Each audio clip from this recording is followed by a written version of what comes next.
liebe Freunde, ich bin Alix Landgrebe, die Leiterin des Goethe-Instituts. Goda hat mir gesagt, ich habe 5 Minuten, so viel Zeit nehme ich jetzt nicht in Anspruch, aber ich sage trotzdem erstmal was auf Deutsch und dann auf Slowenisch. Es gibt weltweit etliche Konferenzen zum Thema Klima oder Gerechtigkeit sowie Überlegungen zum Frieden. Viele Leute aus aller Welt fahren hin und nichts kommt dabei raus.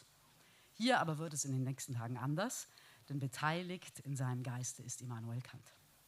Viele andere haben über dieses Thema geschrieben. In Tolstois Krieg und Frieden, einem der großartigsten Werke der Weltliteratur, ist meist Krieg und kein Frieden. Betrachtet man die Menschheitsgeschichte insgesamt, ist das im Allgemeinen die Realität. Frieden ist die Ausnahme. Aber bei Tolstoi gibt es auch in Zeiten des Krieges immer mindestens ein Fünkchen Hoffnung und der Frieden folgt. Tolstoi wünschte sich Harmonie, wie so viele andere auch. Angesichts der heutigen Weltlage eine vergebliche Hoffnung. Kriegsberichte, glorifizierende, gehören aber auch zum Weltkulturerbe und haben oftmals sogar großen Quellenwert, wie zum Beispiel die Bello Gallico von Caesar. Pax Optima Rerum von Erasmus liest sich da schon ganz anders. Wie freilich auch Kants Schrift zum ewigen Frieden, die, obwohl sie in seinem Gesamtwerk eine eher marginale Schrift ist, doch zu einer seiner bekanntesten geworden ist. Wenn man bedenkt, dass die Charta der Vereinten Nationen auf diese Schrift zurückgeht, kann man kaum verstehen, wieso heute immer wieder versucht wird, Kant als einen rückständigen, rassistischen Denker zu verteufeln. Das Prinzip ad fontes zu den Quellen wird dabei immer wieder mit den Füßen getreten. Ich freue mich sehr, dass die hiesige Konferenz eine Chance bietet, Kant zu würdigen und mit ihm und durch ihn darüber zu diskutieren, welchen großen Einfluss bedeutende Denker auf politisches Geschehen haben können, auch wenn das heute oft vergessen wird. Ich danke allen Beteiligten, besonders Zdravko, Kuball, Goran Vranesevic, dem Cankarjev-Dom und meinen Kollegen vom Goethe-Institut für die gute Zusammenarbeit. Danke. Zdaj bo še v slovenščini. Spoštovani gostje, veliko je konferenc na temo podnebja ali pravičnosti, kot tudi razmislekov o miru. Številni ljudje vsega sveta se jih udeležijo, a iz tega se nič ne izcimi. Tukaj pa bo v naslednjih dneh drugače, saj je v duhu prisotnem Immanuel Kant. Mnogi so že pisali o temi Vojna in mir, v Tolstojevem romanu Vojna in mir, enim največjih del svetovnega književnosti je večinoma vojna in mir. Če pogledamo celotno človeško zgodovino, je to nasplošna realnost. Mir je izjema. Vendar pri Tolstoju tudi v času vojne vedno obstajal vsaj kanček upanja in mir sledi. Tolstoj si je želel harmonijo, tako kot mnogi drugi. Morda o tem, glede na današnje razmere v svetu, upamo za manj. Vojna poročila, celo slavilna, kljub temu sodijo k svetovni dediščini in imajo pogosto večjo izvorno vrednost. Naprimer Cesarjevo delo De Bello Gallico. Pax Optima Rerum Erasmusa Rotterdamskega se bere že čisto drugače. Kot tudi Kantov opis o večnem miru, ki je čeprav v njegovem celotnem opusu precej odrobno, postalo eno njegovih najbolj znanih del. Če pomislimo, da ustanovna listina Združenih narodov izhaja iz tega zapisa, res težko razumemo, zakaj se danes vedno znova poskuša Kanta demonizirati kot zaostalega rasističnega misleca. Princip ad fontes nazaj k virom je pri tem vedno znova poteptan. V veliko veselje mi je, da ta konferenca ponuja priložnost, da izrazimo priznanje Kantu ter z njim in preko njega razpravljamo o tem, kakšen velik vpliv so imeli pomembni misleci na politično dogajanje, čeprav se to danes pogosto pozabi. Zahvaljujem se vsem udeleženim, posebej Zdravku Kubetu, Goranu Vraneševiču, Cankarjevemu domu in mojim sodelavcem na Goethe-Institutu za sodelovanje. Hvala vam.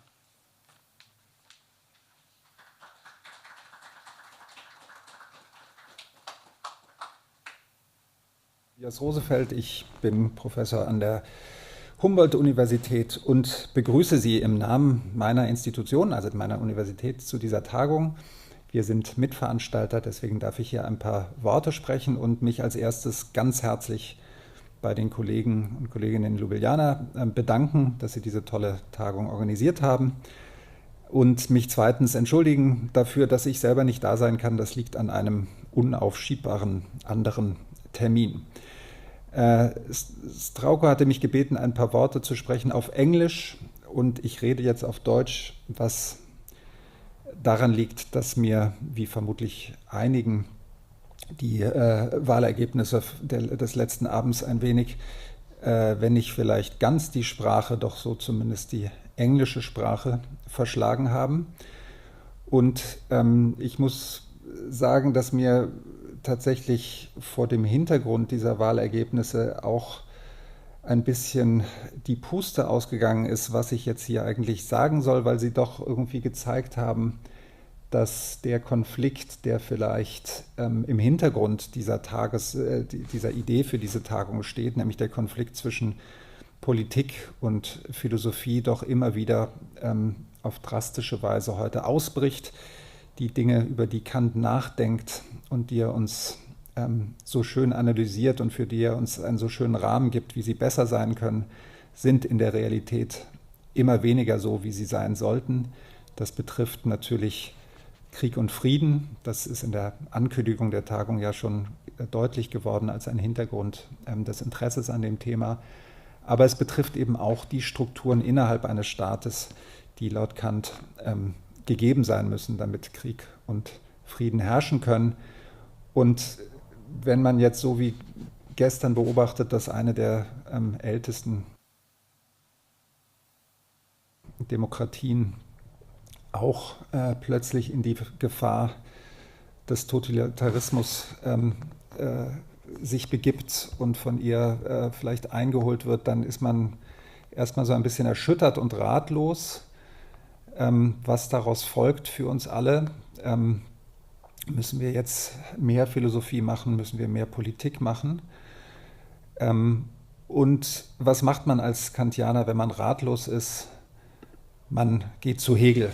Deswegen möchte ich ein Zitat vorlesen, nicht von Kant, sondern von Hegel, das da vielleicht ein bisschen Orientierung gibt. Es ist ein Zitat aus der Phänomenologie des Geistes, in der schreibt Hegel: Der Geist gewinnt seine Wahrheit nur, indem er in der absoluten Zerrissenheit sich selbst findet.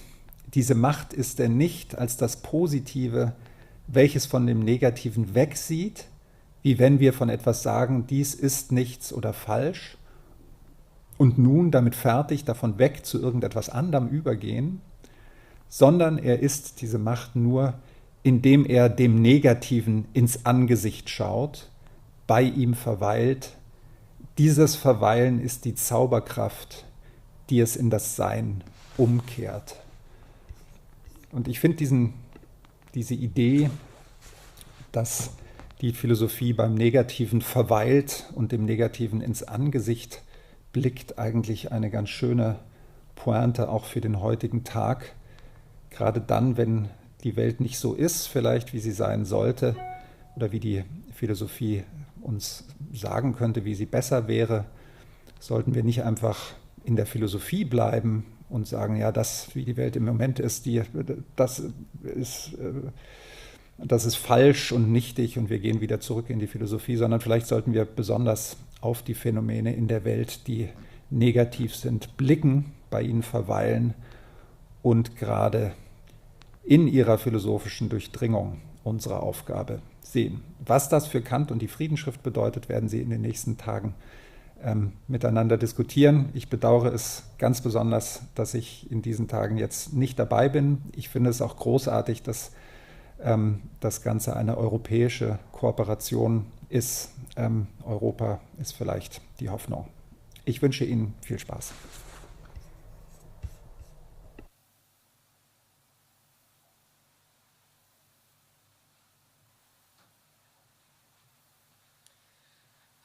Okay, good morning. I'm Gazela Pudar Draško. I'm director of the Institute for Philosophy and Social Theory from University of Belgrade, and I'm very, very glad to be here. And I want to personally thank to both Zdravko and Goran for inviting us to be partners in this, organizing this event, which I think it's of great significance. Why is that? Actually, when I was sitting here and listening all this, I was looking in this title in Slovenian, Slovenština, as saying Vojna in mir, which if I would translate it literally in Serbian would mean war in peace, not war and peace. And I was thinking actually how this is really relevant from this perspective, because what you are going to discuss and we're all going to discuss today is how Kant is relevant for everything what is happening contemporary in our societies and globally for the moment. And we are probably all going to focus on war, because there are many wars out there which are showing that there is no peace yet. But what actually is very relevant to think is also that there is war in peace in all those countries that we consider as peaceful. All countries in our region, United States, as you could see yesterday, there is something which we could name as war in peace. And I think this is very, very relevant to think how to go out of it and how to reach sustainable peace in the end. I cannot tell you much about Kant because you're all experts on Kant and know much better than I do what to tell. And I'm really looking forward to listen to this, because I think one of the things which we miss increasingly today, especially we who are working with the younger generation, is reading the classics. And Kant is one of the biggest classics that we can imagine, is definitely there to inform us and give us some give us questions, but also give us some answers to what is bothering all us today. So I'm very grateful also to the Goethe Institute for supporting this, to Sankarev Dom for having us all here, and to partners who made this possible and invited us. We made an effort to do a similar thing in Belgrade, but I think it's much better than we can do it together here. Thank you.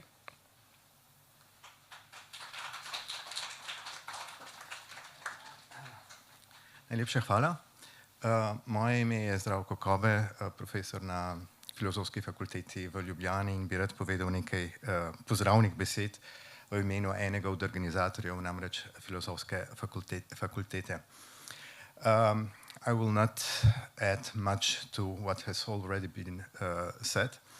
I would just like to stress 3 points. The first is that the peace, philosophically speaking, is rather underdeveloped subject. Not many philosophers speak about peace. Usually they speak about the state. Interestingly enough, the conflict and the wars are somehow more acceptable topics for philosophers, but the peace seems kind of dream that doesn't have its dignity on it. And in that respect, Kant is one of the very few philosophers who actually again engaged to this, not in a naive way to the picture, let's say, a golden era of perpetual peace, but he thought of it in a way how to establish actually quite Hegelian institutions, infrastructural institutions in the society that would, against our own doing, make peace more probable.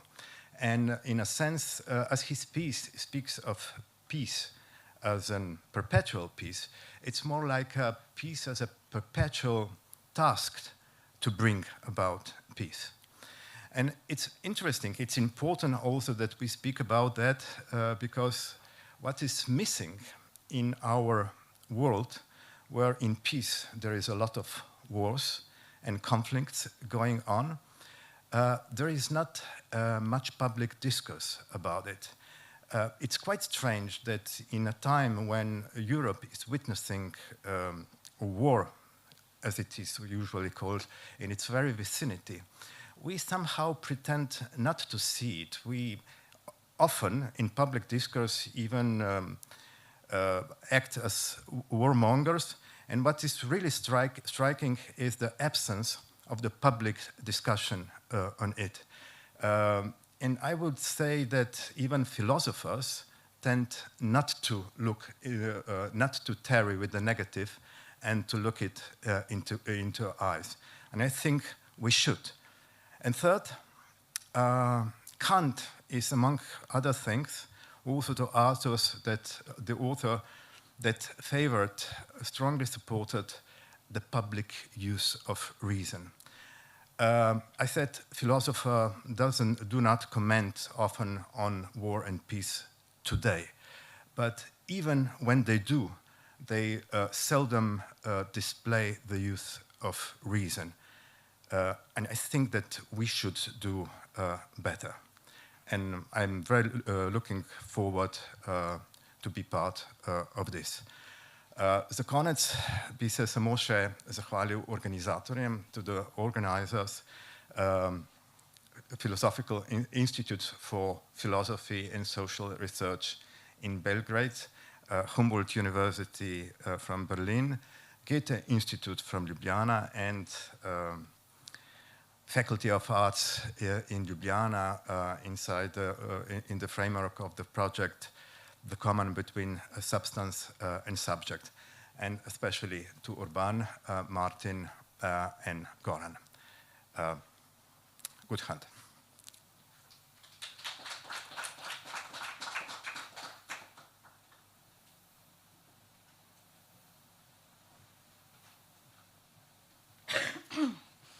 Hi all, my name is Suzana Brborović, and I am the artist behind this work here. I was invited in February by Goran actually to do the image for this conference. And when we met at my exhibition, it was a painting exhibition which did not deal directly with ruins, but more with architecture.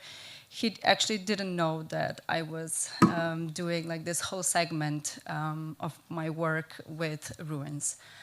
And I've been dealing with ruins for basically my whole career. And in my beginnings in 2010, I remember I made a first series, painting series, which started this theme for me.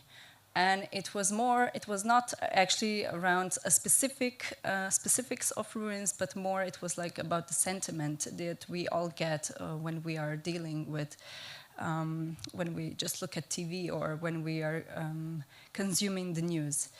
And in those work, there are also figures who are participating, like in the main actors in those paintings. But as a background, there was this like strong segment of ruins, architectural ruins, that I didn't know at that time would bring the really most benefit also for developing my work later on. And so all this time, I've been jumping in and out of ruins. I think of them as that they are really of much significance to work with. And I find beauty in them. I found the beauty in a way that it's maybe controversial because I like to depict things that are maybe more dystopical. And for this work, we were thinking with Goran how to make it actually more subtle because, the images of war are on every corner. So I decided actually to use this technique of collage that I'm developing already for a few years, and to actually this time bring it in a new light. And it has this white on white, so it's white paper cut out and put in many layers to create this kind of shadow drawing behind me. And I was inspired to do this. I lived for many years in Leipzig in Germany, and there, because the area is so flat, we only have one hill that kind of is the viewing point above the city. And when I walked this hill, I learned that actually this is a hill that's built out of ruins from Second World War. And then it really caught my attention, and I started researching this. And also in Berlin, Teufelsberg is, for instance, a similar thing. It's layers of ruins on top of each other. So at the moment, it's like 3 different layers of ruins. And with this layering of ruins, I was inspired actually to recreate something like this also within this medium of paper. So I know this is away from this philosophical point that you are all talking here these days, but I wanted to present my contribution to the topic of war and peace. So thank you very much.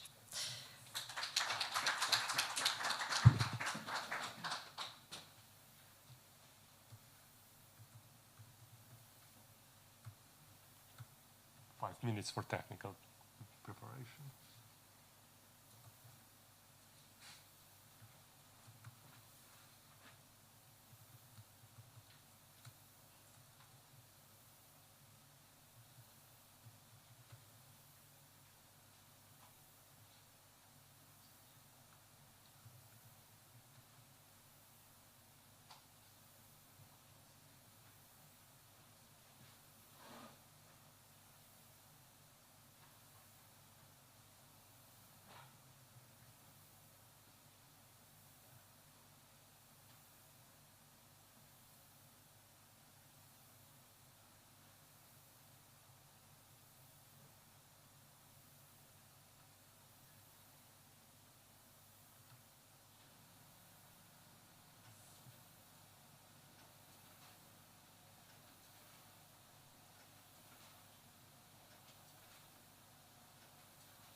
Hello, everyone.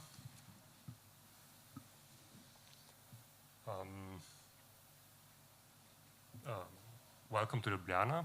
I hope you have a nice time these 3 days. I have to begin with an announcement.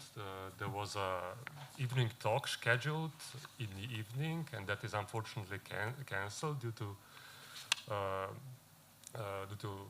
Maurizio Ferrari's not being able to arrive due to illness. And so, yes, that's it regarding schedule. Other things stay the same. Now we begin as planned with our first lecturer, Roberta Picardi. Roberta Picardi is Associate Professor of History of Philosophy at the University of Molise and a member of Steering Committee of the Società Italiana di Studi Kantiani. Her main field of investigation is classical German philosophy and its legacy in contemporary philosophy. She is currently working on a project, Democracy and Citizenship, Kantian and Post-Kantian Perspectives, directed by University of Catania. Her research, which lies at the intersection of metaphysics, philosophy of history, political philosophy, and ethics, has in recent years focused on cosmopolitan right and migration, combining systematic perspective and historical philosophical approach. In particular, on this topic, she has published The Right to the Possibility of Acquiring Rights, Cosmopolitan Right in Migration in Fichte's Doctrine of Rights. This is an article in European Journal of Philosophy. And she also edited Migrazione e diritto cosmopolitico sull'attualità della filosofica politica di Kant, and the symposium Kant and Immigration. The title of her talk is Cosmopolitan Right and Peace. So, Roberta, you have the floor. So, thank you very much, Martin. I would like, first of all, to thank the organizer for inviting me. I'm very happy to take part to this conference. And actually, I had a lot of problems in these last weeks because of the flood in Bologna. And I also thought to Renault to come, but and I decided to come because the topic interests me very much, and also I was very happy to get in contact with your group of research. Let me now introduce my paper. As the title announces, the topic of my paper is the first definitive article of Kant's Toward Perpetual Peace, which proposes, as everyone knows, as necessary condition of stable peace beyond the establishment of a republican constitution within states and of a federalism of 3 states, a third ingredient, the ingredient that Kant calls cosmopolitan right. Precisely the third definitive article of Toward Perpetual Peace states that cosmopolitan right has to be limited to universal hospitality, which for Kant is to be understood as the right of a foreigner not to be treated with hostility because he has arrived on the land of another. That is, as a mere right to visit, Besuchsrecht.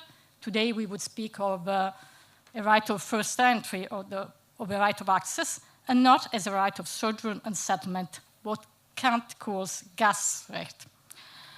Since the late 90s, Kant's notion of cosmopolitan right has received increasing attention, fostered mostly by the rise of the topic of migration to the center of public philosophical discourse.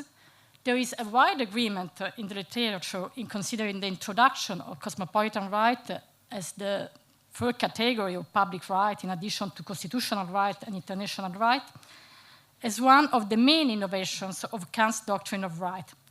On the contrary, there is still no agreement what concerns its content and its role in fostering perpetual peace. Actually, this is not surprising. In Toward Perpetual Peace, Kant explains quite eloquently why the Republican form and the Federation of States promote peace.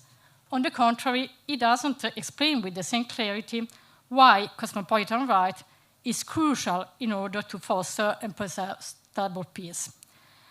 This has given rise to divergent readings, of which I will give an overview in the first part of my talk, by borrowing the distinctions that Caranti has used in his 2017 essay, How Cosmopolitanism Reduces Conflict. That is, the distinction between narrow and broad readings of cosmopolitan right. In the second part of my talk, I will take my stance in this debate by focusing on the relationship between cosmopolitan right and human rights. And finally, I will propose a qualified, narrow reading of cosmopolitan right. First of all, the state of the debate. Caranti, as I have already said, builds his reconstruction of the debate on the opposition between narrow and broad readings of cosmopolitan right. On one side, under the heading narrow reading, Caranti collects the interpretation according to which cosmopolitan right, understood as a right to visit, fosters peace only insofar as it enables international trade. According to this narrow reading, international commerce results thus to be the true peace-promoting factor, whereas cosmopolitan right is just a mean in order to grant international trade. So conceived, actually, the narrow reading of cosmopolitan right is defended by few Kant scholars. On the contrary, this reading has become very popular among political scientists working in the so-called democratic peace theory, inaugurated by the international relations scholar Michael Doyle. That is, the theory grounded on the claim that democratic states do not engage in war with one another. As it is well known from Michael Doyle, the 3 definitive articles of Kant's Toward Perpetual Peace, taken together, provide the best account in order to explain why liberal states maintain peace among themselves and why the Pacific Union of Liberal Republics has expanded in the last 3 centuries. Moving from this disputable equation between liberal peace and Kant's perpetual peace, Doyle reads cosmopolitan right mainly in terms of economic interdependence. More precisely, as you can see from the passages quoted in the slide, Doyle attributes to Kant his own view that economic interdependence produces peace only when which share not only democratic constitutions, but only the principles of liberal economic theory. That is the idea of cooperative international division of labor and of free trade according to comparative advantage. Within this framework, economic interdependence impels states to try to avoid war and to enhance each other's security by means of negotiation and alliances. On the other side, under the heated broad reading, Kant gathers the numerous interpretations whose central idea is that cosmopolitan right is something more than international trade or a way of securing it. Although this something more and its role in fostering peace can be and has been understood in different ways. Regardless of the differences, most of the broad readings of cosmopolitan right share a common core which deserves to be noted more than Kant does. That is, the view that Kant's cosmopolitan rights expresses the acknowledgement of the legal international subjectivity of individuals as human rights holders. This view rests mostly on the passages of Toward Perpetual Peace, where Kant introduces cosmopolitan right as a specific and new layer of public right, which, unlike the right of nations, does not concern relations between states, but rather direct external relations of reciprocal influence between state and individuals, addressing thus individuals as citizens of a universal state of mankind, independently of their nationality and political membership into a particular state. Now, this framework can be completed and better articulated by distinguishing two different trends within the variety of broad readings of cosmopolitan right, which addresses the issue of its nexus with peace. So, on one side, a first group encompasses all those readings who have interpreted Kant's cosmopolitan right in relation to the ideal reason of a world republic, or at least in relation to a global legal order, the Weltbürgerliche Verfassung. I refer firstly to those Kant scholars, such as Wolfgang Kesting or Giuliano Marini, who in the 90s have understood Kant's cosmopolitan right as the constitutional law of a world democracy, specifying the full set of rights of world citizens within the global republic, whose establishment is seen as the truly condition for a stable peace.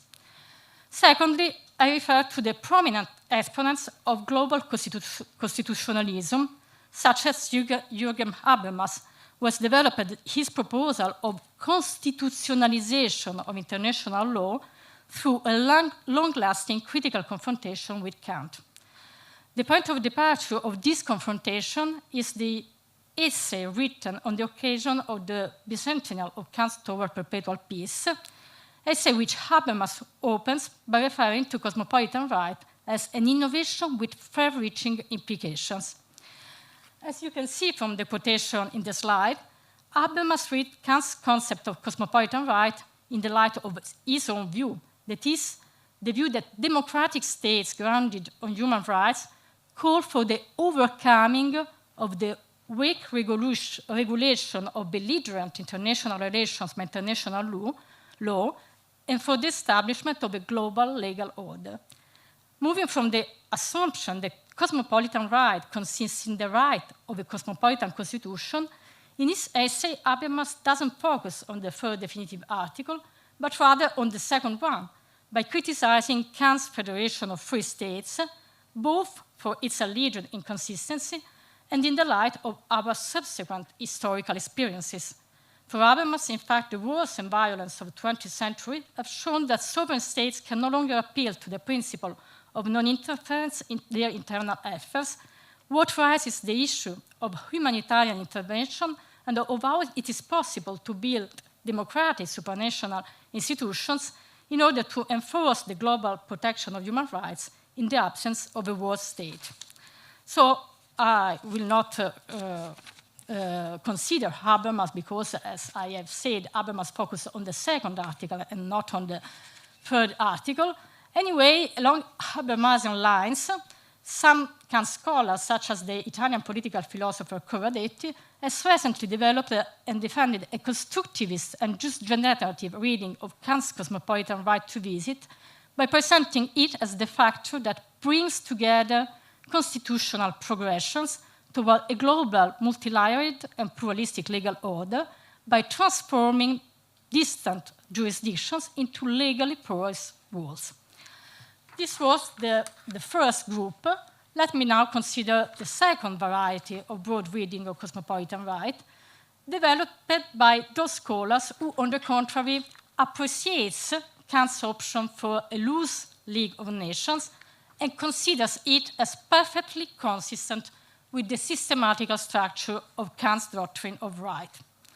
On the federal interpretation, cosmopolitan right is not usually seen to encompass the whole set of human rights of world citizens, but rather only the human rights of the individuals against foreign states, that is, the human rights of individuals in their voluntary and involuntary movement across borders.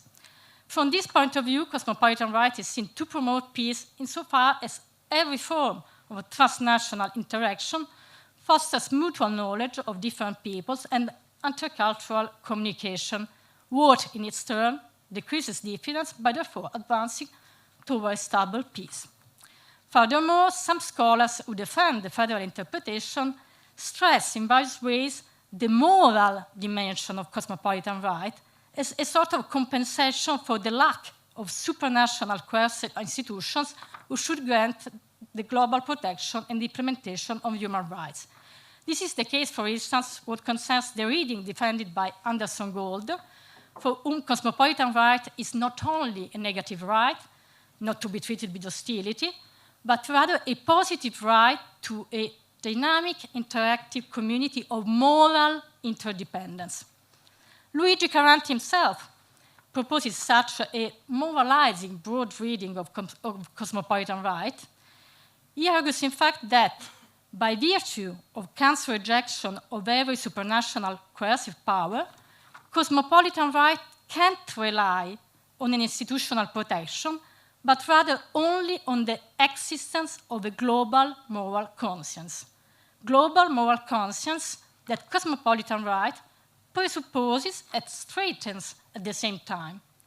Caranti establishes, in fact, a constitutive and complex nexus between cosmopolitan right and what he calls the growing of a moral global conscience. According to him, on one side, cosmopolitan right rests on the moral substratum of a universal community with a common moral conscience that condemns violations of the natural rights of human beings, as it would be attested by the final passages of the third definitive article. On the other hand, the translation of these common moral values into an article of law, that is cosmopolitan right understood as part of Recht, strengthens and further develops the same global conscience, taking cosmopolitan right beyond the sheer recognition of a universal right to visit. From this point of view, cosmopolitan right in itself is a peace-promoting factor insofar as it fosters the moral improvement both of peoples and individuals, moral improvement which for Caranti is the basis of Kant's world project toward perpetual peace. Furthermore, according to Caranti, taking into account the connection between cosmopolitan right and the growing of a global moral conscience allows also to gain a proper understanding of the nexus between cosmopolitan right and international trade, by revealing that and why, for Kant, international trade can produce peace-promoting effects only if it is conducted, quotation, in accordance with some basic moral rules of respect and reciprocity already part of the global conscience. Now, this was the overview. Now, after this overview of the most fortunate forms of the narrow and broad reading of cosmopolitan right with relation to peace, let me now express my stance by addressing the issue which reading should one prefer. On one side, I share with Caranti the idea that Kant's cosmopolitan right can be reduced to a mere plea in favor of free international trade. More generally, I appreciate and share most of the arguments that in his book, Kant's Political Legacy, Caranti has developed in order to highlight the distance of Kant's project of perpetual peace and the liberal democratic peace. On the other side, however, I do not agree with those readings, including Caranti's one, which extend and overburden the content of cosmopolitan right by means of linking it with the current human rights provisions. I don't think it's necessary to spend much time in discussing the first variety of broad readings of cosmopolitan right, because there is currently wide agreement in the literature on the fact that Kant doesn't conceive cosmopolitan right as the constitutional law of a world federative republic. The strongest argument is hereby the fact that Kant introduces cosmopolitan right only in the essay toward perpetual peace, where he abandons the option of a universal republic in favor of that of a weak League of Nations. What happens not only for pragmatic reasons concerning the feasibility of a world state, but rather by virtue of its distinctive moral, intrinsic juridical view of state sovereignty, exploring like Kleingeld and Catherine Flickschuh have shown. Rather, I prefer to spell out the historical and systemic reasons that make the connection between Kantian cosmopolitan right and human rights problematic and loose. Let me start with the historical reason by placing Kant's cosmopolitan right against the background on the modern natural law and ius-generism tradition. As it is well known in his third definitive article, by limiting cosmopolitan right to universal hospitality, Kant joins a centuries-long discussion on the ius hospitalitatis, which was at the same time a discussion over who counts as an enemy who may be justly conquered in war. Kant enters this discussion by taking a position that can be labeled by borrowing the expression disharmony, which Caroline Reinhardt has used to define the eccentricities of Kant's cosmopolitan right in relation to the main lines of contemporary philosophical debate on open and closed borders. On one side, in fact, Kant limits and narrows the right of hospitality by presenting it not as a positive right to anything, but rather only as a negative right, both of the newcomer and of the old inhabitants, not to be treated with hostility. His aim is clearly to rule out the justification of colonial wars and conquests in the name of the alleged violation of the sacred right of hospitality, in the extensive version theorized by Vittoria and Grozio.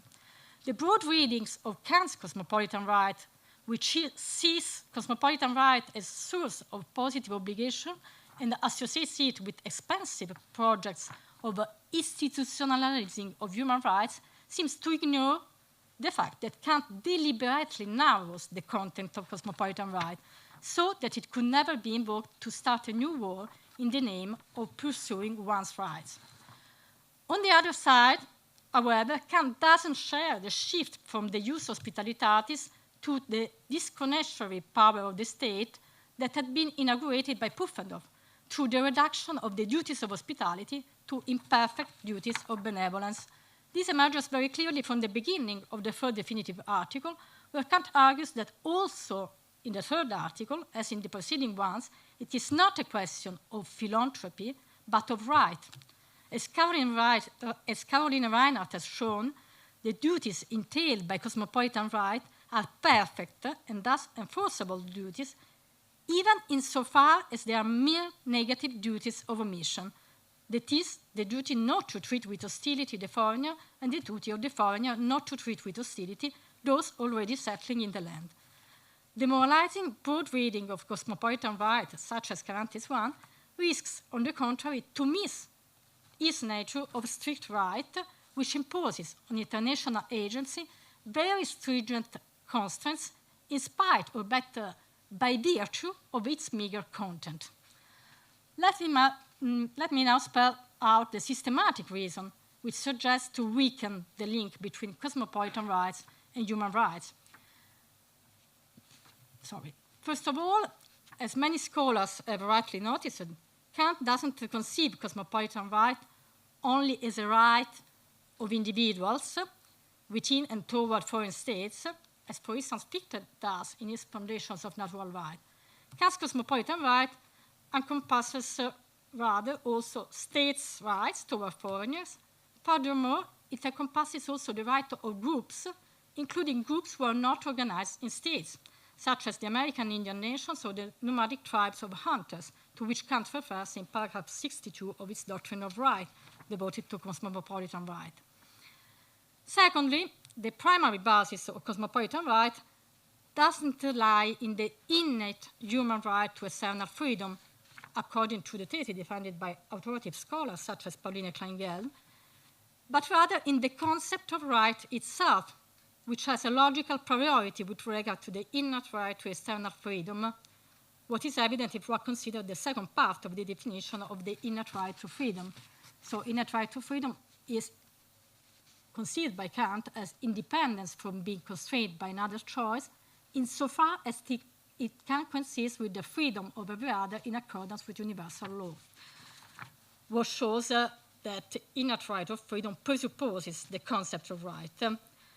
Now, this thesis, which has been defended by Katrin Fleischschuh and also by Caroline Reinhardt, is important for my point because it weakens at the roots the nexus between cosmopolitan right and human rights for three reasons.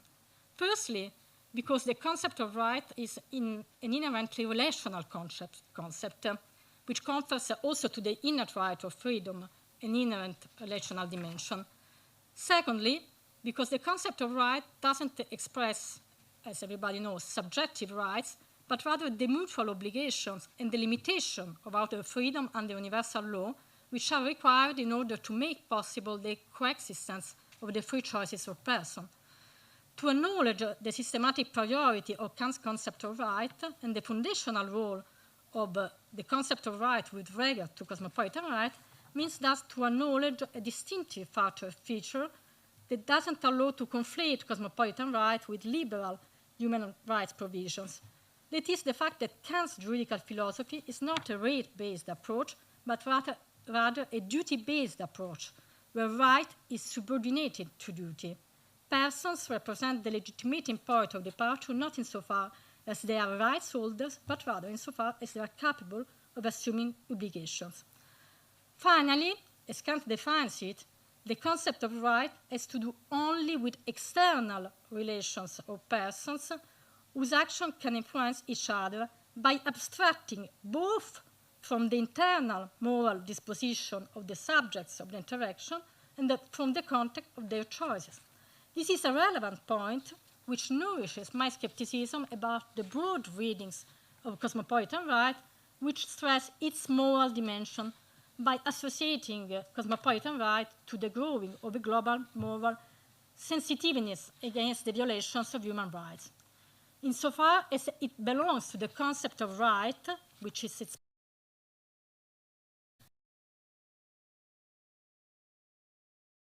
of the third definitive articles,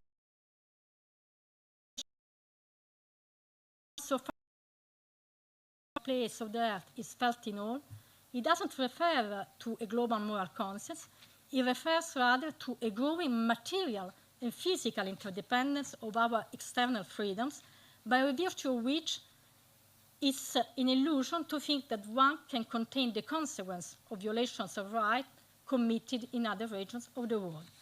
Every violation of right, inevitable, has repercussions and spreads to the point of affecting even those states that delude themselves that they are safe and think they can benefit of it.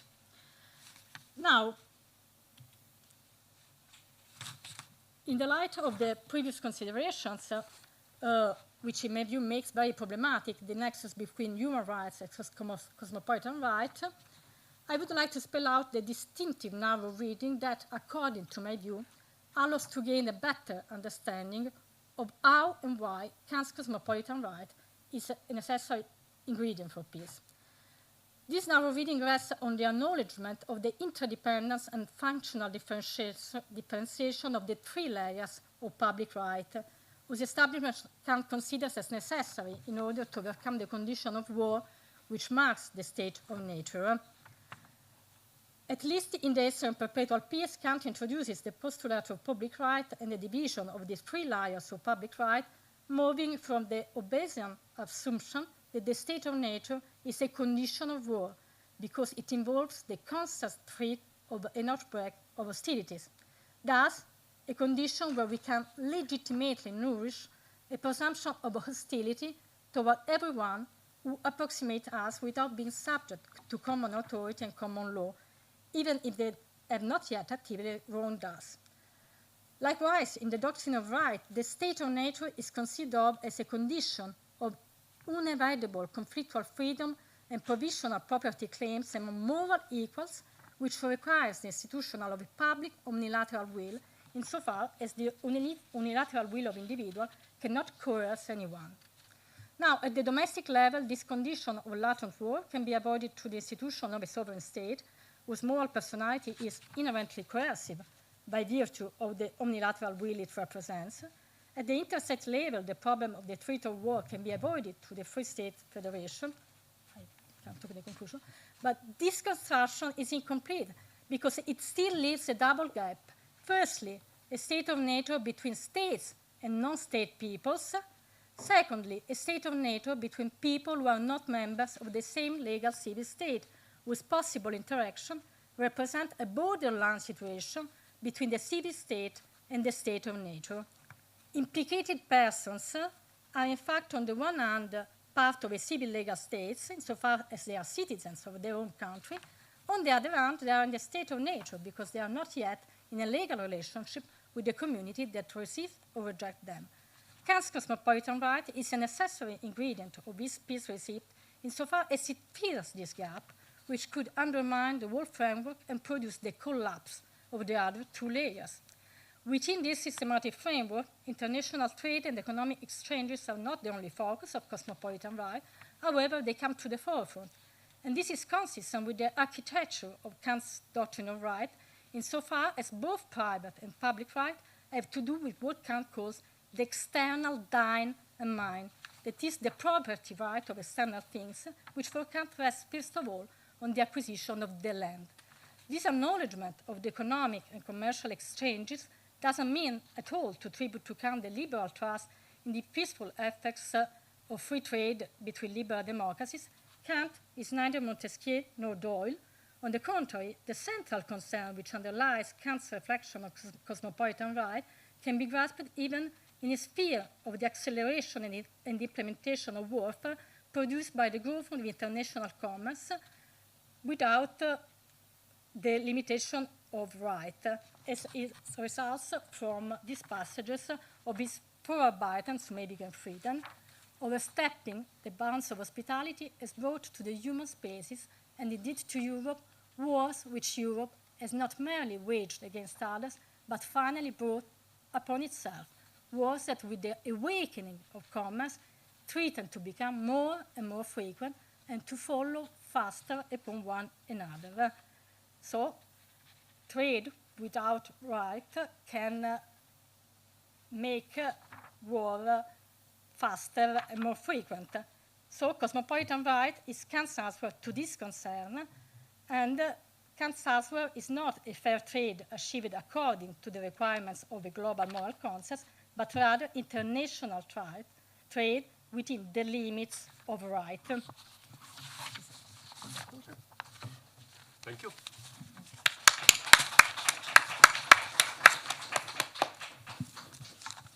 Thank you, Roberta, for this rich and well-structured argument. So, time for debate. Are there any questions already? Okay. I see Corina behind. Do we have a mic? Thank you. Yeah, thank you so much, Ricarda. Great paper. What I'm wondering about is which role history plays in your argument. Since, to me, there seem to be two notions, one of perpetual peace, and that's peace through law, and that might be what then can be reached through what you propose in your final argument. But I think then, so when Kant introduces commerce as something positive in towards perpetual peace, it's the trick of reason in history. So that somehow, when we act in a self-interested way, that will bring about, through the back door, let's say, that's always how I got his argument, us closer to perpetual peace, like laying kind of empirical ground to then make peace through law more realistic or something like that. So there seems to be perpetual peace as a legal construction, as you showed it, and there seems to be peace which is not perpetual, but a state where war is absent and trade is prosperous. And that seems to be like a historical developing argument. What role does it play for you? Do I answer immediately? Or? Yes, I think I can answer immediately. So thank you very much, Corina, for this question. Actually, I am aware of the apparent contradiction between the last quotation and the famous passages in the first supplement of Toward Perpetual Peace, where Kant speaks of the spirit of trade as one of the peace-promoting factors, or of the mean of which nature that nature uses in order to promote the implementation of cosmopolitan right. In my view, it is important to distinguish the two perspectives. So the perspective of the philosophy of right, the doctrine of right, and Kant's perspective in philosophy of history. I would not mingle the two perspectives, and I also think that the passages of the Verarbeitung that I quoted show very well what was Kant's concern, and also in a period in which actually in which the most important war between the European powers were fighting for commercial controversy. I quoted this passage also because, in my opinion, it shows the actuality of Kant's stance, the fruitfulness of Kant's stance, that is to underline that material interconnections can produce a situation in which the violation of right is also not convenient. So I would say that we can conceal these passages with the passages about the spiritual trade by considering that here Kant stresses that Europe is the part of the world which has tied together all the other people through commercial ties, and Europe is not through this interconnection. Europe is going to suffer the consequence of the violation of rights that Europe has committed. So this will lead also European powers to accept to implement cosmopolitan right in the sense of rule with about international trade. Okay. Zdravko? Thank you for your thoughts and your interpretation, your version of narrow interpretation that I'm very much sympathetic with. But I would make a step backwards to the democratic peace theory, Doyle and so on, the narrow reading which basically focus on the commercial interconnections. And the fact that allegedly the democratic nations don't wage wars among others. I would, among themselves, I would doubt the empirical foundation of this thesis. Why? Because, and even conceptual. Usually we speak, okay, the countries that have McDonald's don't wage wars with each other. But that could be explained in other ways as well, not as a theory of peace, but a theory of, let's say, imperialism. And both have basically the same result, only that in the first case, it is the war that brings the trade, and the war is, at the end, the last instance of promoting trade. And if we see history, today we are now in the tensions between, let's say, Europe and China. Why? Because of the trade. The trade is reason why there seems to be some hostilities. But this is nothing new. Basically, this is the traditional history of the relations between Europe and China. We can mention only the Opium War, which was war fought in the name of free trade. But basically, it was an imperialistic war. And in this case, this shows clearly that the trade can promote peace only under very specific condition, and it doesn't bring it by itself. So I would doubt the empirical basis of this thesis. The same holds also for the wars among democracy. They could be, okay, first empirical. Of course, we can say if we wage a war against certain country and we are democratic, that country cannot count as democratic. And in this way, we provide empirical basis. For if the theory were right, then it would reduce the probability of war against undemocratic states as well. But if we see, let's say, recent developments for, let's say, 40 years, it was constantly the democratic West that promoted wars. And this is against this theory.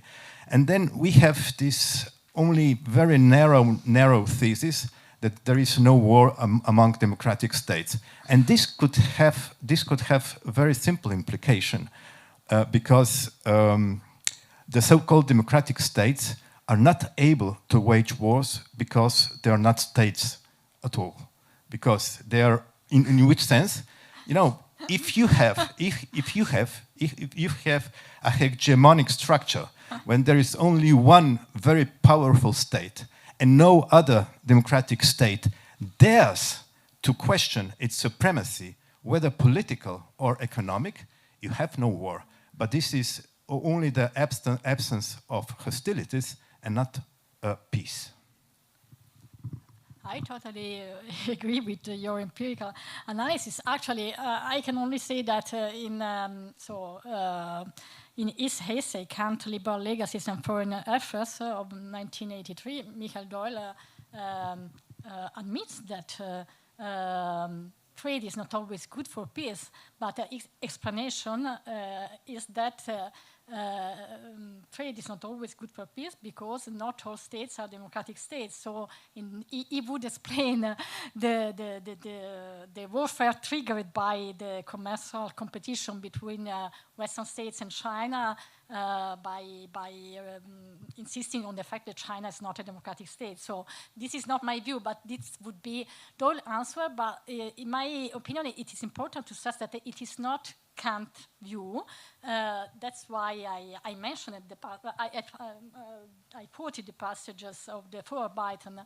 And actually, it is also important to underline that Kant is not a supporter of international free trade in itself, as it emerges very clearly from the fact that it justifies China's and Japanese protectionism, and in many other passages, he thinks that it can be justified to promote protectionism. But actually, what your remarks at the end about the problem of the hegemony, the hegemonic structure of the League of Democratic Nations are very interesting, and so they can perhaps, these are the objections that already, for instance, Fichte in the Rechtslehre 1812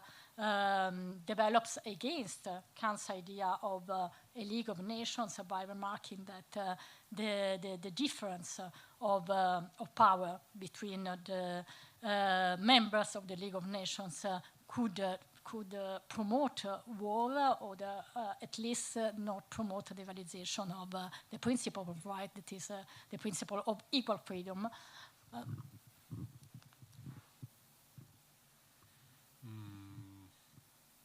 you. Okay.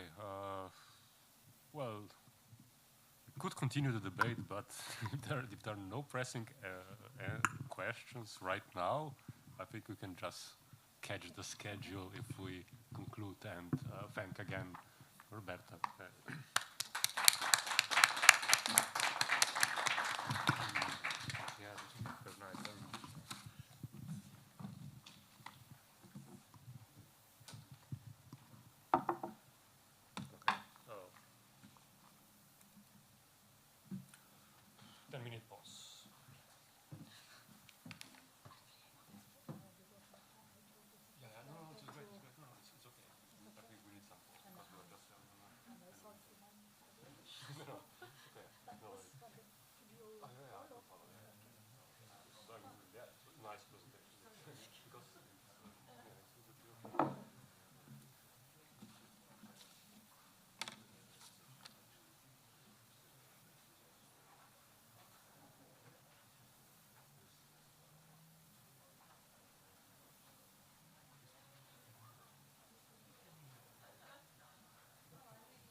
Okay, can we start? The second speaker is Hector Jimenez Garcia. Hector is a PhD fellow at the Department of Philosophy of the University of Barcelona. He holds a bachelor's degree in philosophy, politics, and economics, and a master's degree in contemporary thought and classical tradition, both at the University of Barcelona. His line of research is focused on history of political philosophy, particularly on the works of Max Stirner, Carl Schmitt, and Hegel. The title of his talk today is Perpetual World, the Nomos and the Society of Egoists, the contribution of Schmitt and Stirner to the Hegelian critique of Kant. Hector, the floor is yours. Thank you. Thank you for all the attendance, for coming here, and of course, special thanks to the organizing committee for making this very interesting gathering possible.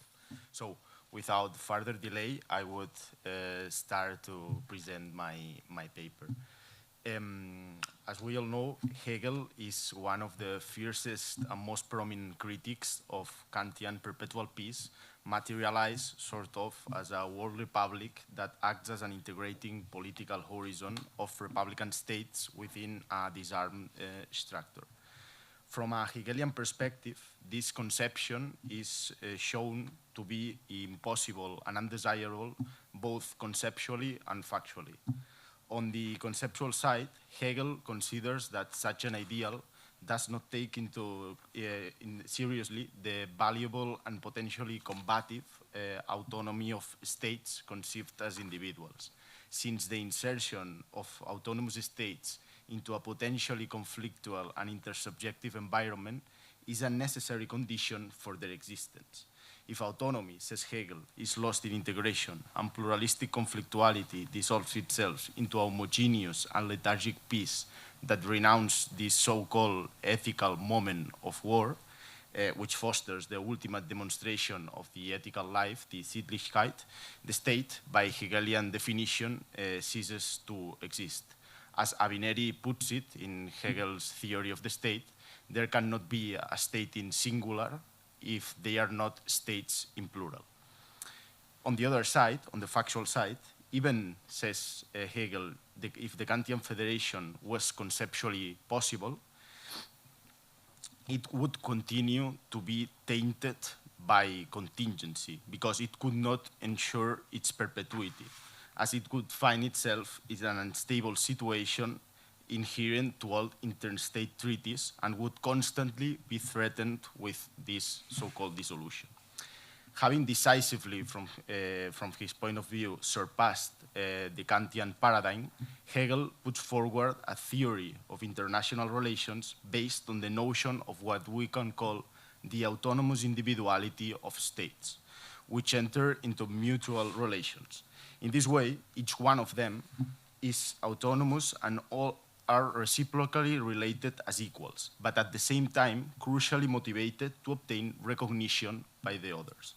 From the beginning, this recognition between states can materialize in bilateral treaties that are the fruit of the independent arbitrary will that should be observed.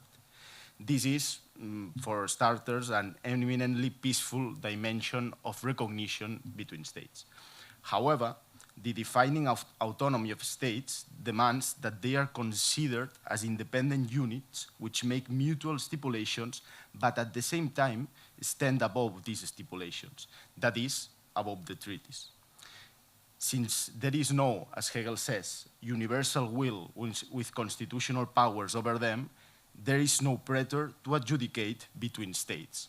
In this situation, war arises as an alternative source of recognition. If no agreement can be reached between particular wills, conflicts between states can be soothed only by war. In a final exegetical move about this discussion, Hegel argues that the apparently conflictive and chaotic actions and movements of the state are assumed as mere finite moments included in the so-called exposition and actualization of the universal spirit. That is to say, the rational and teleological unfolding of history. The independence and autonomy of states is conditioned to them being considered as agents of its actualization, of the universal spirit, and witnesses of its splendor. So after this very brief examination of both Hegel's critique to Kantian perpetual peace and the distinct Hegelian theory of international relations, the main objective of my presentation is to argue that from this Hegelian standpoint and its critical stance against Kant, two exogenous and entangled references can be extracted, which have received, in my opinion, very little joint attention, but nonetheless provide irreplaceable depth to Hegel's theory of international relations and his critique to Kant. I am talking about Carl Schmitt and Max Stirner. Beginning with the most contemporary one, with Schmitt, he stands out in history of political ideas as a somewhat heterodox recipient of Hegelian doctrine. And although Schmitt's reference to Hegel are sometimes rare and sparse, they are often, in my opinion, of great theoretical importance. As can be seen in one of his most important early works, The Concept of the Political from 1928, Schmitt is, above all, a thinker of conflictivity who understands the essence of politics as a positional struggle to death between friend and enemy, Freund und Feind. He says, the specific political distinction to which political actions and motives can be reduced is that between friend and enemy. It is through the specific recognition of the other as enemy that one's own identity is established, which superficially sounds something like Hegel's master and slave dialectic, especially if read through a Kojivian lens, but also pretty much sounds like this conflicted dynamic between states according to the Hegelian theory of interstate relations. However, this performative duality of association and dissociation, which Schmitt emphasizes, can't and should never be understood in a merely individual or private sense. He says, an enemy exists only when, at least potentially, one fighting collectivity of people confronts a similar collectivity, so that this real and immediate distinction between friend and enemy is the condition of possibility for the political existence of peoples, nations, and states themselves. He says, and continuing on this, rationally speaking, it cannot be denied that nowadays even, nations continue to group themselves according to the friend and enemy antithesis. It is only taking into consideration this particularly national and statish account of conflict that the Schmitt of the concept of the political proposes, that he, in this very work, specifically praises Hegel, who, as he says, remains everywhere political in the decisive sense, for having advanced a definition of the enemy which in general has been evaded by modern philosophers. This definition, according to Schmitt, consists in the understanding of the enemy as the negated otherness, being the relation between enemies a mutual and reciprocal relationship that bears the danger of war. Further elaborating on this, Schmitt highlights that Hegel has for the most part banished private hatred from international warfare and regarded it as a genuinely political struggle between peoples, not merely between families or individuals. This, of course, reminds us about the crucial Schmittian distinction between the public or political enemy, which is the hostis, and the private and unpolitical enemy, which is the inimicus. Decades later, this Schmittian conception of the genuinely political relationship between friend and enemy materializes in a nuanced way in the Nomos of the Earth from 1950.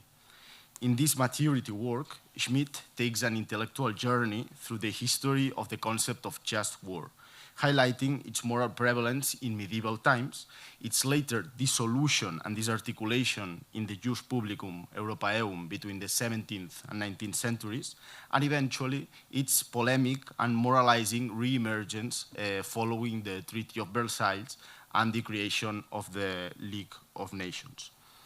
In this historical and conceptual development, Schmitt praises, and as has been widely acknowledged by contemporary commentators, even idealizes the modern rationalization and delimitation of war, which was based on a transition from the centrality of the just cause, justa causa, to the notion of the just enemy, justus hostis, and made possible by the formal equality between sovereign states, and on this basis, their mutual recognition as belligerents. As Schmitt puts it, without regard to justa or injusta causa, the parity and equality of the belligerent powers is established, and a non-discriminatory concept of war is achieved, because the belligerent sovereign state without a justa causa remains a justus hostis, because precisely it is a state. For Schmitt, these developments go hand in hand with a humanization of warfare and a limitation of the horrors of continental religious war that struck Europe during 16th and 17th centuries. So they could, in theory, not take place again. In this highly positive account of modern international law and interstate relations, Schmitt again specifically extols Hegel as a thinker of the jus publicum Europaeum, whose theory of the state, he says, gave expression to a historical reality 2 centuries old and had become the agency of progress in the sense of increasing the rationalization and the bracketing of war. Hegel was thus conceived by Schmitt as an insightful advocate of this bracketed and rationalized model of war as a limited confrontation between justi hostes. It is precisely after this point of Hegelian and Schmittian union that Kant and his theory of peace and war comes to the fore in the nomos of the earth. Schmitt, when addressing Kant in this work, focuses on the interpretation of a particular section of the metaphysics of morals, which includes the paragraphs devoted to the right of nations. In this text, Kant begins by making a stark differentiation between the warlike international state of nature as a non-rightful condition and the associative peace between peoples through the consolidation of an international civil society as a rightful condition. Although this distinction appears as strongly anti-Schmittian and somewhat anti-Hegelian, it is worth noting that Kant himself expresses some views that are close to the Schmittian theory of bracketed war, in line with the spirit of the jus publicum Europaeum. In this sense, for instance, Kant recognizes the right of states to wage war when they feel threatened, potentially or effectively, and expresses his rejection of punitive war on the basis of the equality between belligerents in the state of nature, due to the inexistence of a mediating or creative power between them. Likewise, Kant is against war reparations, since they would imply an inadequate moral condemnation of the adversary as the instigator of an unjust war, which can happen in a state of nature. Despite these partial coincidences, Schmitt critically focuses on a capital divergence that immediately arises in paragraph 60. This is no other than the Kantian notion of the unjust enemy.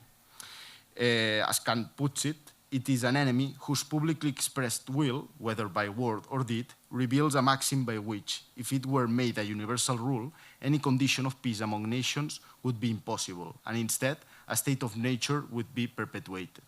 Against this extremely dangerous enemy, Kant says that there are no limits in conducting warfare, and other states are called upon to unite against such misconduct in order to deprive the state of its power to do it. From a theoretical perspective and strong opposition to Hegel's status, according to Schmitt, Schmitt considers that Kant has managed to reintroduce, as he says, discriminatory war, to destroy the work of the jurist of the jus publicum Europaeum, since the so-called unjust enemy is deprived of the formal equality, the aequitas, that prevails among belligerents, and thus is condemned to be the unrestricted target of a military alliance based on an already expired identification between enemy and criminal.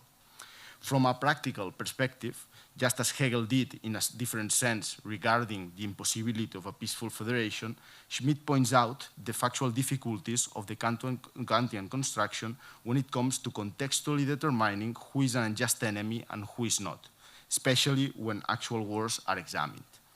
Schmitt points out the extremely vague Kantian definition of the unjust enemy, which is a point that even Kantian scholars have more or less agreed on. And according to Schmitt, makes again possible a remoralization of warfare and the arbitrary criminalization of the enemy. According to these developments, it seems reasonable to view Schmitt as a unilateral amplifier of the Hegelian critique to Kant in the issue of international relations.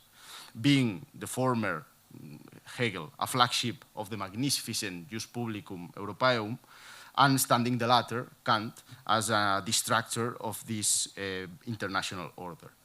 Nevertheless, I would like to argue that this is a reductionist and overly simplistic position.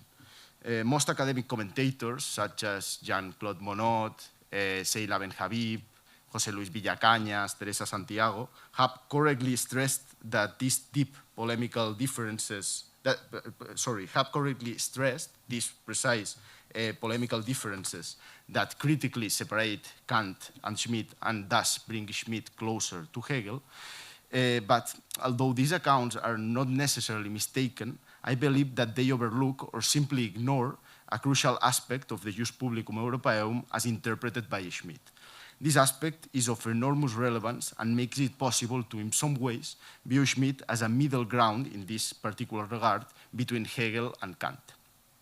This aspect is the importance of a supranational regulatory nomos as an effective contention of the eternalization of the international warlike state of nature.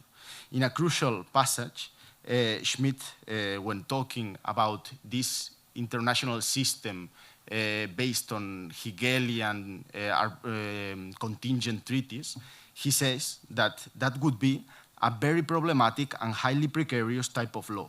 It would be a society of egoists and anarchists, a Verein von Egoisten. In reality, he says, strong traditional ties, religious, social, and economics, endure longer. Thus, the nomos of this epoch, the modern epoch of the Jus Publicum Europaeum, had a completely different and more solid structure. The concrete, practical, political forms, arrangements, and preconceptions that developed for the cohabitation of continental European power complexes. In this sense, he says, the essential and very effective bond without which there would have been no international law lay not in the highly problematic voluntary ties among the presumably unrestrained wills of equally sovereign persons, but in the binding power of a Eurocentric spatial order encompassing all these sovereigns. As it follows from this passage, at the same time that Schmitt grants importance to the resolution of the main Kantian concern in this realm, which is, at the end, the eternalization of the state of nature, but also without coming closer to the federal peace that Kant defends, Schmitt also makes an implicit critique of the inadequacies and shortcomings of the Hegelian model, whose conflictive duality oscillates between war and its temporary postponement by precarious treaties only sustained by shifting wills. That is, as he says, a society of egoists, a Verein von Egoisten. Far from falling back on the somewhat confusing and intangible figure of a universal spirit that endows the apparently chaotic movements of states with ulterior meaning, Schmitt, as a real politica, attributes the solidity of the Jus Publicum Europaeum to the common membership in a defined space with a defined nomos that derives from traditional ties in Europe. That is to say, these theological, political, social, and commercial entanglements and consensus that not only act as a dissuasive measure to avoid unrestricted conflict, but also arise in the first instance from the immediate land appropriation of European soil. So, all in all, concerning the eternalization of the state of nature, Schmitt proposes an alternative to the uncertain and infinite conflictual horizon presided over by the universal spirit shown by Hegel, as well as to the illusory and unattainable federal peace that Kant normatively defends.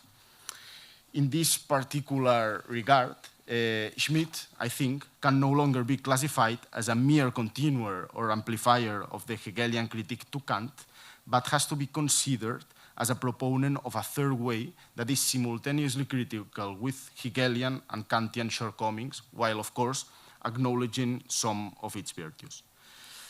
Moving a little bit farther from Schmitt and closer to Stirner, it should be noted that Schmitt's mention of the Verein von Egoisten as a defect associated with the precarious Hegelian treatise is, in my opinion, an implicit and not at all casual reference to the famous term coined in The Ego and Its Own by Max Stirner, who was an anti-idealist, radical individualist, and rebel Hegelian pupil who greatly caught Schmitt's attention. Stirner is strongly opposed to any supra-individual ideas, which he regards as fixed ideas that take power away from an immediate, material, and utterly subjective conception of oneself that he calls the ego. This radically solipsistic stance confronts him not only with the ideas of God and humanity, but also with intersubjective associations such as the family or the state. For Stirner, the family and the state are a form of society understood as a prison-like relationship between individuals. He says, society does not arise through you and me, but through a third party. In this way, Stirner conceives that the real relationship between egos can only occur in the affirmation of what he calls a true intercourse between you and me that escapes these mediating phantasmagorias. This implies an egoistic, purely personal relationship founded on self-interest and utility. This model politically constitutes what Stirner understands as the union of egoists or the association. That is, in his words, the linking of individuals based on the recognition of their mutual need for the satisfaction of personal interest. If one takes seriously the interpretation of Schmitt's words regarding the Hegelian treatise-based international order as a society of egoists, a solid correspondence, I think, can be established between Hegel's agonistic state individuality, which relates to other state entities through war or treaty, and Stirner's egoistic ego, which confronts otherness in a position of violent predation and only reaches fragile and self-interest agreements in the form of Verein von Egoisten. I will very briefly show that the Stirnerian Hegelian convergence in this realm is endogenously supported by three key points. First, the absence of a supra-individual power. Both the Stirnerian ego and the Hegelian state can establish intersubjective relations without losing their individuality, either in the form of the Hegelian treaty between independent states seeking recognition, or in the Stirnerian form of the agreement that crystallizes in the union of egoists. In both cases, such intersubjective consultations are subordinated to the ultimate instance of the irreducible will that contracted them. As the egos do not recognize any higher power, says Stirner, so states do not contemplate a universal will with constitutional powers over them in a Hegelian fashion. Both the Stirnerian ego and the Hegelian state are about legal sanction and obligatory compliance, thus being able to establish this desired real intercourse between individualities. The second level of coincidence is on the violent expression of autonomy.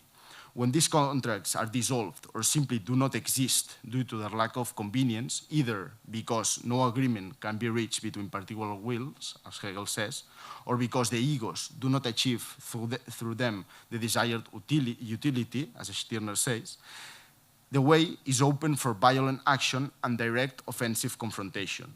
Thus, for the state, there arises the interstate war as a situation of violence and force. And for the ego, there arises the war, the Hobbesian-like war of all against all. Both the Stirnerian ego and the Hegelian state violently assert their autonomy. And finally, the third level of coincidence is grounded on the expansive appropriation of the individual. In this situation of affirmation of individual autonomy through intersubjective violence without superior law, the appropriating character of the individual genuinely emerges in its fullest sense as the keystone of the Stirnerian concept of property. Just as the ego stands as, Stirner says, lord of the world, owner of the world, and employs its unrestricted power to in obtaining property by means of force at its disposal, also the powerful Hegelian state can raise a standing army to become a conquering power that ventures into wars that are potentially wars of conquest that increase its territory and treasury, with the sole limit of its sovereign will and military force. Thus, both the ego and the state enact a link between property and the exercise of physical power. So, all in all, I hope I have been able to properly, more or less, show how both Carl Schmitt and Max Stirner build on and interact with Hegel's theory of interstate relations, and especially in the case of Schmitt, how he interacts especially with Hegelian critique to Kant. So thank you for your attention, and that will be all.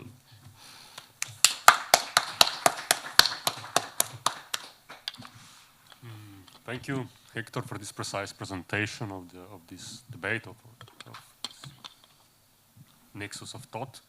So are there any questions from the audience? Well, I have a question. Maybe it's not the most exciting way to pose a question, but the structure of the presentation kind of invites it. What I would do is defend Hegel against Schmitt, or maybe question his reading of Hegel. But I'm not very well acquainted with, actually at all, with Schmitt on this particular point. However, the way you presented his criticism of Hegel as a criticism of precariousness of treatise, and so I would say that doesn't this precisely misses the spirit of Hegel? And the Hegel's point is precisely that treatises are precarious, and therefore that no order can be established in this way. So it's kind of against I would say it's a bit unfair reading, or kind of misses Hegel's point if you charge him with that his treatises are precariousness of treaties between independent states, because this is Hegel's argument against Kant, more or less. And so, yeah, so what I would ask, on that basis, I would ask you to clarify what do you find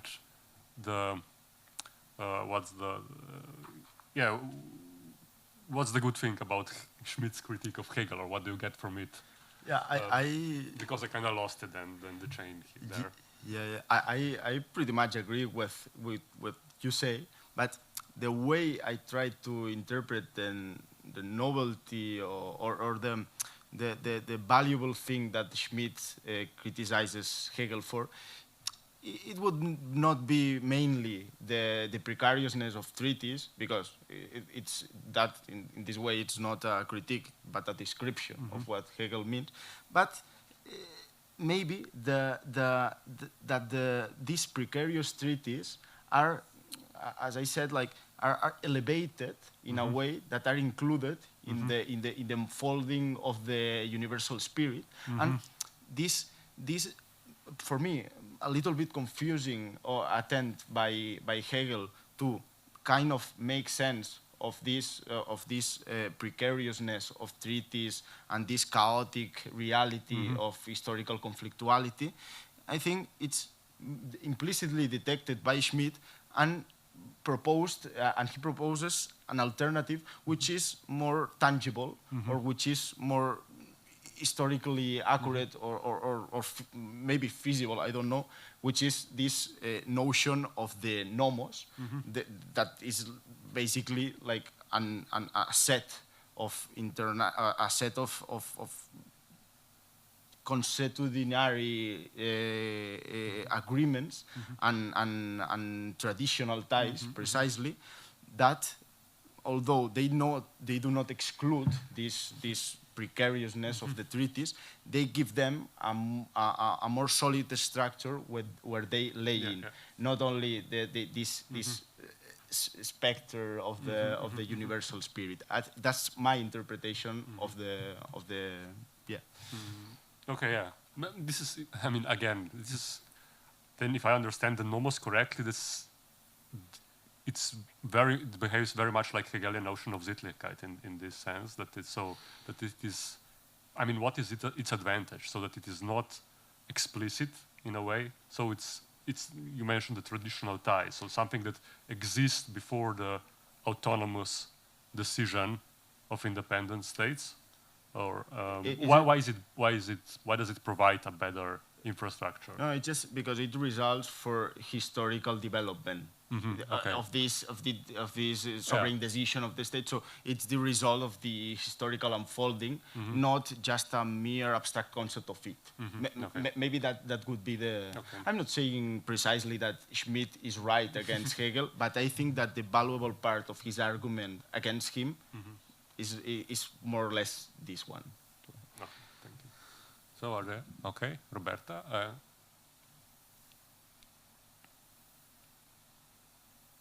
Thank you very much for your paper. Actually, not a question. I just wanted to know if you know and you have read Armin von Bogdandy, Strukturwandel des öffentlichen Rechts, Entstehung und Demokratisierung der europäischen Gesellschaft, because von Bogdandy presents himself as Hegelian. His thesis is about the formation of a Jus Publicum Europaeum, which is ultra-statual, and is an Hegelian against Schmitt. So I just wanted to know if you have read it and what do you think about it. And can you repeat the author, because I didn't manage to. So Armin von Bogdandy, Strukturwandel des öffentlichen Rechtes, Entstehung und Demokratisierung der europäischen Gesellschaft. I don't know if I think I haven't read. No. Okay, so thank you.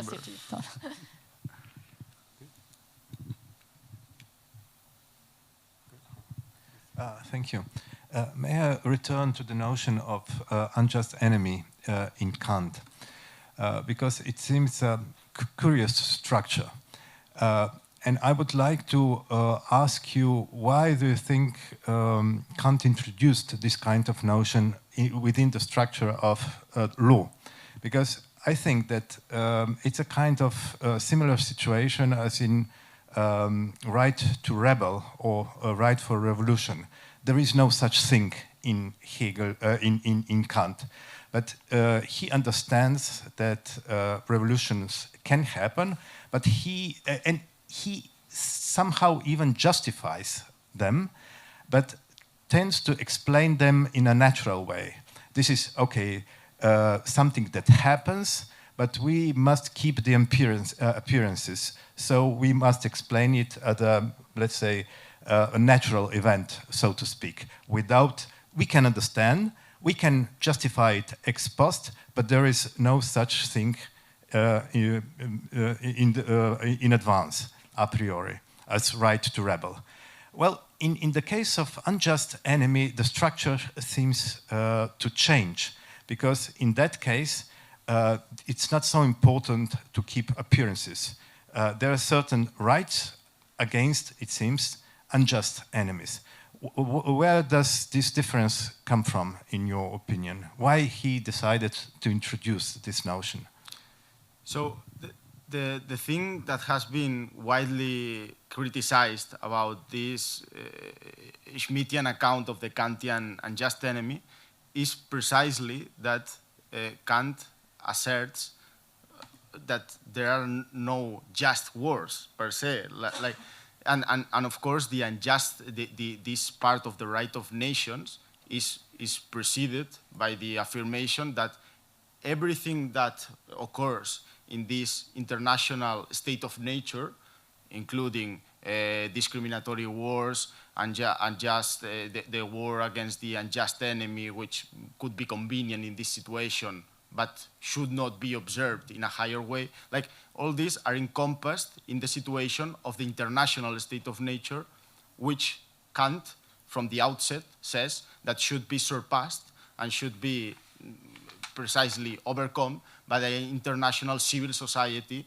that tends to a more or less attainable or unattainable perpetual peace. So it's true, it has to be relativized, this Schmittian critique to Kant precisely on the notion of unjust enemy, because here it is true that Kant does not present himself in the most normative way, like saying this is what should be done, but rather saying that in the contingent and undesirable situation of the state of nature in the international arena, that is what, I wouldn't say that that is what can happen in a descriptive position, but in a, it is kind of normative, but with not a great force, because it happens in a situation with which he intends to overcome at the end. So, yeah, I understand. I understand this point. I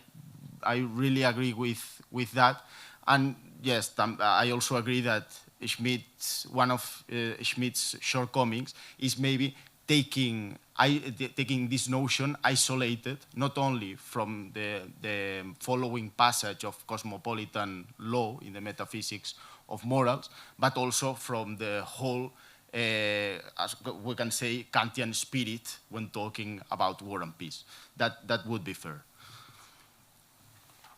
Okay. Cosmo, I think, had a question? No. Okay. Okay, then Ognian. No? Oh, but there was someone. Yeah, I saw Ognian first, and then you. No. Okay, I have a simple-minded question. Going back to Hegel, I've always wondered why Hegel doesn't read Kant's philosophy of history, and this relates to his overarching critique that the concept of perpetual peace is somehow an empty construct. But he could have written the guarantee of perpetual peace from that piece, or he could have read the idea for universal history, and then he could have traced some of the, so to speak, the not so empty Kantian preconditions for perpetual peace. And that's interesting because since Yirmiyahu Yuval's book about Kant and the philosophy of history, we know that there are very close similarities or affinities between Kant's philosophy of history and Hegel's take on history. So I was always wondering why Hegel doesn't refer to that when criticizing Kant on perpetual peace. Yeah, I wonder the same thing, but maybe there's no answer. No, but I think it's you are, yeah, that's a fair point to say, and also, like the second, in the way that I organized Hegelian critique to Kant, this critique of the perpetual sustainable circumstance is something that Kant says in point 61, in paragraph 61 of this right of nations in the metaphysics of morals. So it's kind of the same that we talked before. As we cannot criticize Hegel from a Schmittian perspective for something that the own Hegel had said, Hegel might not be justified to criticize Kant for a thing that he himself has stated very clearly. So yeah, that would be that will remain a question. But yeah.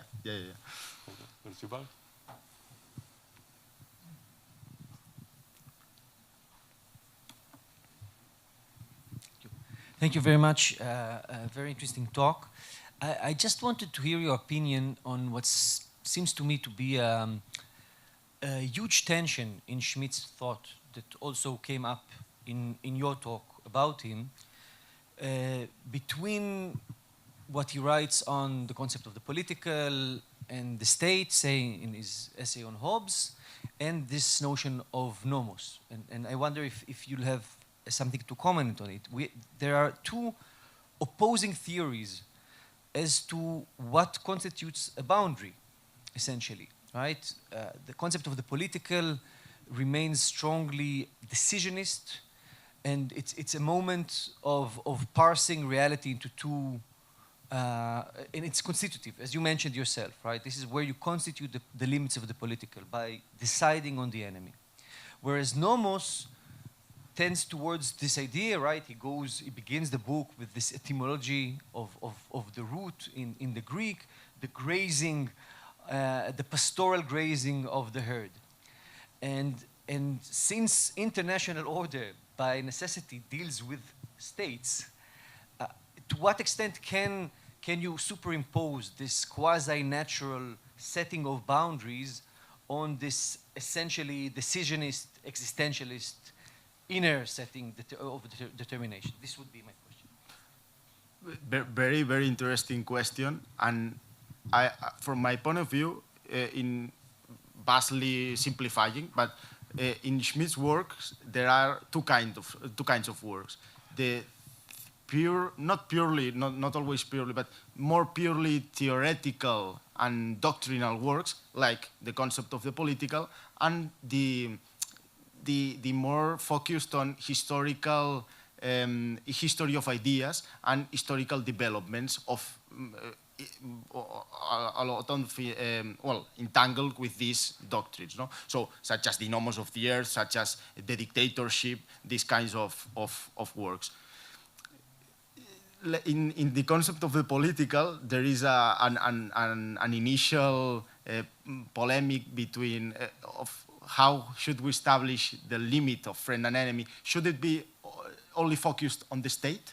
Should it be broadened? Should it be narrow? So, yeah, he says it's not only necessarily focused on the state, but as things are, and in the international relationships that he, in a matter of history of ideas, on history of historical development, describes in the Nomos of the Earth, is centered in states, and in this twofold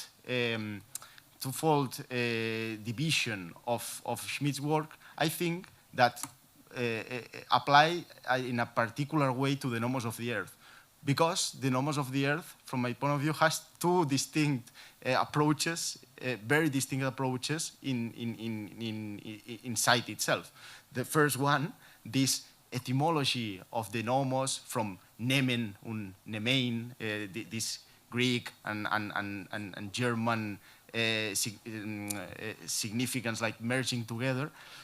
But then this, from my reading perspective, has been kind of dissolves itself, these very interesting theoretical distinctions, into an empirical description of how the historical developments of just war between states has been, and it doesn't come to the fore again in a substantive way. So I always have remained with this. I've been remaining with this doubt of what would happen if Schmitt really, in a deep way, applied this first doctrinal, theoretical, etymological part to his more or less descriptive part of the history of conflict and just war. So I really think it's a very important and interesting question,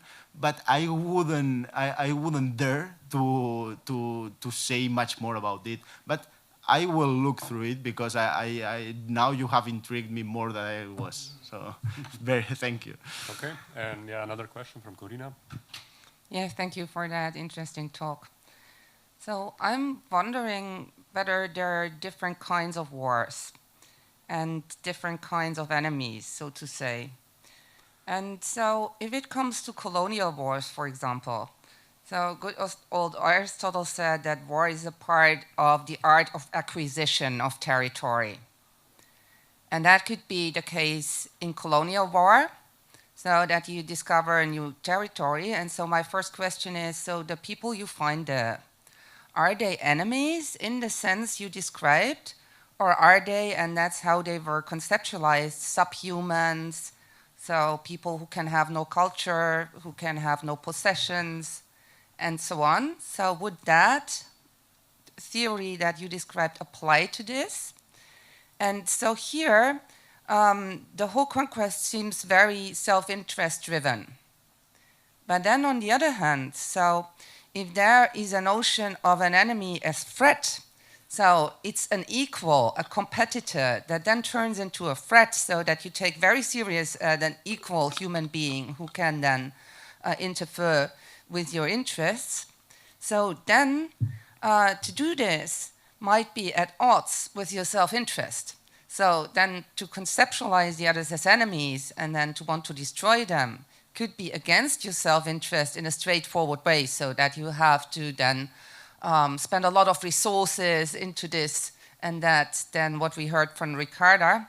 So in that respect, it could be more prudent to trade with them instead. Yeah. Yeah, that could be said, but you will have a hard time convincing Schmitt that you could erase war from the face of the earth. So, one of his really important cores of thought is that politics, like, organize themselves along a conflictual line that should never be erased, but we can more or less decide or contextually determine where it's drawn, being between states, between factions, between. So Schmitt wouldn't consider to like regard the enemy as a purely equal, in the sense as we are all humans, we shouldn't divide ourselves in groups, because that would erase the possibility of politics. The equality that he talks about is not as much as we belong to the same group, but different groups, different states in the historical development should have, as long as they are sovereign states, the same right to merge themselves in war, and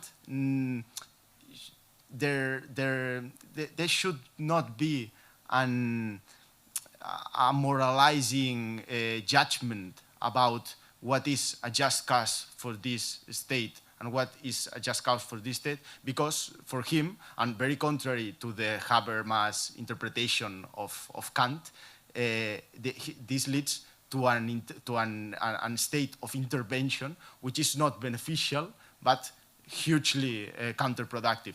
This has been discussed because, yes, it is true that Schmitt might say this because he himself was prosecuted as a war criminal after World War II, and it could be a way like saying, yes, theoretically I should be exonerated, But I think it goes far beyond also. And relating to the first question that you said about what happens when, I don't know, the conquest of the so-called discovery of Americas and everything, what should we do with these newfound people?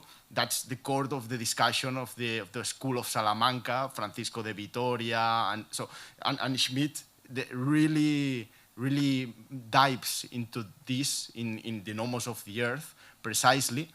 And he seems to reach a conclusion for himself, not only interpreting Francisco de Vitoria, but for him,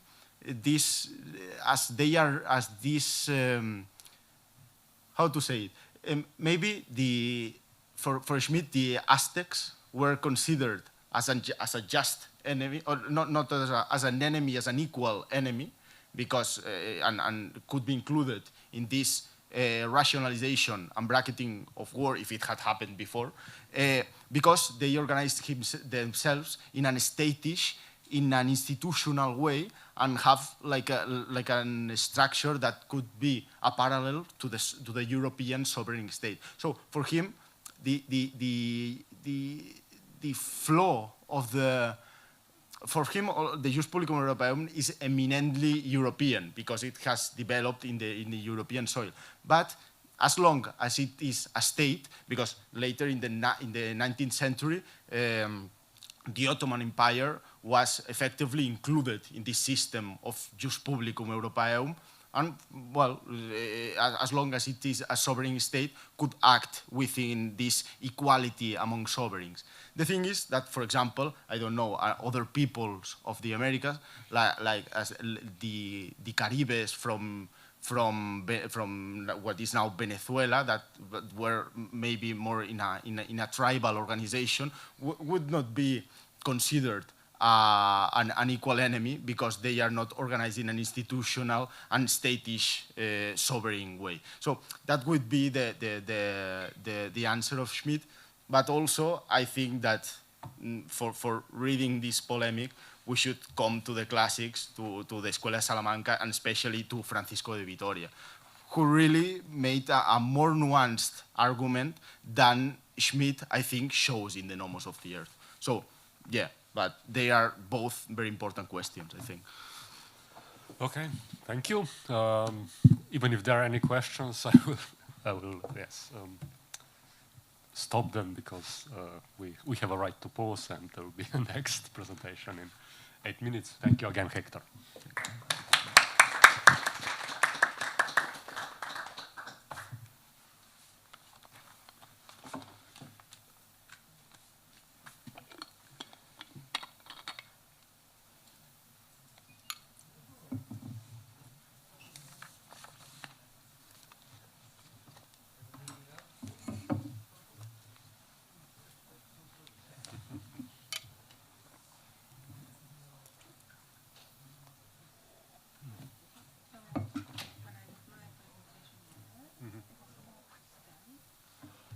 Interesting question. I think it should be, yes, because they...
Between Hegel and Stirner. Okay. Because Stirner, it's true that when you read Stirner, this is very confusing. No, it's message. It's written like bursts of inspiration. So.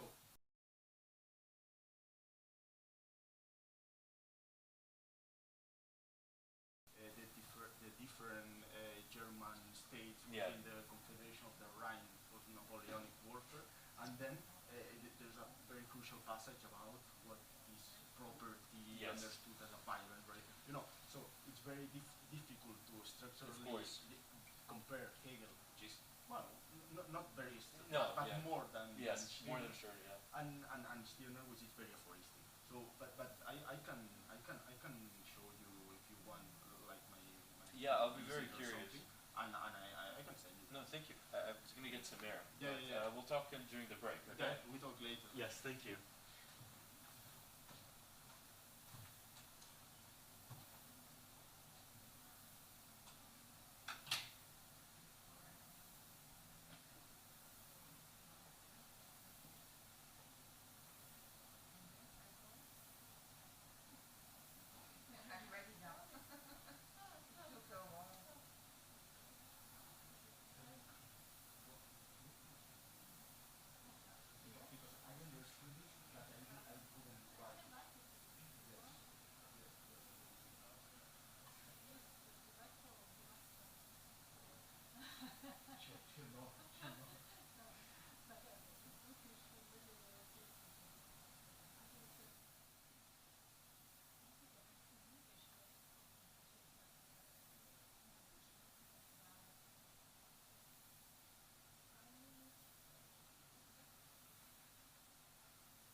You're just speaking from head?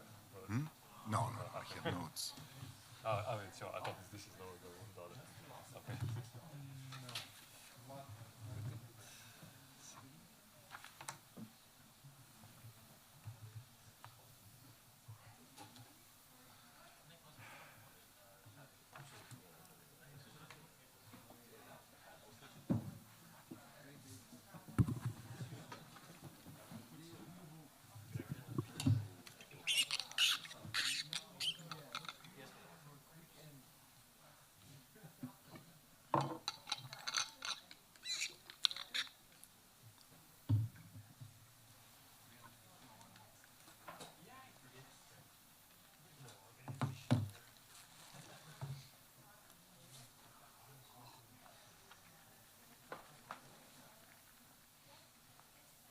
Okay. Seats, please. Martin, is it allowed to sit closer to the speaker? You're very much invited to sit closer to the speaker. It would be preferred. Yeah. Yeah, please. So, unless you have, unless that's really 20 meters is really your preferred distance of listening, otherwise consider coming here. So should we actually move, or is it Yes, do. Please, please, please, do. Us. I mean, okay.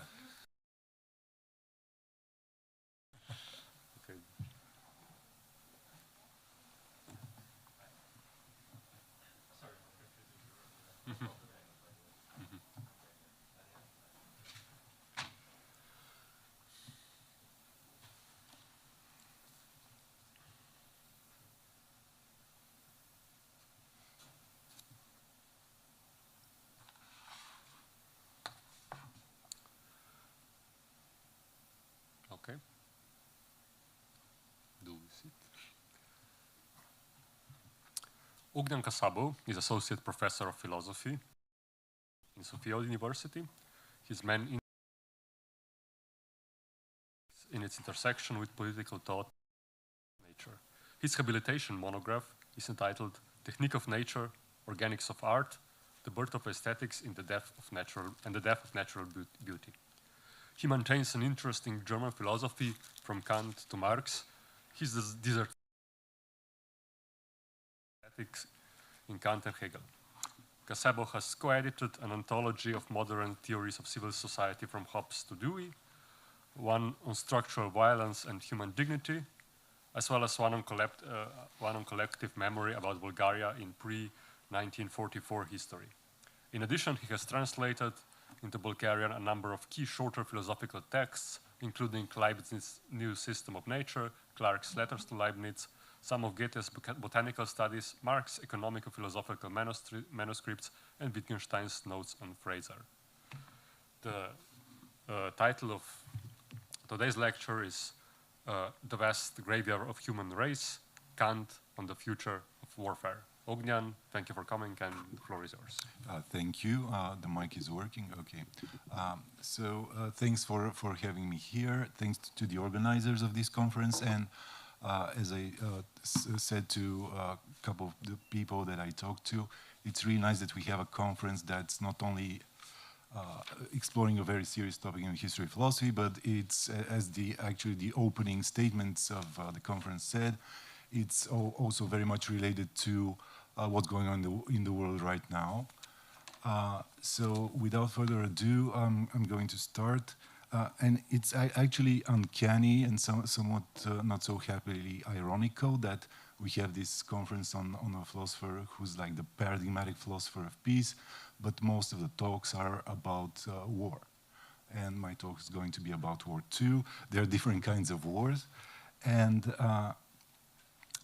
yeah, this is something uncanny, but as we saw yesterday in the debate in Tzede Club, there is also an uncanny irony of geography, maybe. Kaliningrad has not only the birthplace of Kant, not only an irritating governor who said such and such about him, but also it's the port of the Kaliningrad Oblast is the port of the Russian Baltic Fleet, and it's a very, very strategic location.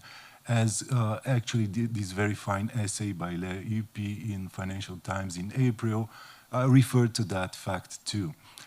As I was reading Financial Times in 2022, there was also an irony of art.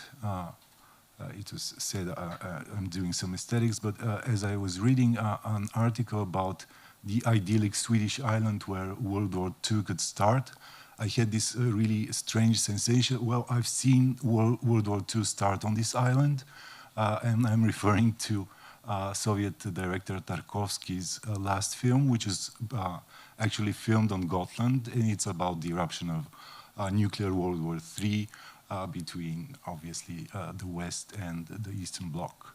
And it's a strange, strange thing. And obviously, I'm starting with what's in the abstract. I'm not going to read it, but you well remember that the very first sentence of the essay on perpetual peace refers to the grave. And it's, Kant says it's a fine thing. There was this innkeeper whose pub, he had this sign, zum ewigen Frieden, or I guess in Dutch, but at the eternal peace, and the sign depicted a graveyard. And so this is not only an isolated thing, because as we read the text, at two crucial points, Kant refers to the common grave of mankind, or of those who wage war. So first I'm going to read out the two passages that this happens apart from the introductory one. So in preliminary Article 6, and I'm shortening it, here Kant refers to the fact that some trust between the warring parties and some trust in their eventual disposition for peace is needed. So he says some trust in the enemy's way of thinking must still remain even in the midst of war, since otherwise no peace can be concluded and the hostilities would turn into a war of extermination. And actually, here I should say, this is not Vernichtungskrieg, this is not total war. The term Kant uses is Ausrottungskrieg, a war of eradication, or if we use literal translation. So, in this war of extermination, the simultaneous annihilation of both parties, and with it of all right as well, can occur, and this would let perpetual peace come about only in the vast graveyard of the human race. So, here, this is like a total, a war of a complete extermination of the human race.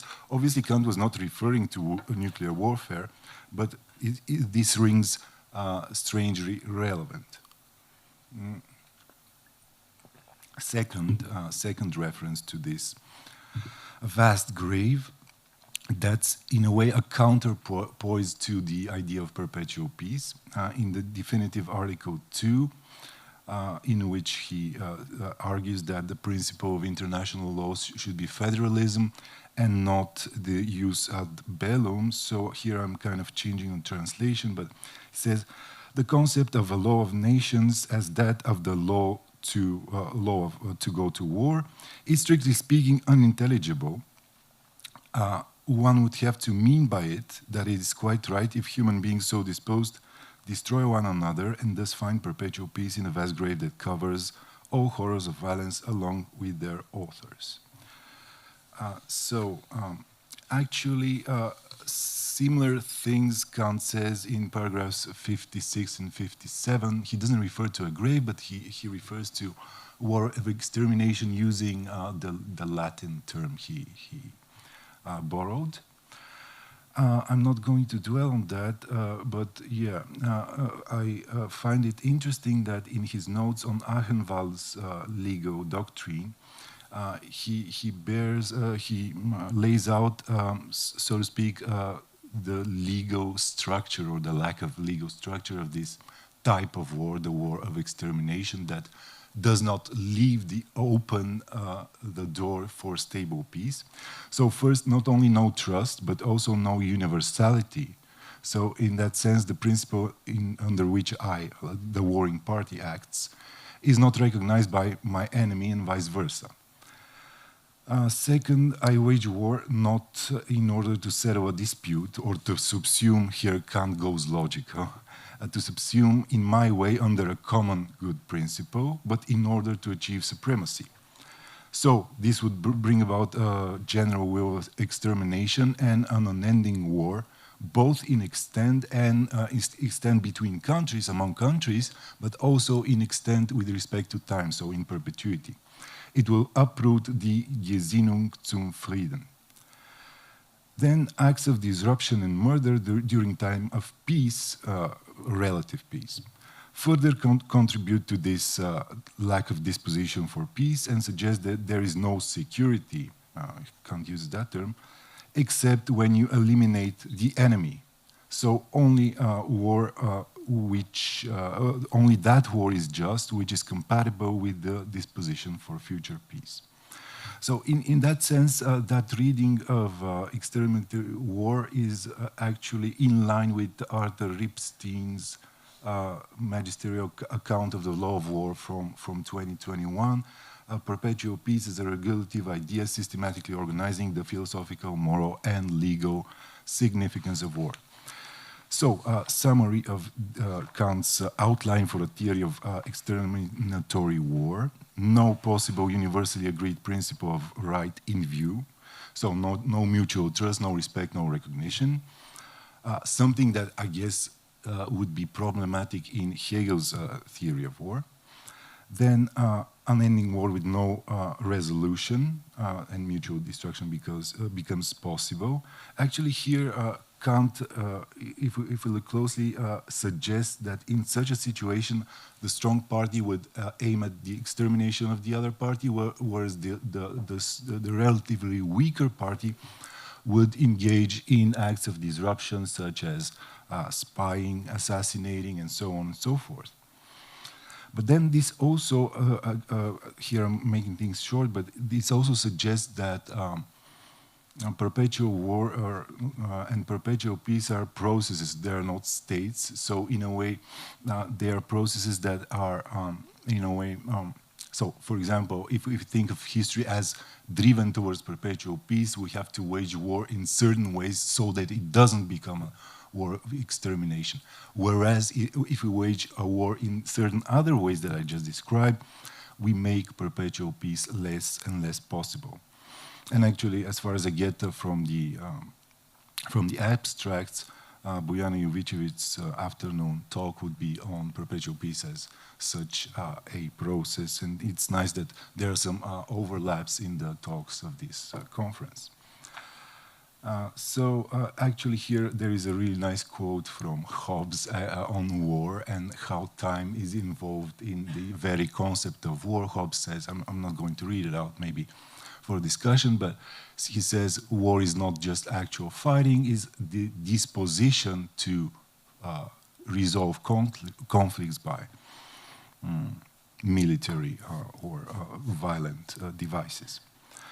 So another thing is that, to flesh out this theory, is that for Kant, it seems that a possible war of extermination not only, so to speak, empirically could negate or destroy humans, but the very notion, the very concept of right. And maybe that's on the one side, with the empirical destruction of humans, there will be no other, at least on Earth, rational animal to uphold any concepts, but also the way a war is waged, it kind of negates that concept. So it's not only about the outcome, but also about the internal principle. So then I move to what I'm saying, what I'm calling after Alan Wood's provocative 1998 article about Kant's so-called historical materialism, the material preconditions for such a development, exterminatory warfare. I think those preconditions are not irrelevant to the conceptual structure, but they flesh it out. So Kant says a lot about not only about how war should be waged, but also about how war is waged, and in a way, his philosophy of history says a lot about how ideas emerge, but it cannot ground those ideas, but it can help us understand their significance and the likelihood that those ideas would actually hold out, that reason would be actualized, if you will. So, in a way, Professor Zdravko several times referred to the fact that Kant says actually some, or at least gives hints about some of the institutional preconditions for perpetual peace. So we should think about the material preconditions about war of extermination. So here I could, the hints are not that many, obviously, but two things should be said.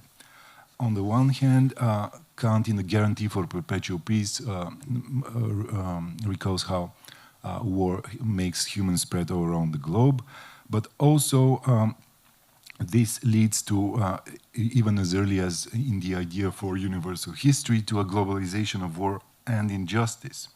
And you have, going back to perpetual peace, the situation where a violation of right in one place of the earth is felt in all, something that we heard about in Roberta Picardi's talk, and I didn't realize it's not only about disposition, but it's also, as you said, about material interdependence, or maybe that's Kant's main point, as you urged. So, but Kant says, well, this harms the spirit of commerce, something that we discussed in the discussion after your talk. But there are a lot of buts here. In the idea for universal history, Kant mentioned the fact of the new invention of endless debt. And it seems that at this point, he thinks that this is a self-defeating financial practice. So you fund war, you borrow more. And he said here, shortening the quote, that's from Proposition 8, an ever-increasing burden of debt, which is a new invention, he says, will make war so dubious an undertaking.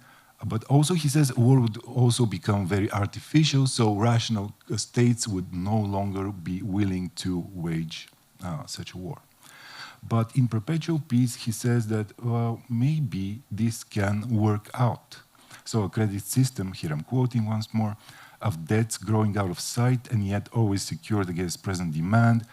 The ingenious invention of a commercial people in this century is a dangerous power of money, namely a treasury for carrying on war that exceeds the treasuries of all other countries or all other states taken together. So you have not only financial interdependence, but you have like one center that accumulates a lot of debt, but also obviously a lot of military power here. And yes, so on and so forth. So he says this seems to be one of the preliminary articles on standing armies. He says, not on standing armies, sorry, the fourth one on debt. He says this should be abolished. So it suggests that, this situation suggests that if a state or a group of states is capable of achieving some sort of disproportional financial concentration and also of linking economic power to defense spending, which says, well, the state can actually use those debts to finance its economy and growth and so on and so forth, then this practice of financing war with more and more debt would not be so self-defeating, and that's why we need this preliminary Article 4. So what do we make of all this? What are the prospects of exterminatory war or its converse, perpetual peace?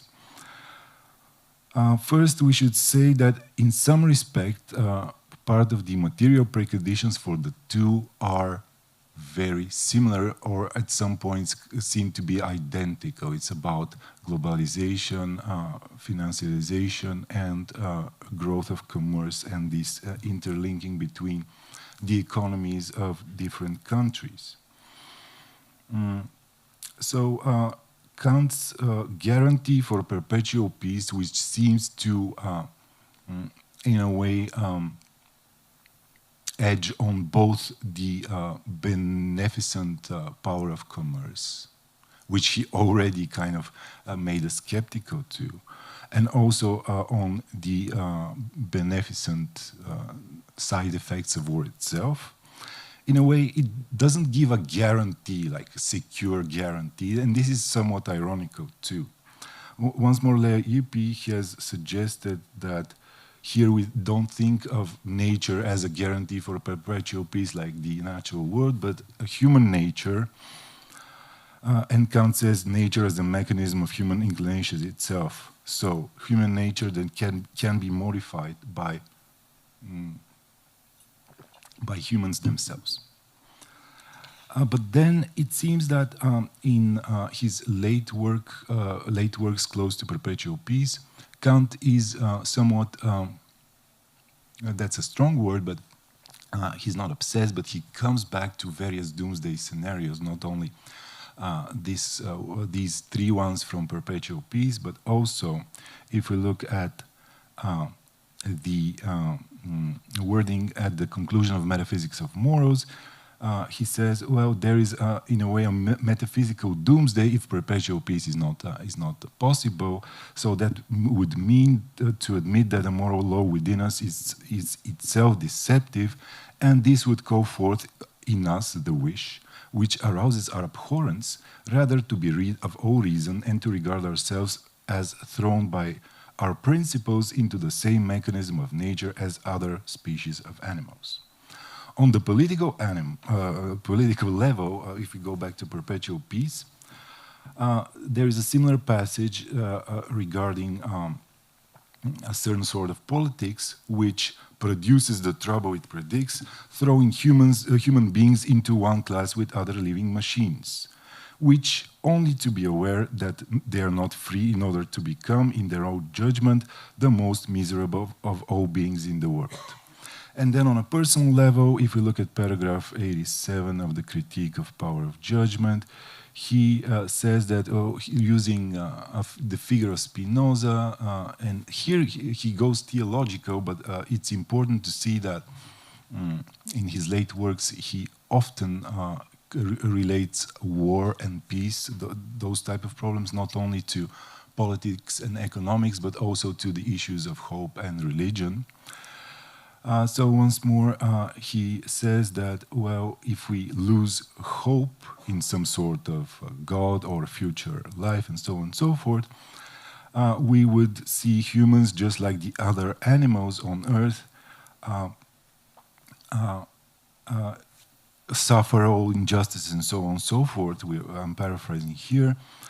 And things will always remain thus until one wide grave engulfs them all together back into the abyss of the purpleless chaos of matter from which they were drawn. So this also relates to teleology. But if we are mere machines, then there will be nothing so wrong about waging war and waging exterminatory war in itself in the first place. So there are practical grounds to believe, or rather hope, in God, providence, and peace. Yet, if we look at the essay on the end of all things, which is from the same period, Kant at least seems to admit that there are some reasons to fear a terrible end of the world, insofar as we're not disposed to realize our end as rational beings. And in a way, here he also there is a footnote figure of the in that comes in another context, maybe, like this world as a indulgent and, pardon my French, but in a way crappy place, because he refers to this, he found this mystic from the Orient who thought maybe this world is the toilet of other worlds. But another bad version of our world that he quotes is an Oriental caravanserai, which is like an inn where people go, eat, go to the toilet, leave, and there is no sense to that story, much maybe like the situation with the Dutch inn. Obviously, like the caravanserai and the inn are images relating to the allure and the power of commerce also.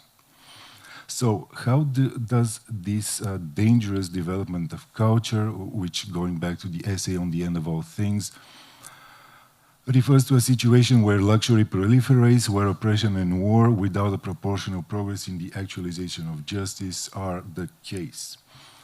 So if we look once more back to the critique of power of judgment, paragraph 83, which I think is like really important for understanding Kant's late like combination between teleology, economics, some economics, and some obviously political theory aiming at perpetual war.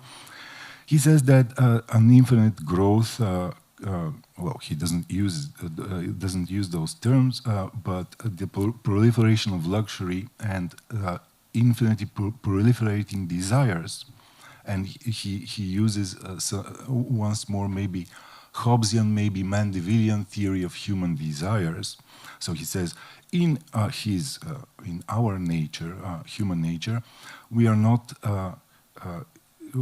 is not of the sort to call a halt anywhere in possession and enjoyment to be satisfied. So this results in what he calls the barbarism of war. human beings working hard for the destruction of their own species, so this recurring topic. So if we have what he calls a culture of skill with no culture of discipline, so the culture of skill refers to what we would call technological progress, but with what he calls, he doesn't once more use that term, but he says the differences between the ruling class and the lower classes becomes greater and greater, so rising inequalities. So given no cosmopolitan hope, we can only count on the beneficent effects of war, while the hope, once more quote, for perpetual state of happiness among nations recedes ever further. So if this is not extinguished, the trends, even the idea is not extinguished, the trends make its actualization more in the distant future. So, to conclude, I see I'm running out of time. I wanted to, even though I believe it's somewhat clear by now that as part of Kant's hints and part of the way he links all those issues can be very much relevant in thinking about today's situation. I mean, in my abstract, I said, well, I'm going to talk about Hegel, but there are enough. We already heard one talk about him, and there will be at least two more tomorrow about Hegel's critique of Kant's theory of peace. But it seems, and there have been papers on that Hegel didn't think that war could go exterminatory. So he thought that more or less it will be a political affair and it will be civilized. But I think that from what we hear from Kant, he said, well, there are reasons to believe that things could seriously go wrong, and we could see them going seriously wrong right now in our contemporary situation. So obviously recent years, recent decades have had us witness massive military campaigns by some of the most advanced armies in the world, which seem to target without second thought civilians, medical facilities and critical infrastructure, something that obviously Kant excluded from the war, his interpretation of the jus in bello. So what about the preconditions for war of extermination that I tried to delineate? The debt and the economy, we can see that global finance and a profitable transnational military-industrial complex has risen, and also that financial aid and technological exchange that intertwine the political and military fates, or rather the political/military fates of certain countries makes them closer than ever before. So with respect to the preliminary articles to Perpetual Peace, there was actually a pretty, it was a really short and not very philosophical, but still, I think, pretty worthwhile essay by Jeffrey Sachs, who said, oh, it's high time we abolished, if not standing armies, but then at least international military bases, but also, it was an essay on Kant's Perpetual Peace, but also financing armies with debt. Another thing that could be said with respect to those preliminary articles, and some of the definitive ones, this democratic peace theory, at least from the part of international relations scholars and political theory scholars, as Georg Kavalar has recently shown in his book 2020, that it has been used, at least politically, to justify questionable military interventions and double standards to which also Professor Kobe referred, double standards that the West has employed. So the issue of spies and assassinations brings us to the very current issue of digital surveillance, which is both on massive scale on civilians, but also on world leaders, something that Kant very naively thought could be banned, you know, but right now it's here. Also, the situation in which the strong aim at extermination, while the weak engage in activities which would be classified as terrorist, is very much the case today. With respect to the definitive articles in here, I'm almost done. We could see the return. I mean, a lot of people have mentioned that in the public space, the return of great power politics and the danger of the rule-based international order. But if we go back to Kant, he doesn't care much about any rule-based international order. He cares for a certain set of rules that should be universally recognized ones, and that set the basis for the possibility of for a possibly just war. So, for example, if a lot of powerful countries agree that a certain government has the right to defend its country by any and all means, that means we're in a very, very bad place. And Ripstein, going back to Ripstein once more, he very convincingly, I think, argues that the new asymmetrical and terrorist conflicts do not absolve actors from responsibilities under the law of war, even if their enemies are deemed unjust. And this is a concept, by the way, which Kant finds very problematic.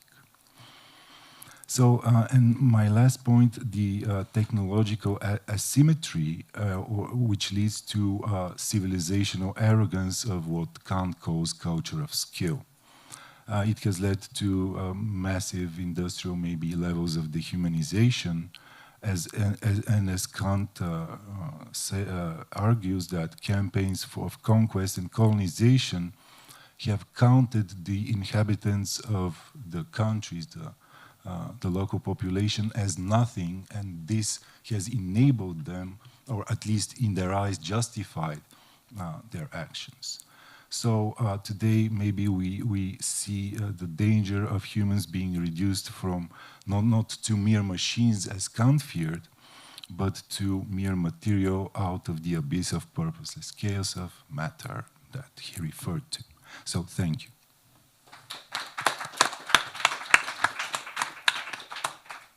Thank you, Ognian. Do we have any questions already? Okay, Gregor was.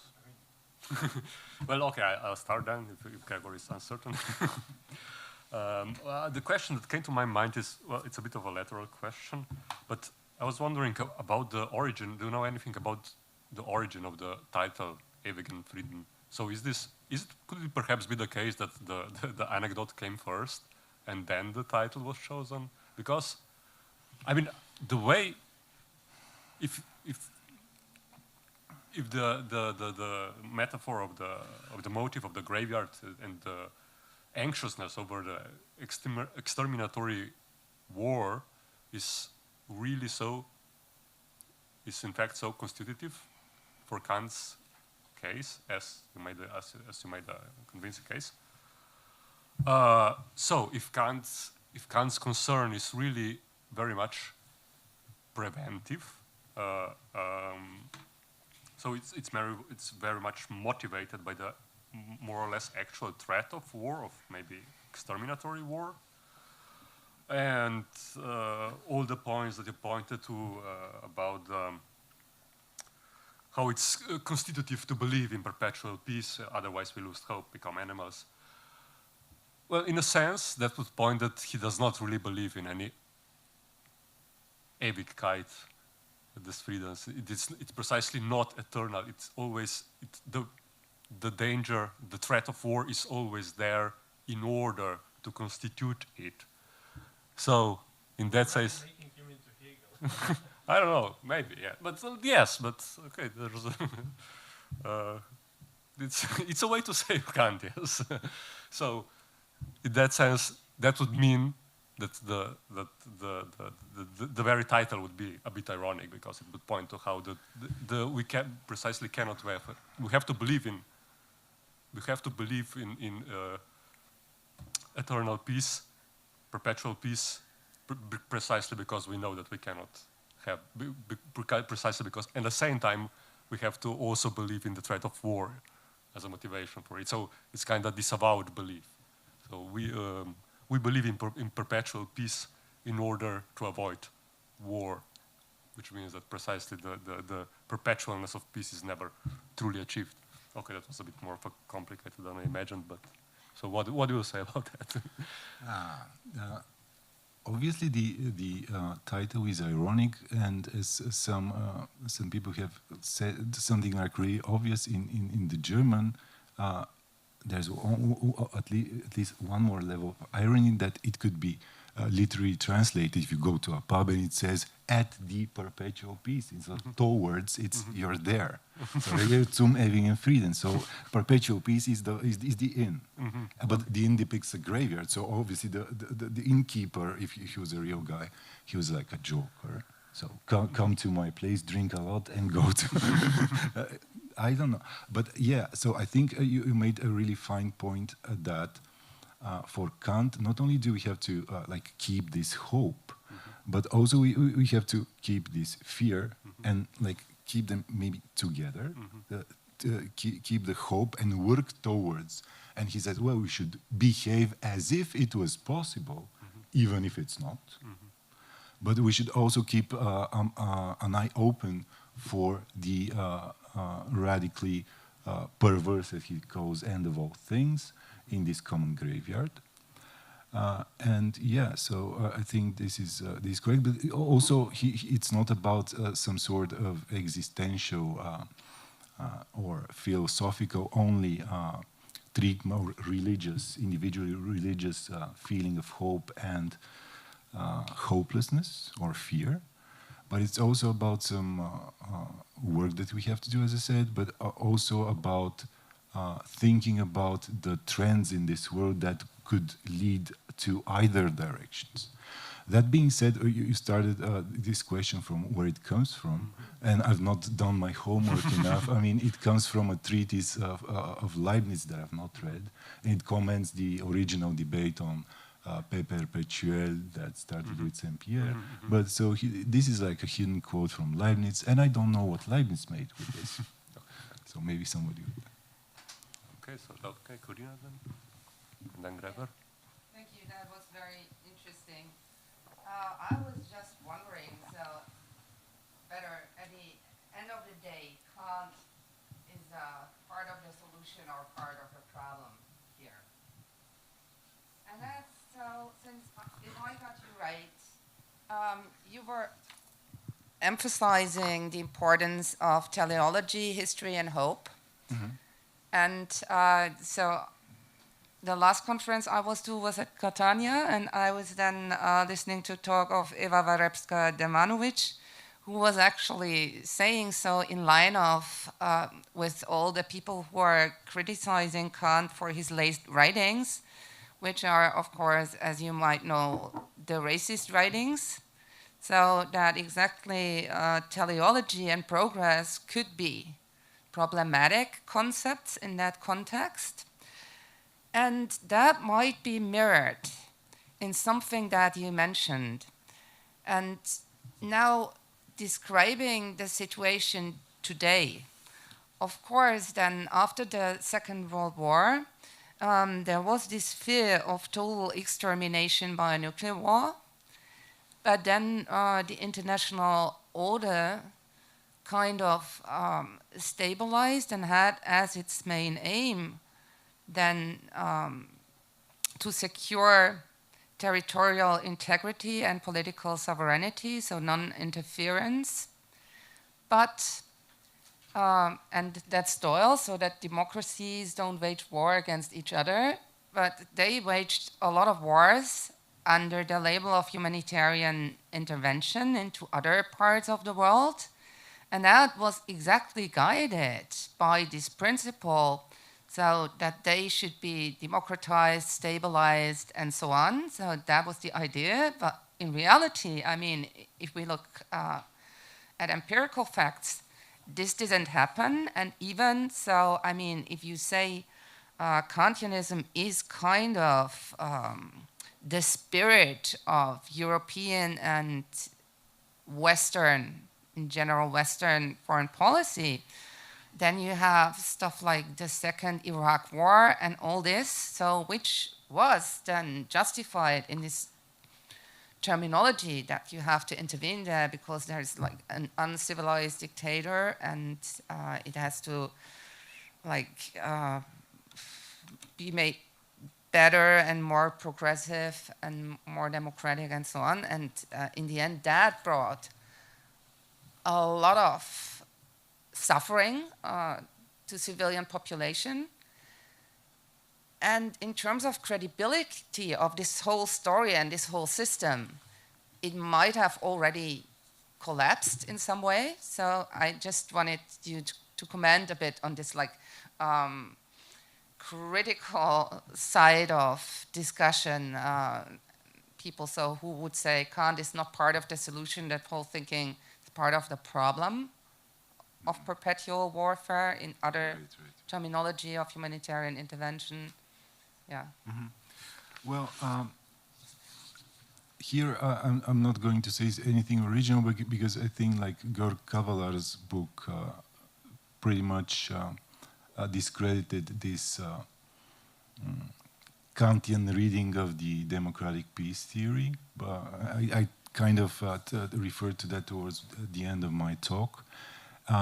And so what I should say is that seems to me to be an abuse of Kant's theory. So Kant seems, for me, I firmly believe that Kant's part of the solution, but obviously words of philosophers can be, well, I remember when I was preparing for this talk, Josep Borrell, the outgoing EU representative for foreign affairs, this year said that Gaza has become a graveyard for some of the most fundamental principles of humanitarian law. But if you look what he said in 2022 regarding Ukraine, he said something referring to Kant. To this year, he referred to principles of law. So I think this is an interesting idea that an event could bury the principles. But then in 2022, he said, well, we should be not Kantians, but Hobbesians. And he referred to this popular, like Europe should be more warlike in its disposition. And if you look serious at Hobbes on international politics and Kant on international politics, it's not that clear what he meant, but he obviously meant that we should be involved in somehow in the Ukraine war, and as long as it takes, and so on and so forth. But yeah, so I don't think, especially if we read the latest pieces by Kant, especially the one on perpetual peace, that despite his a bit earlier racist articles, that he could be reasonably used as justification.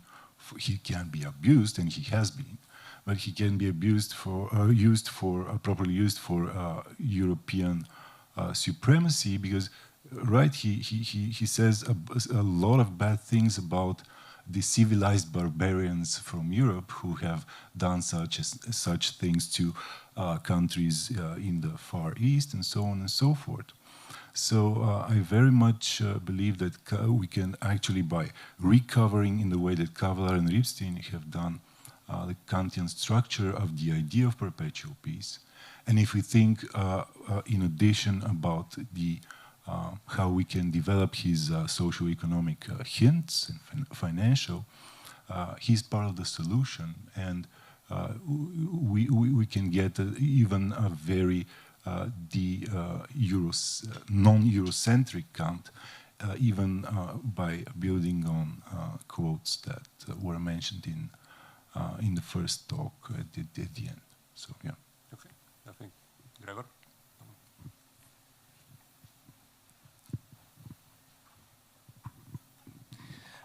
Thank you, Ognian. This was very interesting, and I think the discussion is also kind of interesting. It reminds me of the MAD discussions. Like, if you have mutually assured destruction, then you also have peace. Like, this was actually defended by many people, that it's the nuclear power that actually helps us.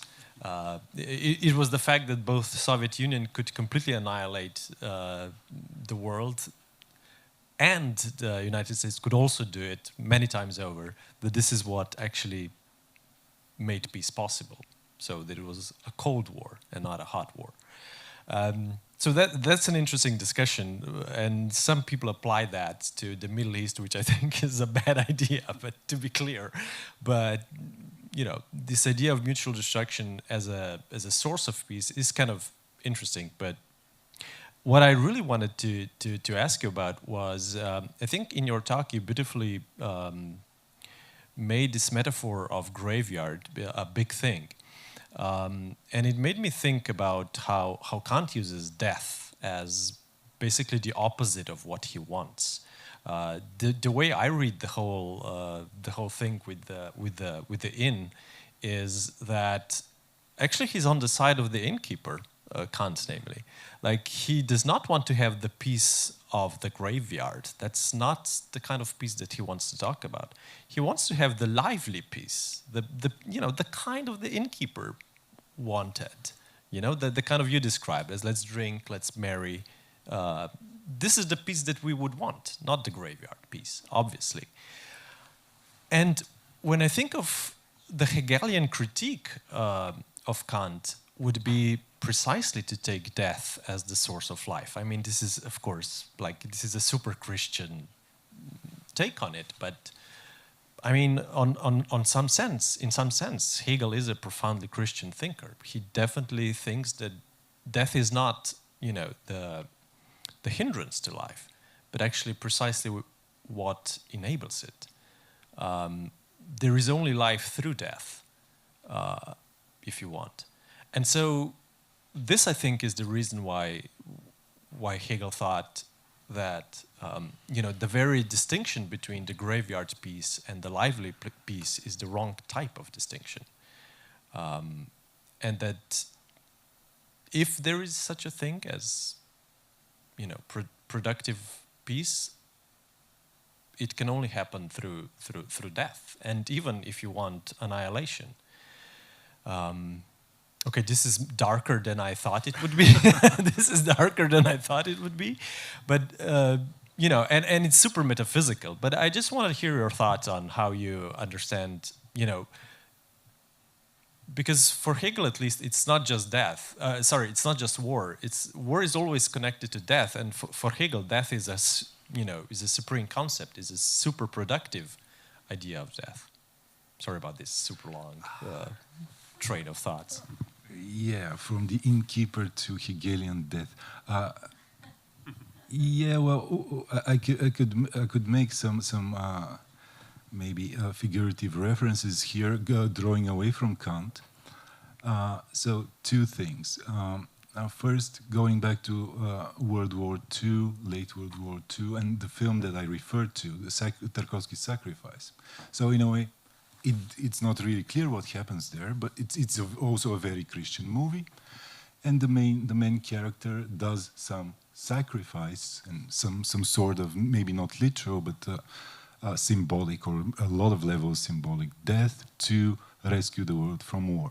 I mean, this is not philosophy, this is not theory, this is art, but the very Christian thing is that salvation could maybe occur through self-sacrifice and not through sacrificing other people, animals, and so on and so forth.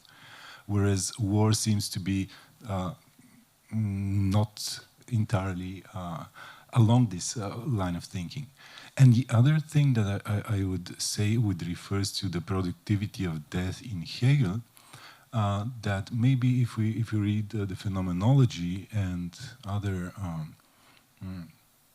places where he refers to Romanticism, well, there's another, even more darker version of death that's non-productive, even according to Hegel. If you think about Novalis and his hymns on night and his yearning for death and so on and so forth, we have a very rich Hegelian critique of this notion of death. So definitely, it's a topic worthwhile exploring, but it needs also some internal distinctions and qualifications.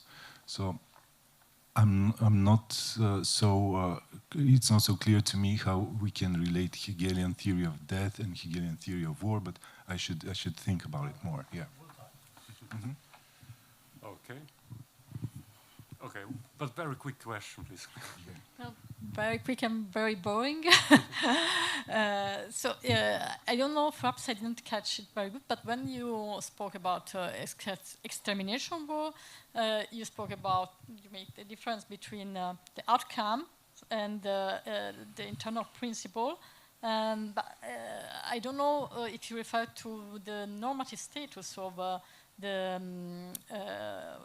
imperative of, so the fact that extermination war is absolutely forbidden for Kant. So what is the ground of this absolute verbot? It's not, is it the fact that it puts the whole mankind at risk, or is it another one? Because in my view, it would be a pragmatic imperative. If, in my view, Kant doesn't take in account the fact that war put human lives at risk. What do you think about it?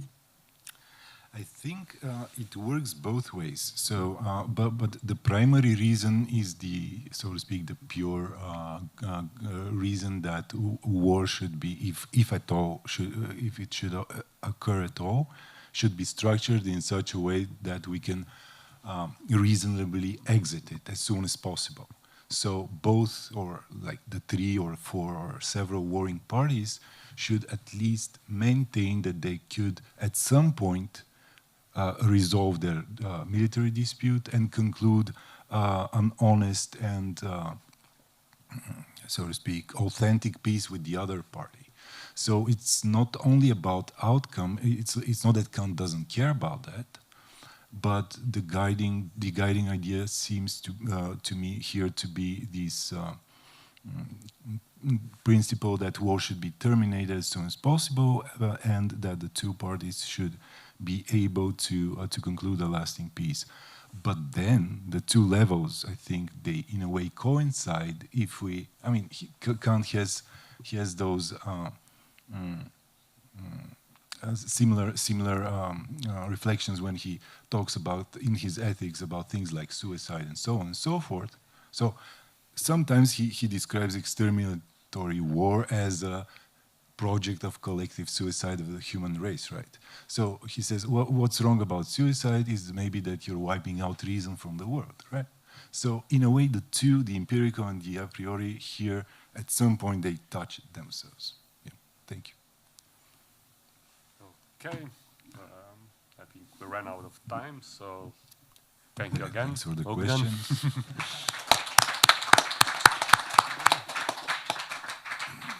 Now, 2 hours break. Okay, for all the participants, we have lunch upstairs. So it's in the canteen of the in the 6th floor. So you just take the elevator 1 floor up, and then to the right, you'll see the sign, I guess, where you have to go. Okay. See you at 3 o'clock for a lecture. I mean, see you there, but we reconvene here at 3 o'clock for a lecture by Petar Bojanić.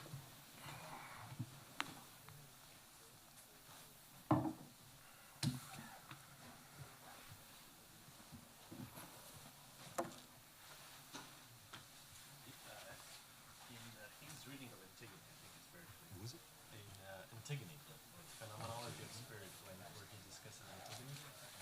He makes it very clear that what Antigone does on a level of oikos, burying the dead, is equal to, on some level, it's equal to what the government does with tourists, just producing lies. So, okay. But how is it equivalent? Isn't it not the reverse? Because she wants to hide the boy, right? Hide? No, not hide, but just... But she needs a body, so there has to be war. It's literally like that. She needs a body, yeah. So she needs to observe the right of burial, so she needs someone dead. Yeah, she needs someone dead. Someone needs to die. Why? Antigone. If she wants to bury someone, someone needs to be dead. Well, she gets buried without dying, so that's not a logical necessity. But I just want to say, really good talk. I enjoyed it a lot, and bother you with questions later. Okay. I'll be happy to. Friends, I'll You join us for the lunch? no. I'll have to be away, and I'll only come tomorrow morning. So I'll definitely see you work. No, I'm not talking tomorrow. So definitely, it's Saturday. Oh, Saturday. Oh, yeah, you're talking Saturday. I'll try to be there for Saturday. All right.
Welcome back, ladies and gentlemen. I trust you all read the program of the conference, so that's why I think there's no need to read all about Petar, which is written in the program anyway. He has a very impressive CV, though, and therefore, if you haven't read it, I really recommend it. Currently, he is principal research fellow at the University of Belgrade. About 10 years ago, or 11 years ago in Germany, there was a huge discussion about hostis in justus. And now I think it has become very important for us to discuss this again. And so please, Petar, thank you. Feel free to start. Thank you very much. And thank you first, Hector, who started with this subject. I will just improvise and try to open this institution. I think it's. I said here that I have not yet good argument for this, and then I feel like I have been doing one and the same thing for over 20 years, because this I found in my thesis, and all the time I'm doing this about what does it mean unjust enemy or hostis in justus. Well, we can start very easy with Hamas. For example, we saw the problem. This could be this one group, not dispersed group, we can say, involved in different groups. And I think we have a consensus that this is hostis in justus on one way or another. Well, I think that we have not the problem to say that it's necessary to destroy this group. We have problems with different, for example, with civilians, with collateral damages, with destructions, etc. But I think we have not. We can accept this argument that it will be good to destroy the group. Now in foreign policy, I think from last one or one before last one, you have one text about the Hamas, about the group, and the author justifies theory that it's not necessary to destroy by force this group. It will be good just to leave this group to destroy itself. And this is also very good argument why the group like this can destroy during the time itself. Several arguments with, well, this is also. Okay, second, in Germany, 25 years, Serbia was on one way or another unjust enemy, and I remember the text, Habermas' text about Kant in this context, and I think that was a justified operation, bombing the cities. There are damages different, but the result of this bombing was to stop violence of Milosevic, violence of this government. A very good example, because in that time we have on one way or another this Kantian situation that we have a consensus of different players in a international scene or international law, and they are accepting to be all against one. I think this is this moment, all against one. That could be my argument. All against one. Behind this is Kant. Behind this is Kelsen. To promote the argument all against one, consensus of all against one, who is unjust enemy, is justified. Well, That's it.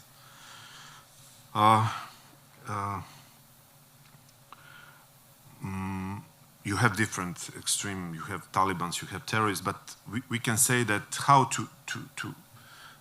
the war criminal, the unjust enemy, the criminal unjust enemy, the freedom fighter who is also criminal, the unblemished freedom fighter, the subversive, the terrorist, you have many names. And all these names, or all these agents are producing wrongful acts, bad acts, evil acts, etc. How to recognize what does it mean? First of all, Kant is, appropriating, compiling, commenting on various jurists who came before him. That means there is nothing original in Kant. This is nothing. Plus, we can say Schmitt, this is nothing original. We can find everything before then. It's very easy to check the books in Kantian libraries. He had everything, but we can find not just this institute, the Hostis in Justus. Hostis in Justus, we can find in Gentili, and we can find in Achenwald, in Pudar, in Wolf, in Vattel. Well, the same. Gentili is more interesting. He was first. You can find in Grotius. The same thing. I was working in Düsseldorf in Schmidt's archive. I saw because in archive you can find nomos as a manuscript. Nomos as a book, how he worked, how he checked etymology in different languages, and how he was preparing to write about Hostis in Justus.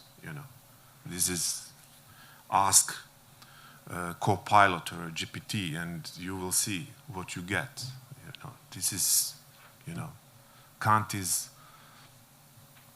nothing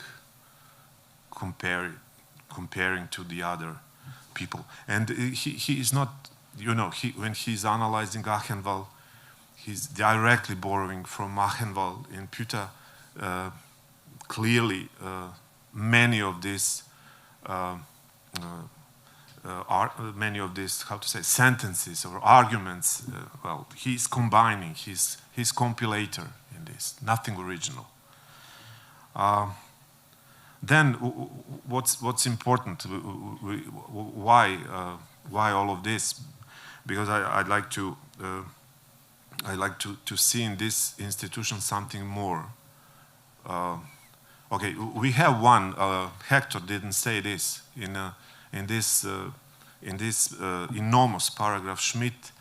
It's interesting that Schmitt insists to ask. He's asking all the time, who is the unjust enemy in concreto? Several times, in concreto. Who is? It's very easy to find who is in concreto unjust enemy for Kant. Poland and Turkey. You can find in anthropology manuscript that for him Poland is imagine Kant today and see Poland. He will be crazy. He will be go back immediately.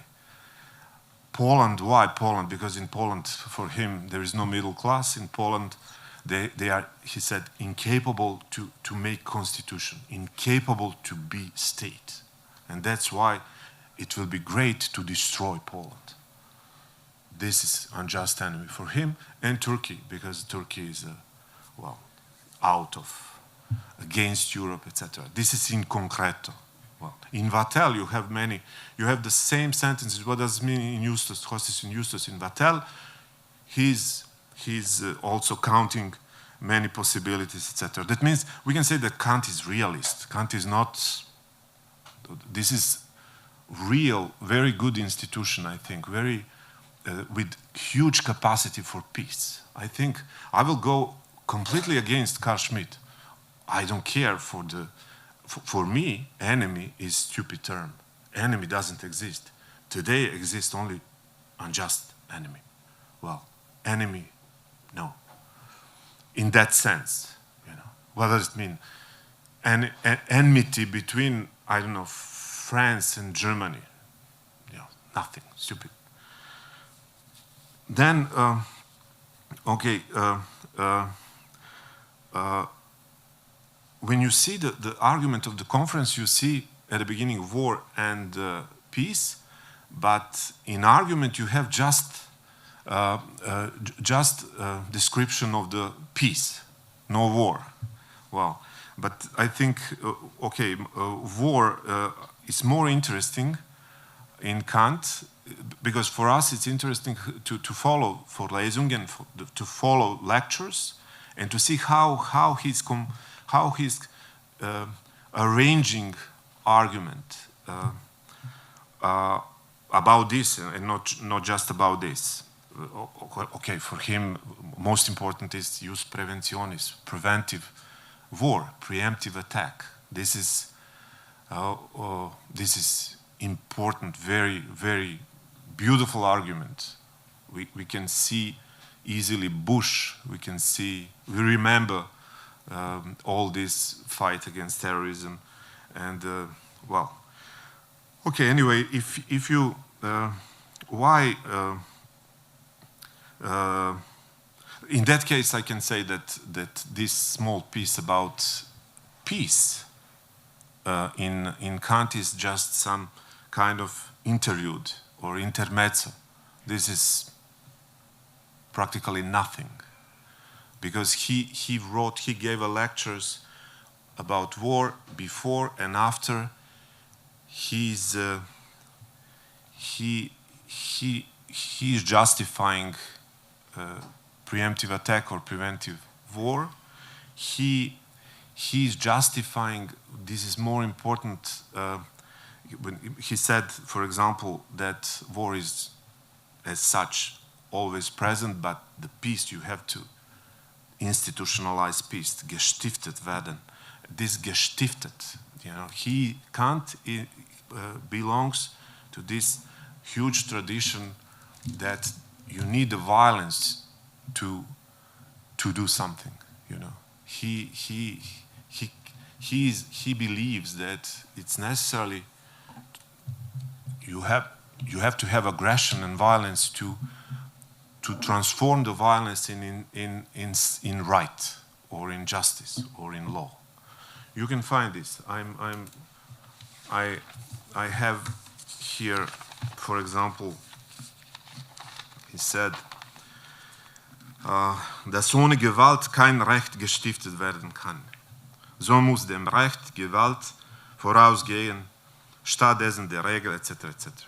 This is gestiftet. How if you are checking the word this, you will see that this is not just gestiftet werden. That doesn't mean just to guarantee. You know, in English is guarantee, to give some guarantee to not to do something. Institutional, how to institutional peace. But you need to do something more. Plus, this is also very important. Behind, if you check for Lesungen after the peace text, they are in the same. In the same time, he got the book from Rosefeldt about diet, about how to prolong the life, and he's using. This is the same story with the Hegel. Hegel has his Hahnemann, and Kant has his Rosefeldt. Rosefeldt means helped Kant to justify idea of vaccination. You can find this in Streit of Fakultät, and And in Hegel's story, homeopathy, Hahnemann, you can very easy understand homeopathy strategy in Hegel. That, for example, government, I don't know, ordered the war to organize, to unify the body, destroyed body of the government by liberalism, etc., etc. That means we can see what does it mean vaccination, or we understand that means to do something. How to say? Not, for example, his example was: should I drink the tea, who is a very bad taste, and this is some kind of violence to rebuild my organism, etc. And his answer is yes. That's why that means this is how to use, which kind of doses of violence you need to produce something good. Well, that's his logic behind. You know, this is well, this like this. And the second, okay, how to understand this and not to follow Schmitt, because to follow Schmitt is nothing. Yeah. Follow Schmitt and to celebrate the word enemy, to celebrate the war, to celebrate the harmonization of the states. I'm not sure that this is good. How to protect this institute of hostis in justus? Well, that will be. You know, today we are using, all of us, we are using drone. Drones are instruments to destroy something. If we destroy the drone, there's nothing. Drone is nothing. You know, drone is just instrument for destruction. That means destruction is, how to say, justified in one way or another. Well. The future of the war is to produce effective destruction. Well, that's why it's not. I'm not. Well, I'm not. This is how to now understand. Well, this you can see this. There are several. Paragraphs, but at the end, below, you can find this most important: Ius belli contra hostem in justum est infinitum. Well, what he's doing? He's first of all, okay. This is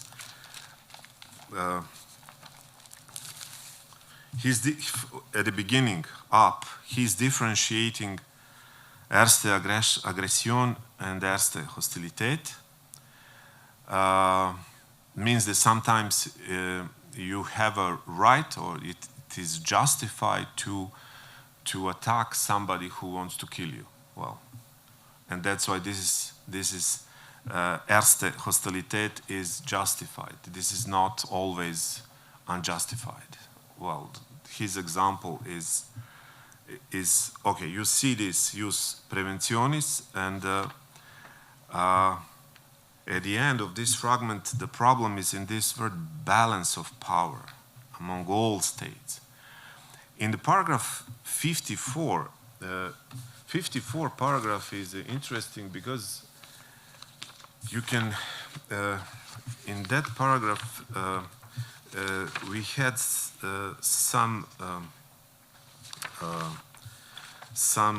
I will quote. We are remembering many problems with one word. The paragraph is like this: a League of Nations, in accordance with the idea of an original social contract, is necessarily not in order to meddle in one another's internal dissensions, but to protect against attacks from without. Aber doch gegen Angriffe der Äußeren zu schützen. Problem is the word without. That means why he needs hostis in justus generally, because he need balance and he need well, I think that's the, you know, Hector, you didn't answer to Professor Kobe when he asked you why he need hostis in justus. He need hostis in justus to arrange something, to arrange, I think, Kobe, to arrange some kind of unity. Hostis in justus is here just to arrange peace, just to arrange. We have to find who is unjust here in a whole, everywhere, because, you know, this is civil society work. We are policemen. We are trying to recognize who is producing here bad acts, well, or evil acts, and we have to destroy that person, or I don't know, agent. Well, that's the deal, I think, and this is how to say, contemporary exists. We are here. We have not the other solution. We have no better solution than this, I think, today. He said, but to protect against attacks from without. And you have behind, when, for example, you have in manuscript, we have a problem. Why he said without? From whom without? Who is without? Because if all of us are together,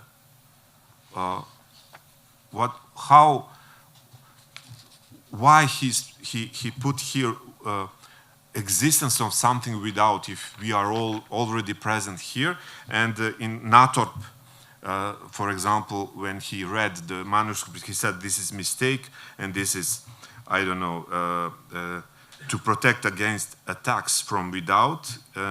What is the outside? He said people. Natorp, Forlanger said to protect from enemies without. But how is it possible without? Well, we are producing all the time without or outside of us.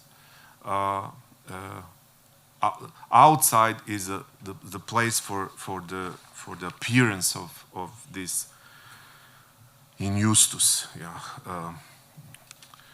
Okay, that's why I think it's necessary to forget this Schmitt critique, because we have not today ni wars of prestige, ni wars of choice, ni colonial wars. If you check, this is the answer when you asked about colonial wars. You probably remember in Russell. Russell said exactly. Russell in a text, Ethics of War. He said that colonial wars are justified.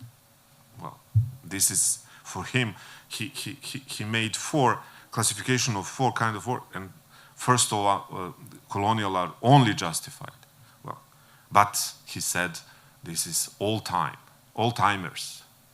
Okay, that means it's necessary to forget the Schmitt, forget the term enemy, forget because now the latent existence of the unjust enemy in international and actual power relations becomes the only remaining capacity of justifying war, and thus the existence of just wars in general. This is of course true in the case of just wars based on unjust enemies, and not the enemy as such. I think we are trying today to recognize only unjust enemy, not enemy. Plus, we have, this is huge heritage of Kant, because attacks, war are forbidden. If attacks, war are forbidden, we don't care for enemy. We don't care for Erste Angreifer or aggressor. This is nothing. Well, at the end. At the end is Vattel. Vattel, in concrete, Vattel said this is monster for unjust enemy. Monster.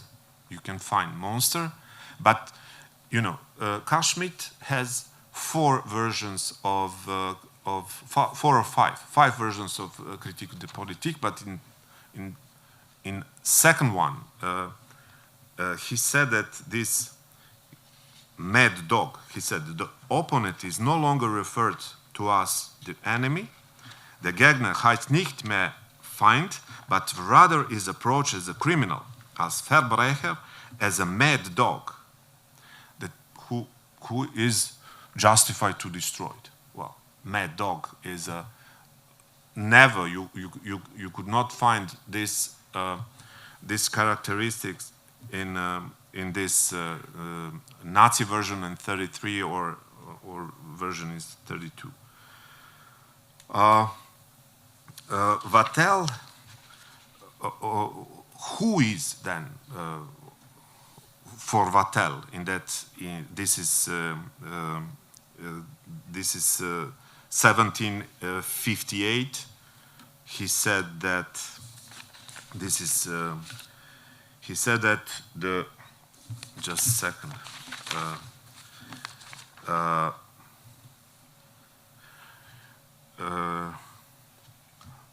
You remember why in Justus Hostis? You know, this is Cicero, pirates. You know, from pirates, because pirate, we can say that pirate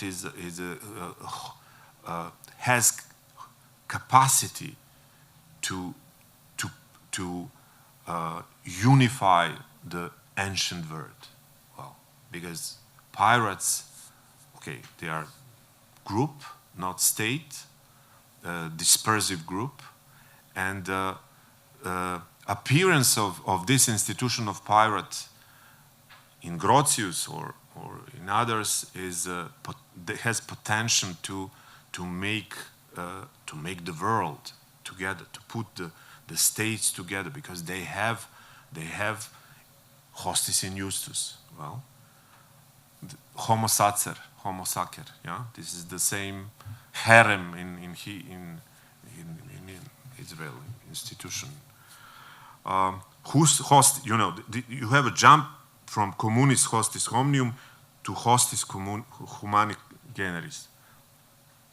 Okay, in Vattel, this is not the humans.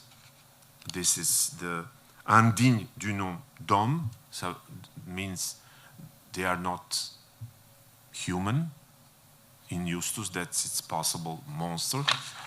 Plus, they are not public enemies. This is important here in Kant, because in Justus, enemy is doing something secretly. Hamas. Well, then for Kant, do you remember this group of confederati? It's impossible to organize bad group of people, the people on bad, how to say, grounds. That means it is impossible, the hostis in Justus are not capable to se réunir, to make some kind of group, exact group. That's why Hamas is not a group. This is this bad name for and for Vattel, who made war only for the pleasure of make it, pour le plaisir de le faire. They are not doing they have no goal. Well, qui font la guerre par goût, and not from love to their country. That's it. They have not country. Well, thank you. Thank you very much.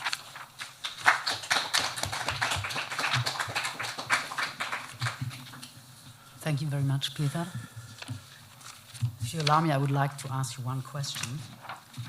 you've mentioned that preventive war is justified by Kant, and I would like to ask you, does he not have a point? If you just think of 1938, for example.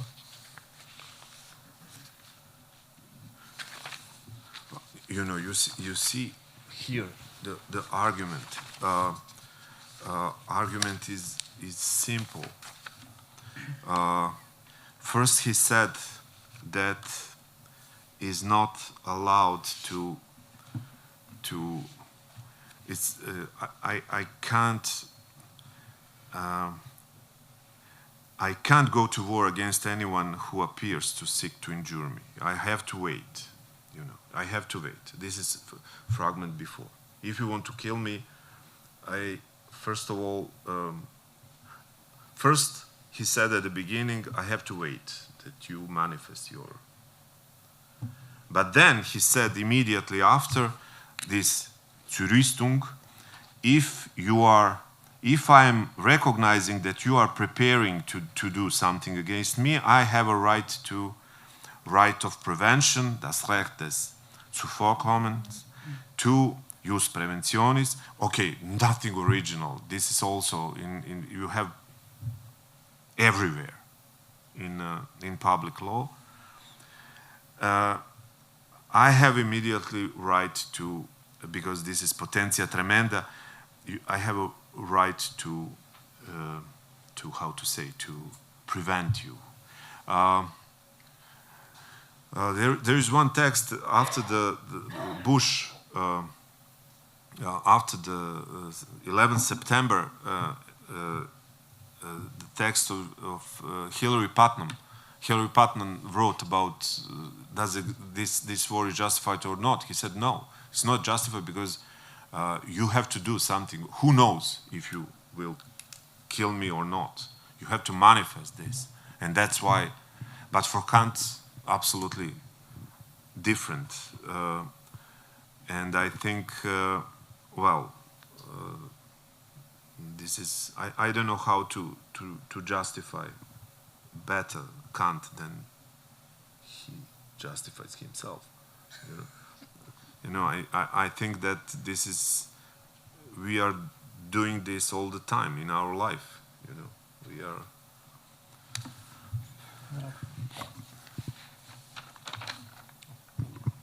Okay, thank you very much for this very interesting presentation. I would like to ask somewhat, I don't know, a question of going into some detail in the imagination here. Let's suppose that indeed the question of who constitutes a just enemy has been settled. And let's suppose that we know what is to be done, namely to destroy it, as you suggested. What does that amount to makes a huge difference? You gave the example of Hamas. Even in Netanyahu's extreme right-wing government, you have people admitting that there's a huge difference between dismantling the military capacities of said organization and between destroying an idea, which is a very abstract thing and is hard to imagine happening without destroying all the peoples who have affinities with the idea. And so if we do not go into some basic measures of dismantling this idea of what destroying a just enemy means, it seems that collateral damage would be the understatement of the century in terms of what it would entail in practice. Since any unjust enemy, because of the very nature of the accusation, would have to have an ideological component, right? There's something wrong about said group. Ideologically, there's some evil that is entailed. The potential for limitless annihilation is deeply ingrained in that notion unless we take very serious steps, not only in thought, but also in practice to dismantle what that destruction entails. So I would very much like to hear your thoughts about how to sort of take that apart. I will say, because we are talking about now, we are combining reality, we are combining ideal arguments, we are combining justification, etc. We are in, well, in, how to say, not in good position. First of all, Kant borrowed idea of all against one from Friedrich Grosse. In Friedrich Grosse, he wrote this in French. He has some small tractatus about this idea. This is beautiful idea to produce some kind of unification and recognized who is against, potentially recognized who is against. You know, we are searching who is like kids. You know, we are searching. We are put some trap to kids to see what's happened. Well, okay. This is one thing. Second thing, destruction. If you check, because I'm doing this, I'm now in the Neue Institute, in the new institute in Hamburg. I have a project about victory, and I'm checking and comparing codexes of war, of ethics of war in Israeli army. And it's very easy to find how to understand what does it mean, the victory, how many targets you have to destroy to name this as a victory, etc., etc. That means Netanyahu is one thing, and Netanyahu, you know, how to say, contaminate. Military army in Israel are more, how to say, prudent when they are doing violence than politicians, etc., etc. I'm not talking about this. I'm not stupid. You know, forget Netanyahu, forget politicians. I'm talking that it's possible to understand. It's clear what does it mean destroy, what you can destroy, how you can destroy, etc., etc. This is one thing. Second thing, today, imagine 10 years ago, our capacity to destroy something was much more worse than today. Imagine that in 10 years, it will be much more easier to isolate and recognize the target and destroy.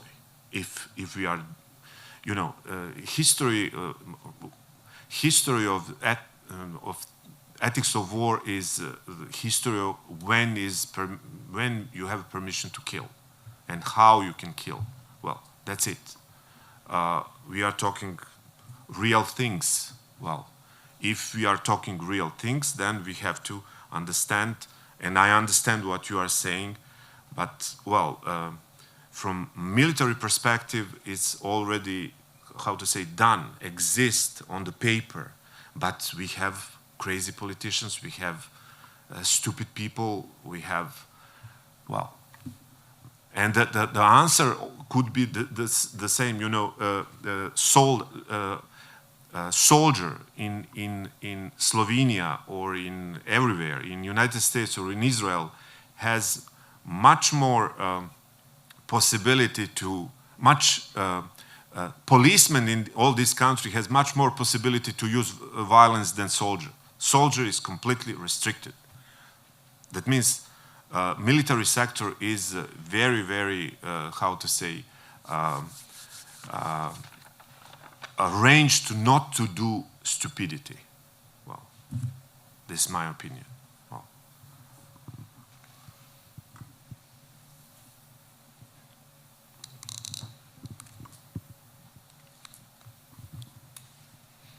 Yeah, thank you. That was super interesting. I want to ask again about the difference between an enemy and an unjust enemy.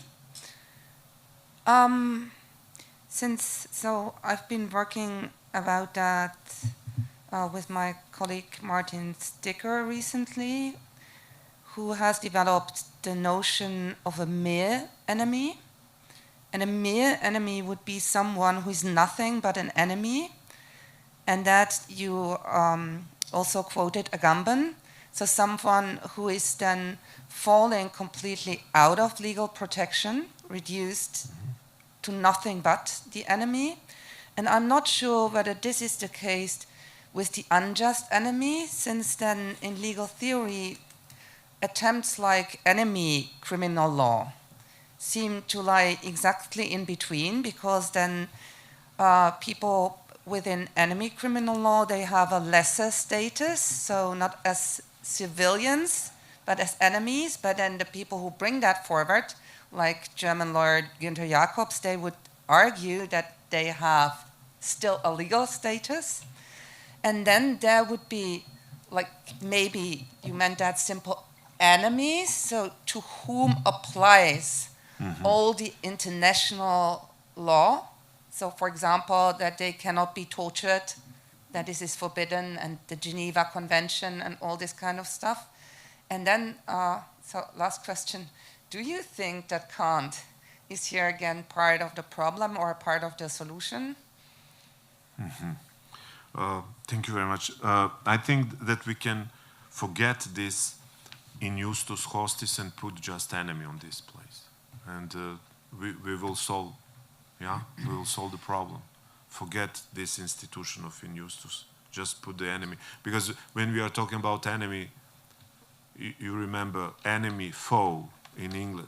That's how they translated Carl Schmitt. We are depending on Schmitt distinction.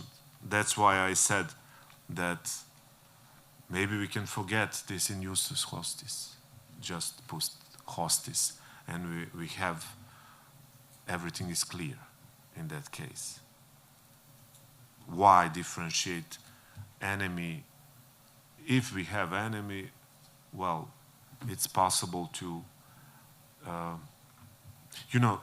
there is one good formulation in Husserl, who is find. Find is somebody who wants to destroy, and that's it. This is enemy. I'm not choosing my enemy. Enemy chooses me. Yeah, this is that's why I remember this. This is also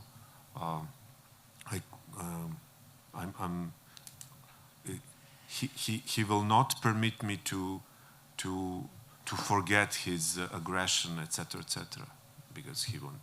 Well, in that case, yes. In that case, I think. Well, if we make some kind of cosmetics with this institution of Kant, we can help Kant to, we can promote this institution as a positive. I'm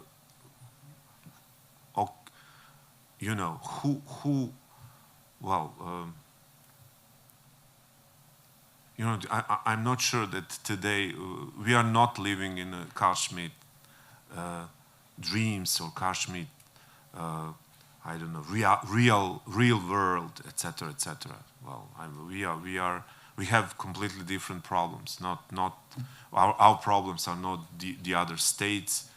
Our problems are not generally at the end not migrants, strangers. Our problems are just terrorists, we can say, or people who wants to do something improper. Well, in that case, I think Kant is. Today I will protect or justify this idea of unjust enemy. Well, beautiful idea, I think. Thank you. We have time for one more question. May I? Yes. Okay. Thank you, Petar Bojanić. I'm a little bit confused with your final remark, because I don't know whether you keep insisting on the concept of unjust enemy, or you would like to get rid of it and introduce just the notion of enemy. But I will come to that later on. First, I would like to, support the idea that yes, Kant was not a pacifist; he was a realist. He basically was not against the wars as such, and he even He even in certain places described, said that there is something sublime in a war, provided it is done properly, something like that. And perhaps this, provided it is done properly, is very important for him, because why the war for him is in principle allowed? Because the states live in the state of nature. There is no way. Basically, there is no way out of the state of nature, because to that we should introduce a universal state that would dismantle the state. So if you have this conceptual framework, then the states live in the state of nature. And in the state of nature, it's impossible, according to Kant, to speak about right or wrong. So everyone is justified and not justified to wage war.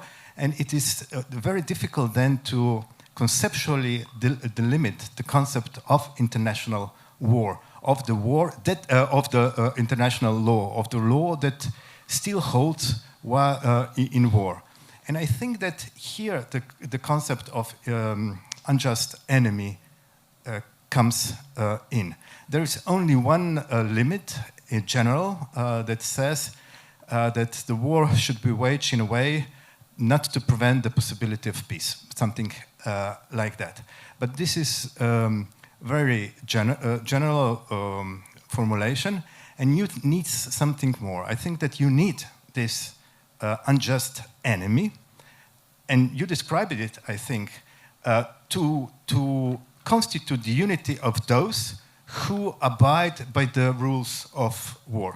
So you have to put a distance and constitute an organization, a unity of states that recognize each other against the one. So formation of unity by exclusion of that one.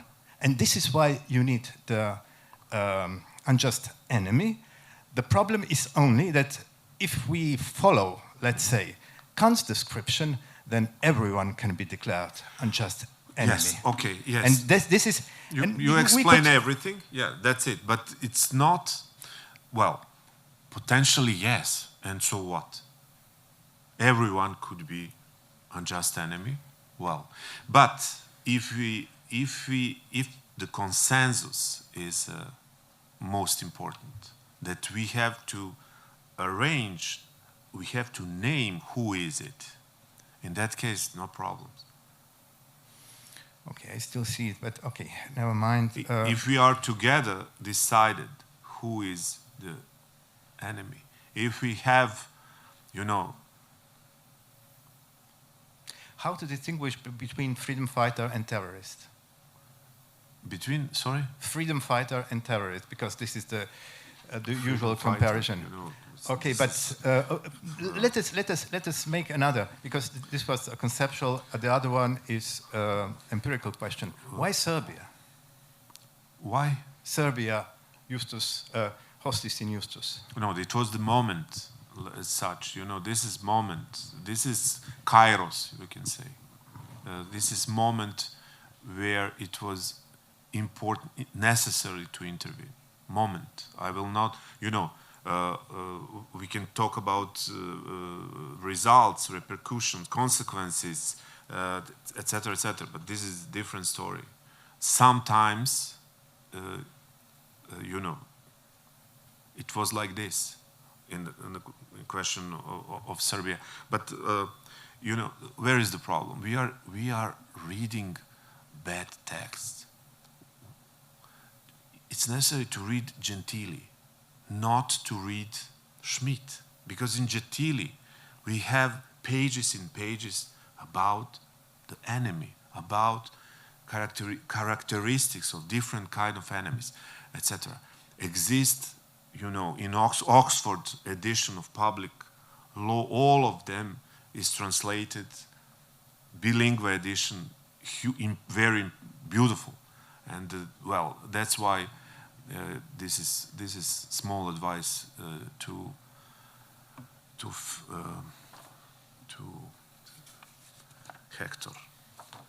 Hector, yeah, Gentili, not Schmitt.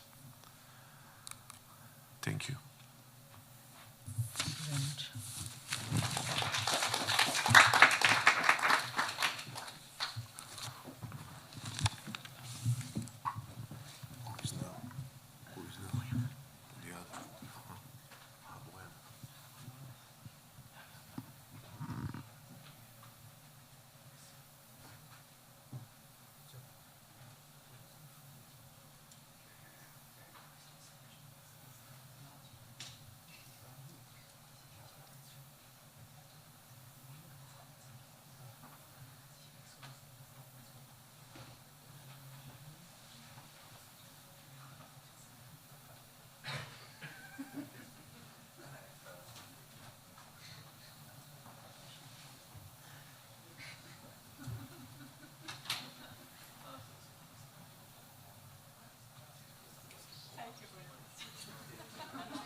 sage, das Paper wäre Ausdruck von freiem Willen.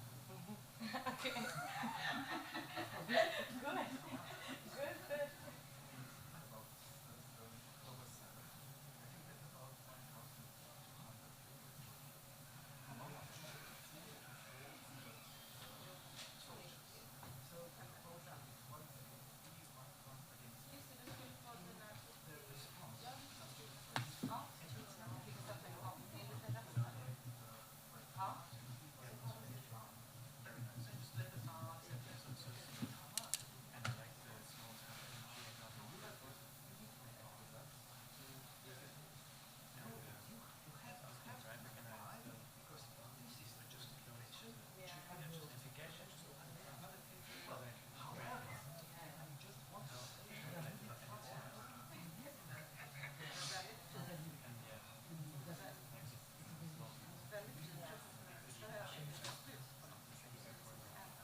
Aha, ja. Sollen wir warten, oder? Vielleicht sollen wir noch ein bisschen warten.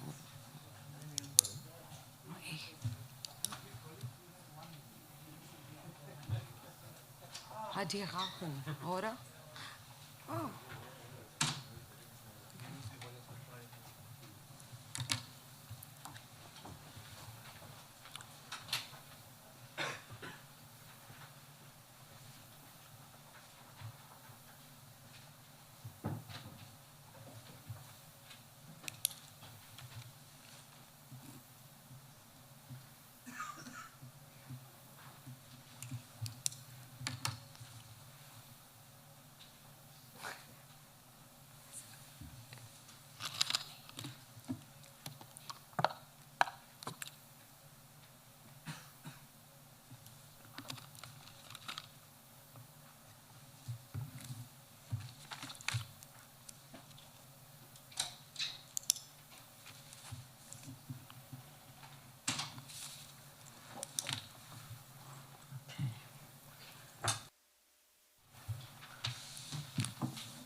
Thank you for being back. So let's start with the next paper, Bojanić. I think that this paper is very much taking up arguments from the meeting we had yesterday night, the talk we had yesterday night. So if you were there, you will see it does. Anyway, her paper seems to be, she is working on freier Wille. She is in her first year of postdoctoral studies. And I think also her paper might be an expression of freier Wille. So go ahead. Thank you. It's a pleasure to be here, and thank you all for organizing this wonderful event. So today I'm going to talk about perpetual peace as a capacity. Now, this is a work in progress, so it's going to be a bit raw and experimental, maybe in some parts argumentatively short, but I do hope, as one always does, that something will be transmitted. Okay. So, I want to consider the idea of perpetual peace as a capacity. The idea of perpetual peace I refer to is the distinctive way in which we, as rational finite beings, relate to and act towards one another, as Gattungswesen, as species being, and do so in order to establish a non-conflictual, peaceful coexistence within a specific form of social and political life. In this sense, perpetual peace is not a peaceful state of life we are thrown into, as we were given in Pax Eternum, some sort of paradise on earth. Rather, it is an ongoing, perpetual activity among human beings aimed at achieving peace within life.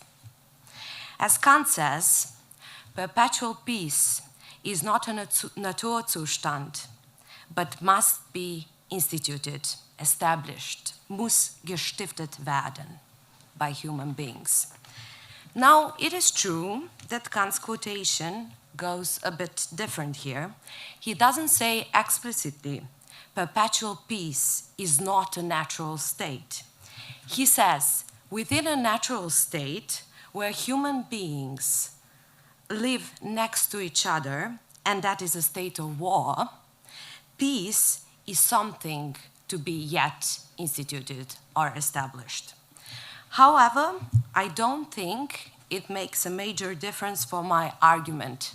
For what I want to say is that perpetual peace, for Kant, in whatever constellation we might coexist with each other previously, is not to be understood as a state, as a form of anything given.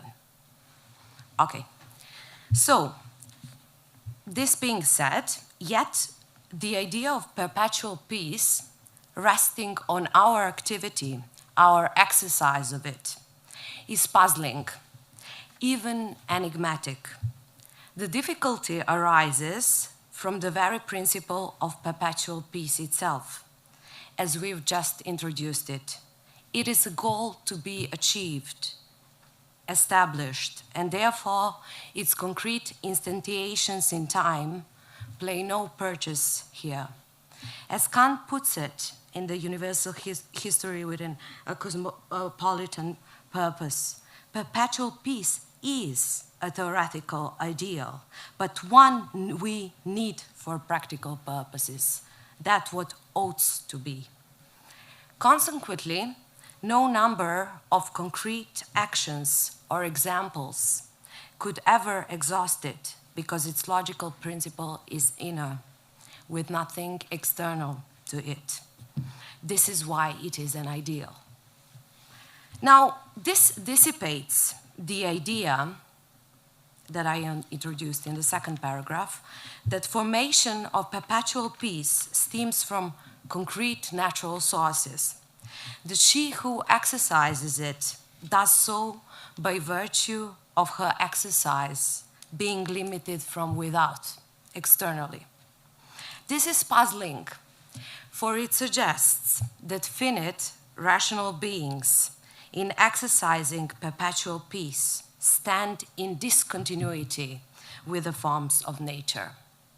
And it is enigmatic for who or what such a subject could be, if not a natural being. Now, this dilemma, the dilemma of either abandoning the idea of perpetual peace as a regulative, normative ideal, finite rational beings strive to achieve, or a perpetual peace as an activity distinctive of natural human beings, is itself false. Of course, I just sketch it for the purposes of the argument. At the heart of it, I think, lies a dubious conception of what a perpetual peace is and what a human nature is.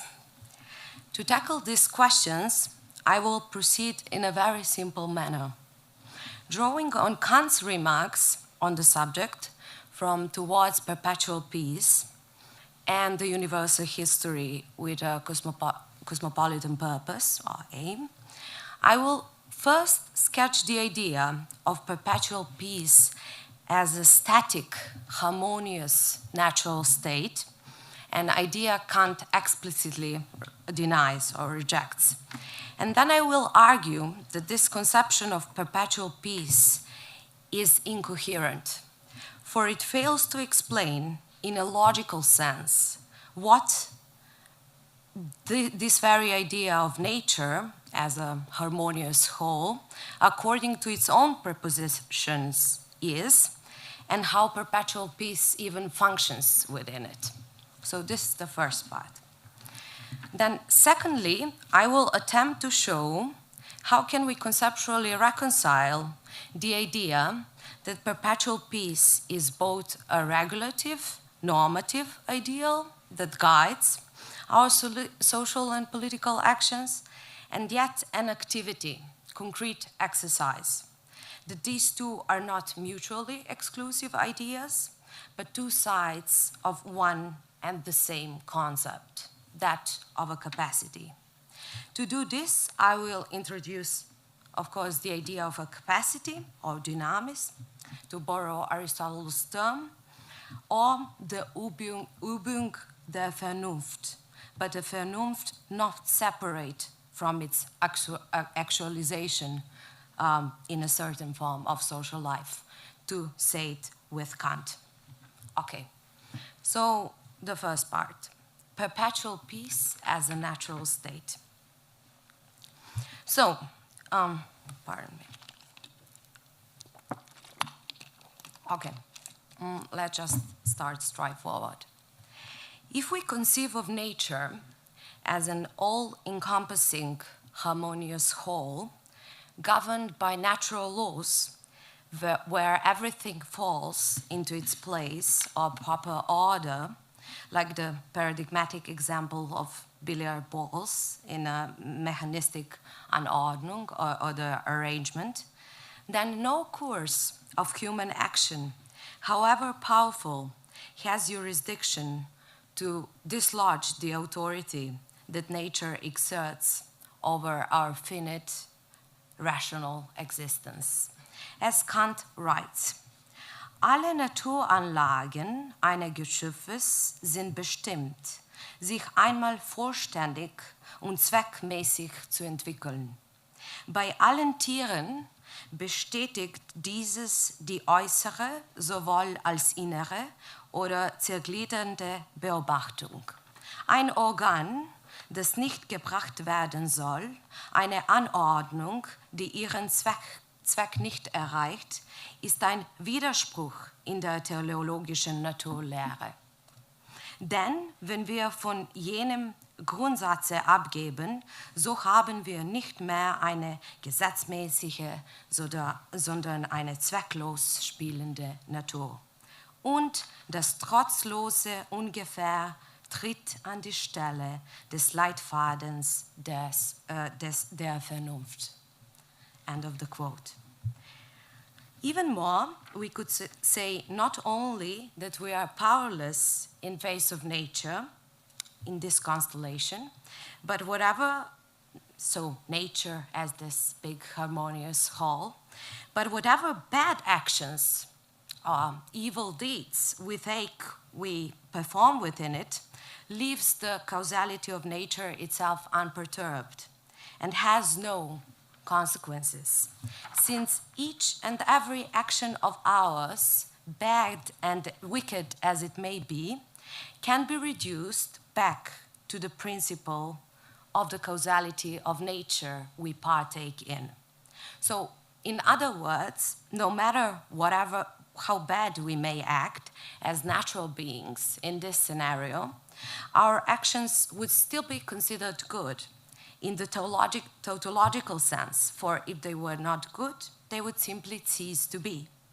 You know, good by the sheer way of being what they are. But in strict sense, as I will develop later, within this idea of nature, there is no such thing as good or evil, or war or peace. Nothing conceptually purchased here. Okay, so in this conceptual framework, by virtue of which nature is a form of harmonious totality, any deviation from it, say a bad action or malfunctioning state, would be merely privative, a relative difference to nature itself, and one that does not disturb the causality of nature, which, in this case, functions as an illimitable and boundless whole. This is the principle. So another way to put it would be, with Hegel, if nature is indeed, but I think Kant and Hegel come here together, if nature is indeed a harmonious, unperturbed whole, so some kind of lückenloses System, a state of perfect bliss or paradise, it is also paradoxically a pure animal kingdom, bereft of spirit, where no concept of good and evil, war and peace, conceptually purchase or even take place. As Hegel writes, paradise was that zoological garden in which man lived in an animal condition of innocence. But this is not his true destiny. Man is not truly a human being until he knows what goodness is, has experienced opposition, and became divided within himself.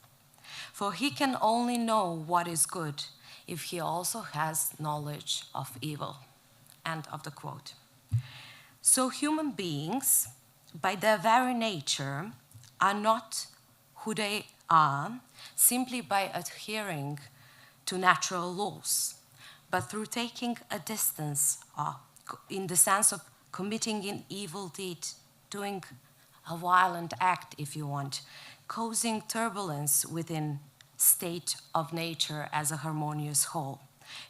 In relation to such an idea of nature can even take place or can be understood in the first place, as we will see later.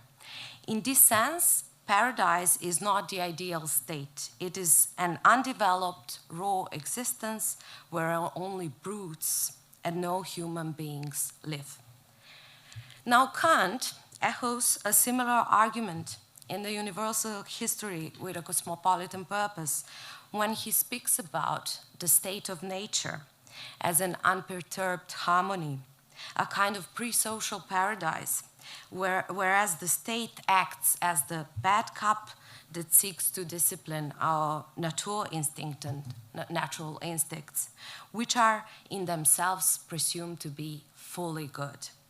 He dismisses this as a false presupposition, describing the idea either going toward the wild, the natural impulses, no matter how appealing or romantic it may be, is an untenable fantasy. So the alternative for Kant is not merely about giving up one's brutal freedom as a natural being and to seek peace and security in a lawful constitution. I quote Kant. So schwärmerisch diese Idee auch zu sein scheint und als eine solche an einem Abbe von Saint-Pierre oder Rousseau verlacht worden. Seine brutale Freiheit aufzugeben und in einer gesetzmäßigen Verfassung Ruhe und Sicherheit zu suchen. Pardon me. So, rather, this very alternative is itself false, failing to recognize what it itself threats upon, or we fail to recognize what it itself threats upon. Namely, two forms of the given, one of nature and the other of the state, that, however, can be seen as what they are and rendered intelligible only by and through the use of our reasoning. Moreover, Kant argues that to even speak of such an idea of harmony, of nature as a perfect pre-social state, or indeed of the state as a harmonious institution, or for that matter, as something natural, is always already the product of our Übung der Vernunft, rational capacity to reflect upon it, to distinguish ourselves from it, to impose reasoning upon any such form of the given or harmony. These are all, indeed, very nice and refined descriptions, but why would we need to do this? Why distance ourselves from nature as a harmony? Wouldn't it be nice to live in such a blissful paradise where all the wretch, squalor, and misery of humanity is gone? And what kind of opposition or distinction in conceptual sense do Kant and Hegel have in mind? Kant, it's true, Kant never speaks about opposition or distinction. He speaks about Zwietracht, discord, dissension, or strife within the idea of nature. So this is Kant's term.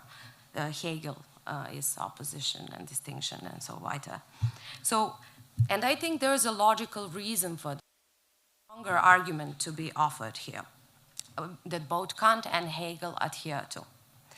So, if indeed nature is a state of unperturbed harmony, then what I think is at stake is that there is no external point of reference, no way to step outside it and reflect upon it. If everything I say or do as a human being takes part in nature's culture, then there is no way to verify for me that means that this nature as a harmonious whole permeates each and every part of my being.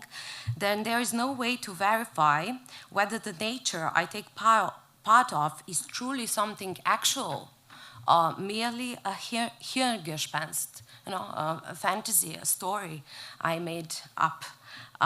So in other words, if nature is so total that it pervades everything, its logical principle cannot be verified as actualized anywhere.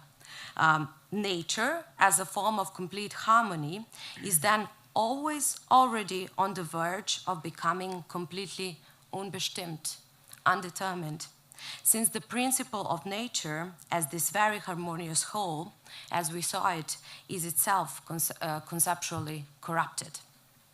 So, in order to even reflect upon this principle, to see it for what it is, we must take some distance from it by means that are themselves not inscribed into this very causality.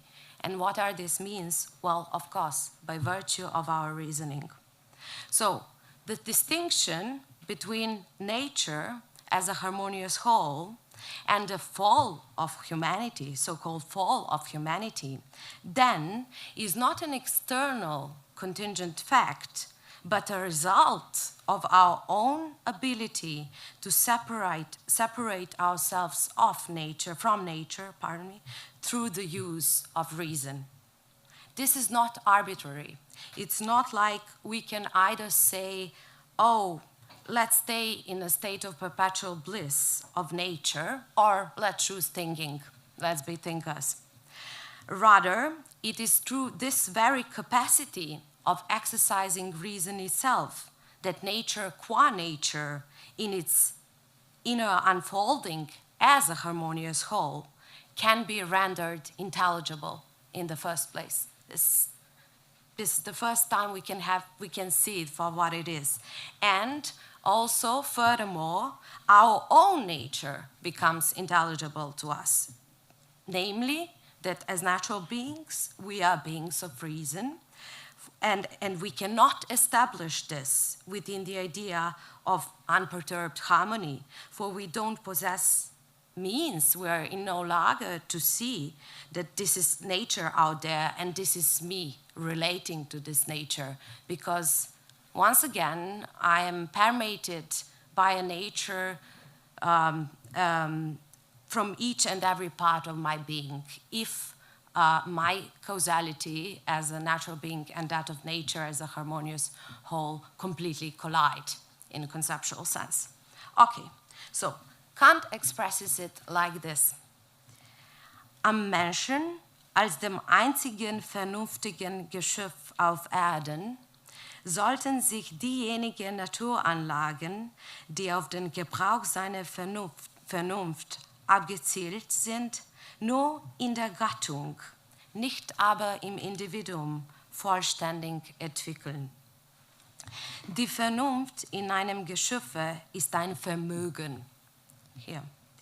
Die Regeln und Absichten des Gebrauchs aller seiner Kräfte weit über den Naturinstinkt zu erweitern und kennt keine Grenzen ihrer Entwürfe.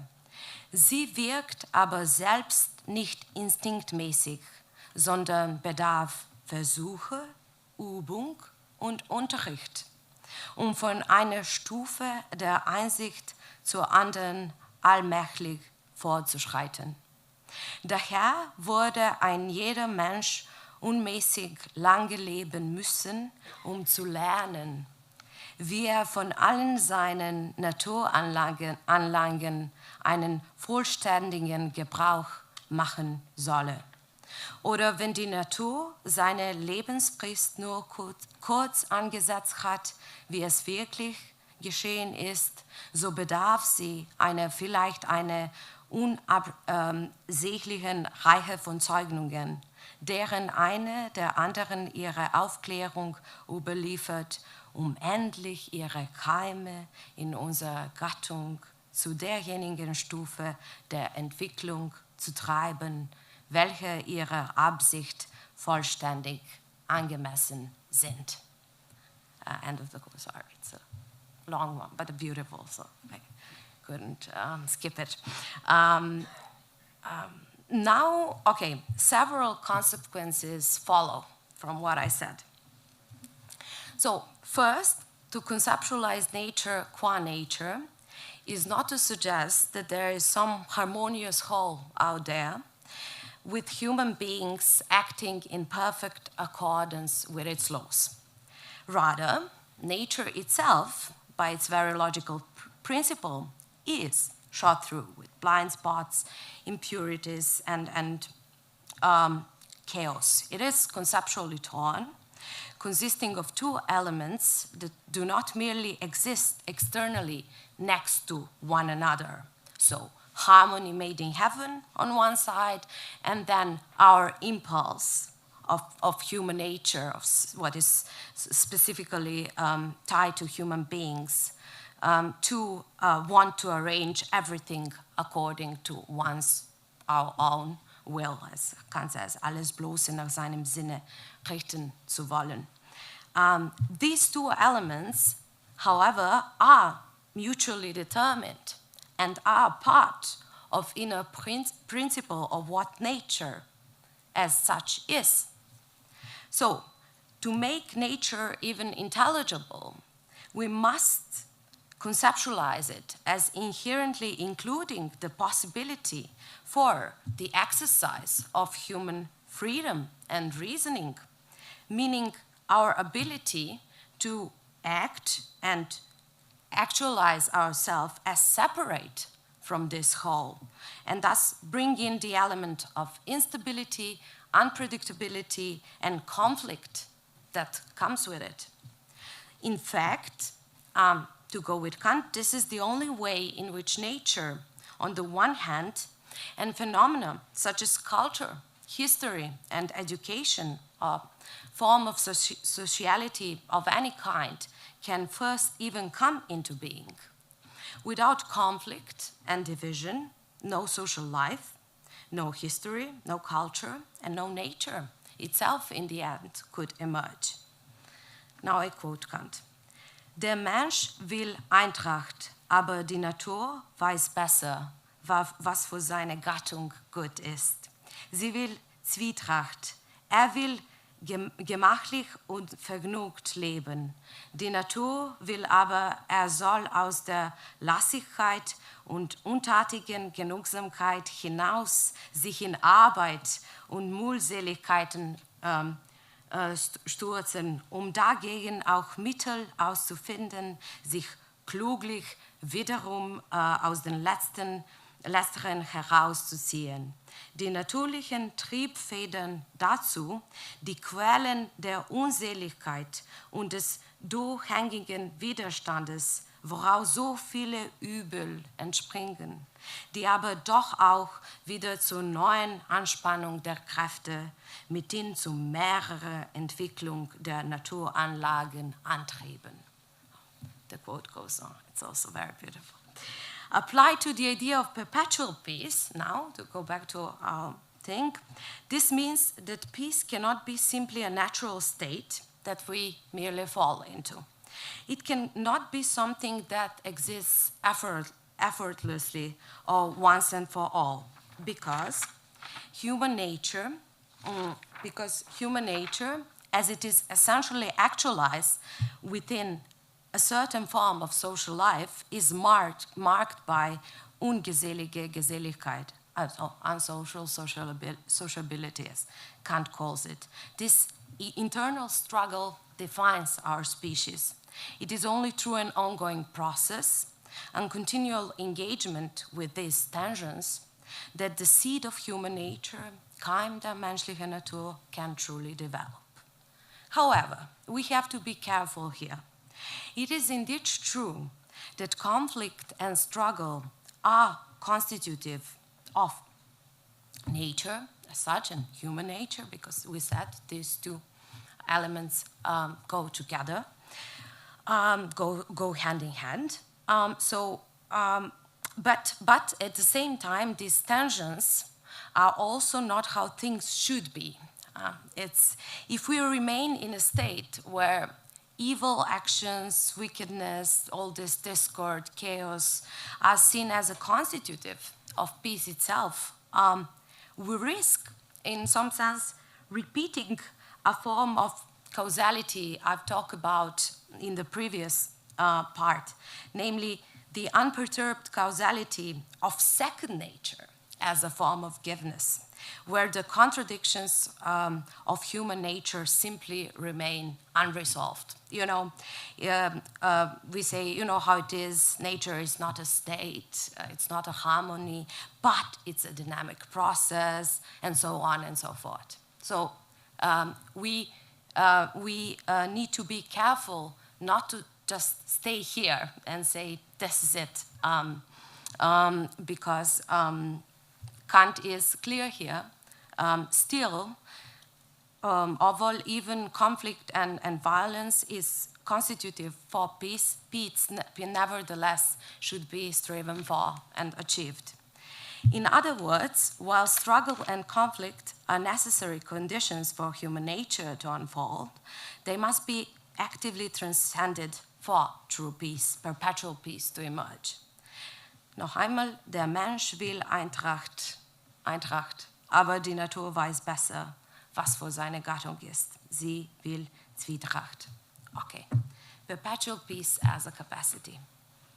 So what I offer here is not a solution, but rather another way of describing this tension between perpetual struggle, which is constitutive of the very idea of nature and development, and the human will as Gattungswesen, species being, to achieve peace as an ideal. So these two sides. These two ideas should, and indeed can, I think, be brought together within one and the same concept, that of perpetual peace as a rational capacity. Now, Aristotle's basic claim in the Metaphysics 9 is that rational capacities are not innate, but are developed through exercise. As he puts it, rational capacities do not come to us by nature, but are acquired by first exercising them. So, for Aristotle, the distinction between capacities we have by nature and those we must acquire by first exercising them is a logical distinction and not a temporal one, so it's not tied to time. In other words, Aristotle is not delineating between capacities we are equipped with at birth and those we acquire later throughout our lives.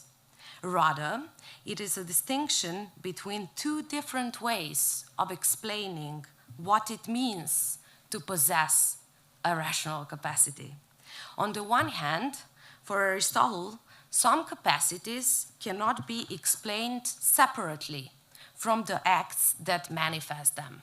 For example, we don't acquire our voice by speaking, our legs by walking, our eyes by seeing, but it is because we have a voice that we are able to speak. It is because we have legs that we are able to walk. It is because we have eyes that we are able to see. These capacities are not dependent on practice to explain them the way they are. On the other hand, there are capacities that are explained only by and through the very acts in which they are exercised. For instance, we learn to make coffee by making it, playing football by playing it, and we become philosophers by engaging into philosophy. In these instances, the acquisition of capacity is intrinsically tied to the very act of exercise. This requires learning by doing, as we saw in Kant's quote before, Übung, Unterricht. So rational capacities require learning by doing, a form of actualization, to put it in a more Kantian vocabulary, and we do not simply possess them by nature, but acquire them through our practical activity. So the process of acquiring, we could say, could be here reduced down to the act of learning. I think that something similar may be said about Kant's idea of perpetual peace, namely how.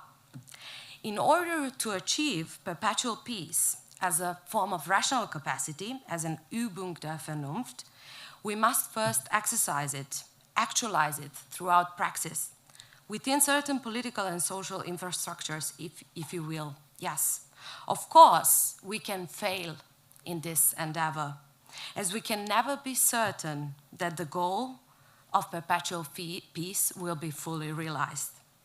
Our capacity for exercising peace is, to put it with Aristotle, two-way. It can be exercised for opposite purposes. So as medicine can be used to heal and hurt people at the same time, the capacity for perpetual peace can be used to establish peace, indeed, but it can also misrepresent itself, and it can be also used to justify böse and propagate wars. However, and I think this is important, this does not mean that we should stop trying or abandon the goal of perpetual peace. On the contrary, the very nature of reason allows us to expect that if there are grounds that conclusively prove our practice of perpetual peace to be wrong, they will not remain hidden from us for too long. This is what it means to exercise perpetual peace as a rational capacity in the first place. Capacity provides both foundation, ground, and actualization of its exercise. So it is not the failure to establish perpetual peace in concrete political and social situations that exhaust its exercise, but a continual striving not to stop trying to actualize it, to learn by doing, if you want, and getting our hands dirty, that can give us some hope. And I think a lesson from Kant and Aristotle, this is a lesson from Kant and Aristotle, which is more than just candy and not to be so easily dismissed in our times. Thank you.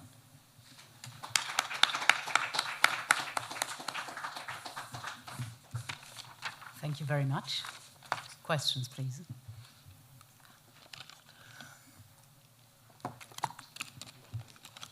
You was first.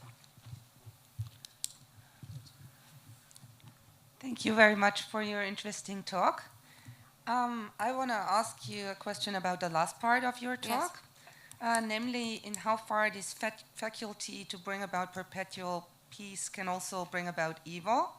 Yes. Since I find it very interesting in Kantianism that one could say that there is no space for what we call evil, because there's no possibility to choose evil in a rational or reasonable manner, at least in moral philosophy. So when you look at the religion, it's not possible to decide yourself reasonably for evil.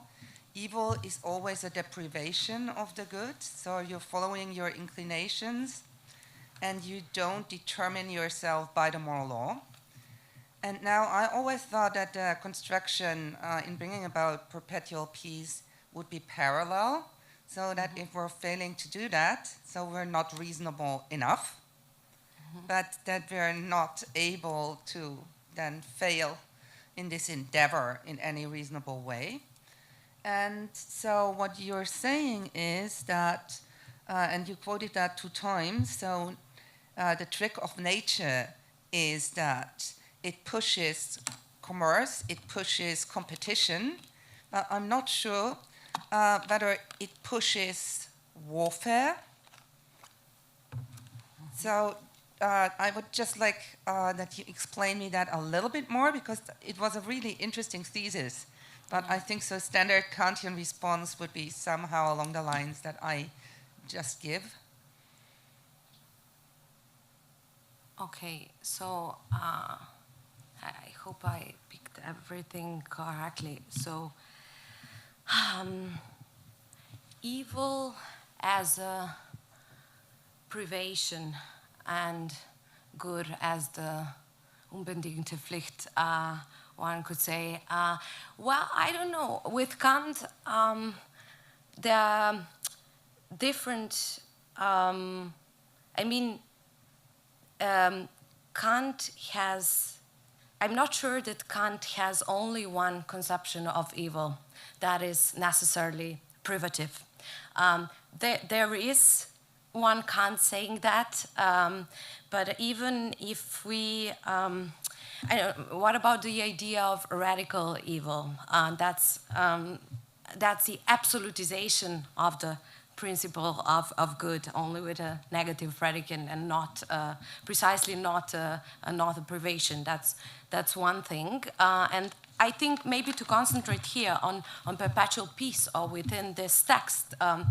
I think how I came, or why I brought evil in the game, the idea was, well, it is true that conflict of any perturbation of nature as harmony is a constitutive for the development of nature itself, and this conflict can be also manifested throughout an idea of evil deed or violent act. So I think maybe even if Kant doesn't speak explicitly here about evil,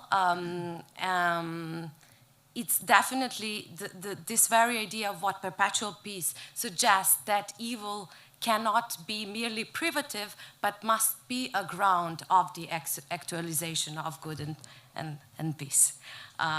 This would be my short answer to this. Yeah, and what about, okay, yeah, sorry. Okay, I have two short questions. First is probably too much technical, but I want to ask you.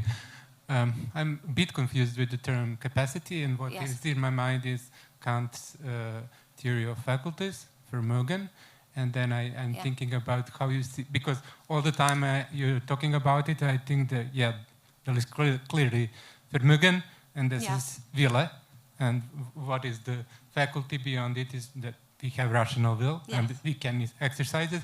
So, and I'm not sure if mixing it with Aristotle is the right way. And the second question, okay, I have in mind Kant's critique of Wolff understanding of capacities, so it probably be confusing, but I want to dare to it just to ask you how you see these differences between faculty, capacity, in what sense do you see it, and what you mean in that sense, capacity, because probably it's rather kind of exercise of causality rather than capacity. I'm just thinking. And the second question, in one moment you said that whose capacity? So because in one moment you said that it can be exercised, you quoted Kant, only in a group, in a society. So it is some exercise of capacity of international federation, or of some state, or of individual people. Okay. So capacity Vermögen, yes, this is a good question. Now I think, again, there is a Vermögen as a mere rational faculty in Kant of theoretical reason, which is not tied to the conditions of its actualization. But what we again get here in the idea of perpetual peace is that precisely this Vermögen, Übung der Vernunft, is not separated from the actualization in a certain form of social life. And this is something that corresponds with, for example, what I described in Aristotle's as capacity, at least the one that we need to acquire through exercise and still not give up rational foundation. These two go together. So yes, this would be the short answer to it. Your turn. Because we have but we can talk about this. I think you were first. No, me. Doesn't no. It's okay. I don't know. I didn't see. Yeah, you were first. Okay, whatever you want. Thank you. I'm not sure whether this is a question or just further development. In any case, your presentation clarified me certain things that I wondered for a long time and I didn't find the proper formulation. Now I think that I can, thanks to your intervention, namely perpetual. What is perpetual peace? Why the ewige freedom? And what does it do with the Ewigkeit? And then what you did is basically draw a parallel between individual history, individual personal actions, and the action, historical action of the man or Menschheit as a Gattung within history. And now we have several parallels between individual and Gattung, with politics, with ethics and politics, with history, biography, and so on. And I think that this is really revealing. Why? Because in this way, I can understand what does perpetual peace do here. Namely, it has precisely the same function as the postulate of the Unsterblichkeit der Seele in his practical philosophy. Because the idea is that we live in, let's say, imperfect world where our, not propensity, our goodness cannot be realized in finite time. This is why we must, but this must be possible, this is why we must assume that we live eternally. In the same sense, I think that this perpetual peace functions in the sense that we have, in a sense, time enough to proceed towards the regulative idea of peace. Mm-hmm. And I would say even that that helps answer your question, namely, why? Because Kant speaks of angeboren, natural, so to speak, propensity towards evil. However, this is to be understood as a self-produced propensity, a propensity that is rooted in an intelligible act. Yeah. So, self-produced. What is this self-production in the case of, let's say, Gattung? Mm-hmm. This is, again, something that is given by nature, angeboren. Mm-hmm. So, well, would... I don't know, it's not a question actually, because I agree. It's a good comment, I agree. Because we're a bit over the time, yes. Then I would... Maybe the last question, yeah. The last question for you. I'll try to be very quick. Thank you very much for really a beautiful talk, very illuminating and lucid. I have a question regarding the end. You know, you mentioned this idea of the two-way capacity. Yeah. My question is this, there are so many interpretations of this, but to simplify, right, given Aristotle's examples, building and destroying, right, and healing and poisoning, etc., I think you could maybe split your final sort of both the necessity of war to peace and the danger in a badly construed peace. And this is my question, right? Because one way of thinking about the two-way capacity is that one is entailed in the other, right? To know how to build is always already also to know how to destroy, but not the other way around. Mm-hmm. If you know how to build, you know how to deconstruct. If you know how to heal, you know how to poison, but not the other way around. And then you can say, so it's part of the capacity to make peace, to be able in some sense to do the opposite, to do war. It's ingrained in it, so you need it. That's a possibility. I'm just raising it for you as a question. I'm just thinking out loud. But then the other thing you suggested is that if we use it badly, your example was if it's like a fake peace, this would be analogous in that sense to somebody who doesn't really know how to build a building but pretends that he does, so he builds a building that is likely to fall apart, right? Mm-hmm. So that's a use of an untrained capacity, presenting ourselves as if we are trained but we are actually false experts, right? So I just want you to, if you have some capacity to elaborate on that. Maybe just a short answer. Yeah, okay. The capacity can misrepresent itself, so healing can turn into poisoning, and peace can turn into war, and one mutually determines the other. But I think rather than thinking, oh, we need one opposite in order to derive, or we need a violation of a capacity in order to see what capacity is, the point is more that that a capacity is two-way. It means that even if we fail to exercise it properly, this is not the proof that our capacity, our rational capacity, is being suspended. It stays there. Failure, improper concretization is part of this, or what the capacity is, because it is not separated from its actualization, and it also, so it's, yeah, and it also, if again, even if we failed in exercising it properly, we will be able to discern on which grounds did we do that, and could continue in our exercise of, in this case, reaching perpetual peace. So this was just the idea. It's not about the opposite, it's about that the failed exercise actually reveals the rational ground upon the capacity stands and should be perpetuated in Ewigkeit, yes, in this sense.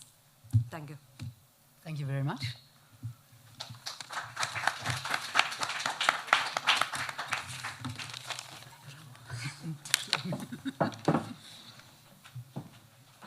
We have 10 minutes, right? Anyway.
Das ist für mich zum Beispiel sowas, was ich nicht nachvollziehen kann. Aber Sie stehen? Stehen Sie immer so? Wenn das okay ist? Ja, natürlich ist das okay.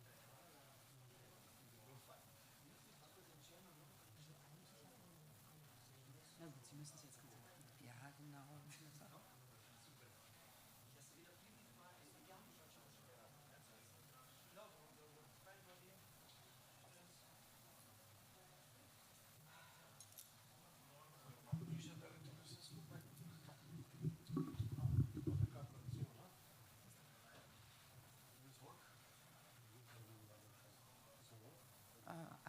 I hope so.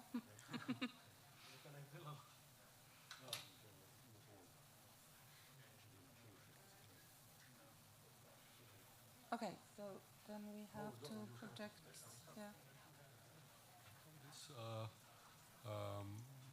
Yeah, that's it. There was stuff there. Someone has to press the button behind, and it will happen soon enough, or if not, I will go and.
whatever you think.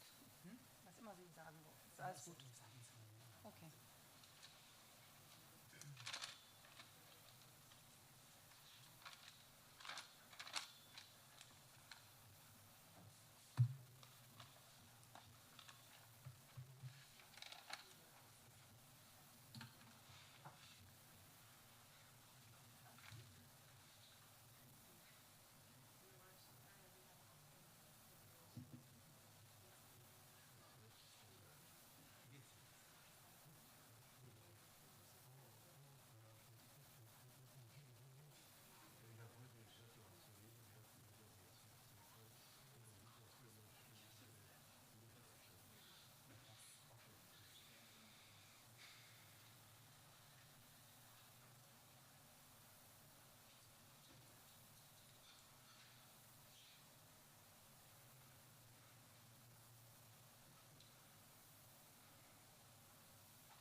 Welcome back. It's the last paper of today, and it's a paper by Corinna Mead, who is a full professor for practical philosophy at Ruhr University in Bochum. For many years, she has also worked with Ottfried Höffe, to whom you could listen yesterday night. And today she will speak about Kant's cosmopolitanism. I find it very fascinating that Kant, who has never left Königsberg, has developed one of the most outstanding cosmopolitan philosophical systems. And it seems to me that to become a real cosmopolitan, you just have to be a genius and read books. So, the word is yours. Thank you very much for the invitation. And as you already mentioned, my talk is about Kant's cosmopolitanism and the right not to be treated with hostility, which was already mentioned by Roberta this morning. And I just remind you of some passages I highlighted in the third definitive article from Toward Perpetual Peace. And that is that cosmopolitan right refers to the right of a stranger not to be treated in a hostile manner by another upon his arrival on the other's territory. So Kant goes on saying, if it can be done without causing his death, the stranger can be turned away, yet as long as the stranger behaves peacefully where he happens to be, his host may not treat him with hostility. And then he goes on, I also highlighted that, so that people do not have the right to be a guest, but they have a claim to present themselves to society by virtue of the right of common possession of the surface of the earth. And then Kant highlights that originally no one has more of a right to be at a given place on the earth than anyone else. So just to remind you of these passages of the third definitive article of Towards Perpetual Peace.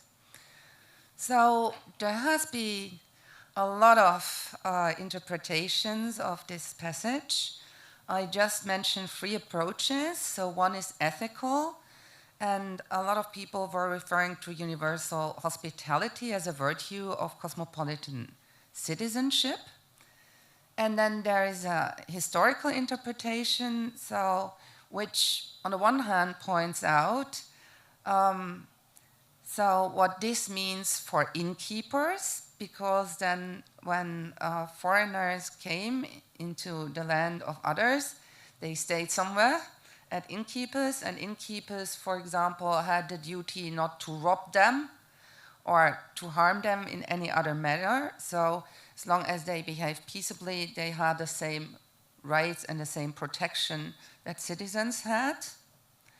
And also another historical interpretation, that's in the context of Kant's anti-colonialism. So we have to be aware of the fact that at the time when Kant was writing Towards Perpetual Peace, so migration was happening into the other direction.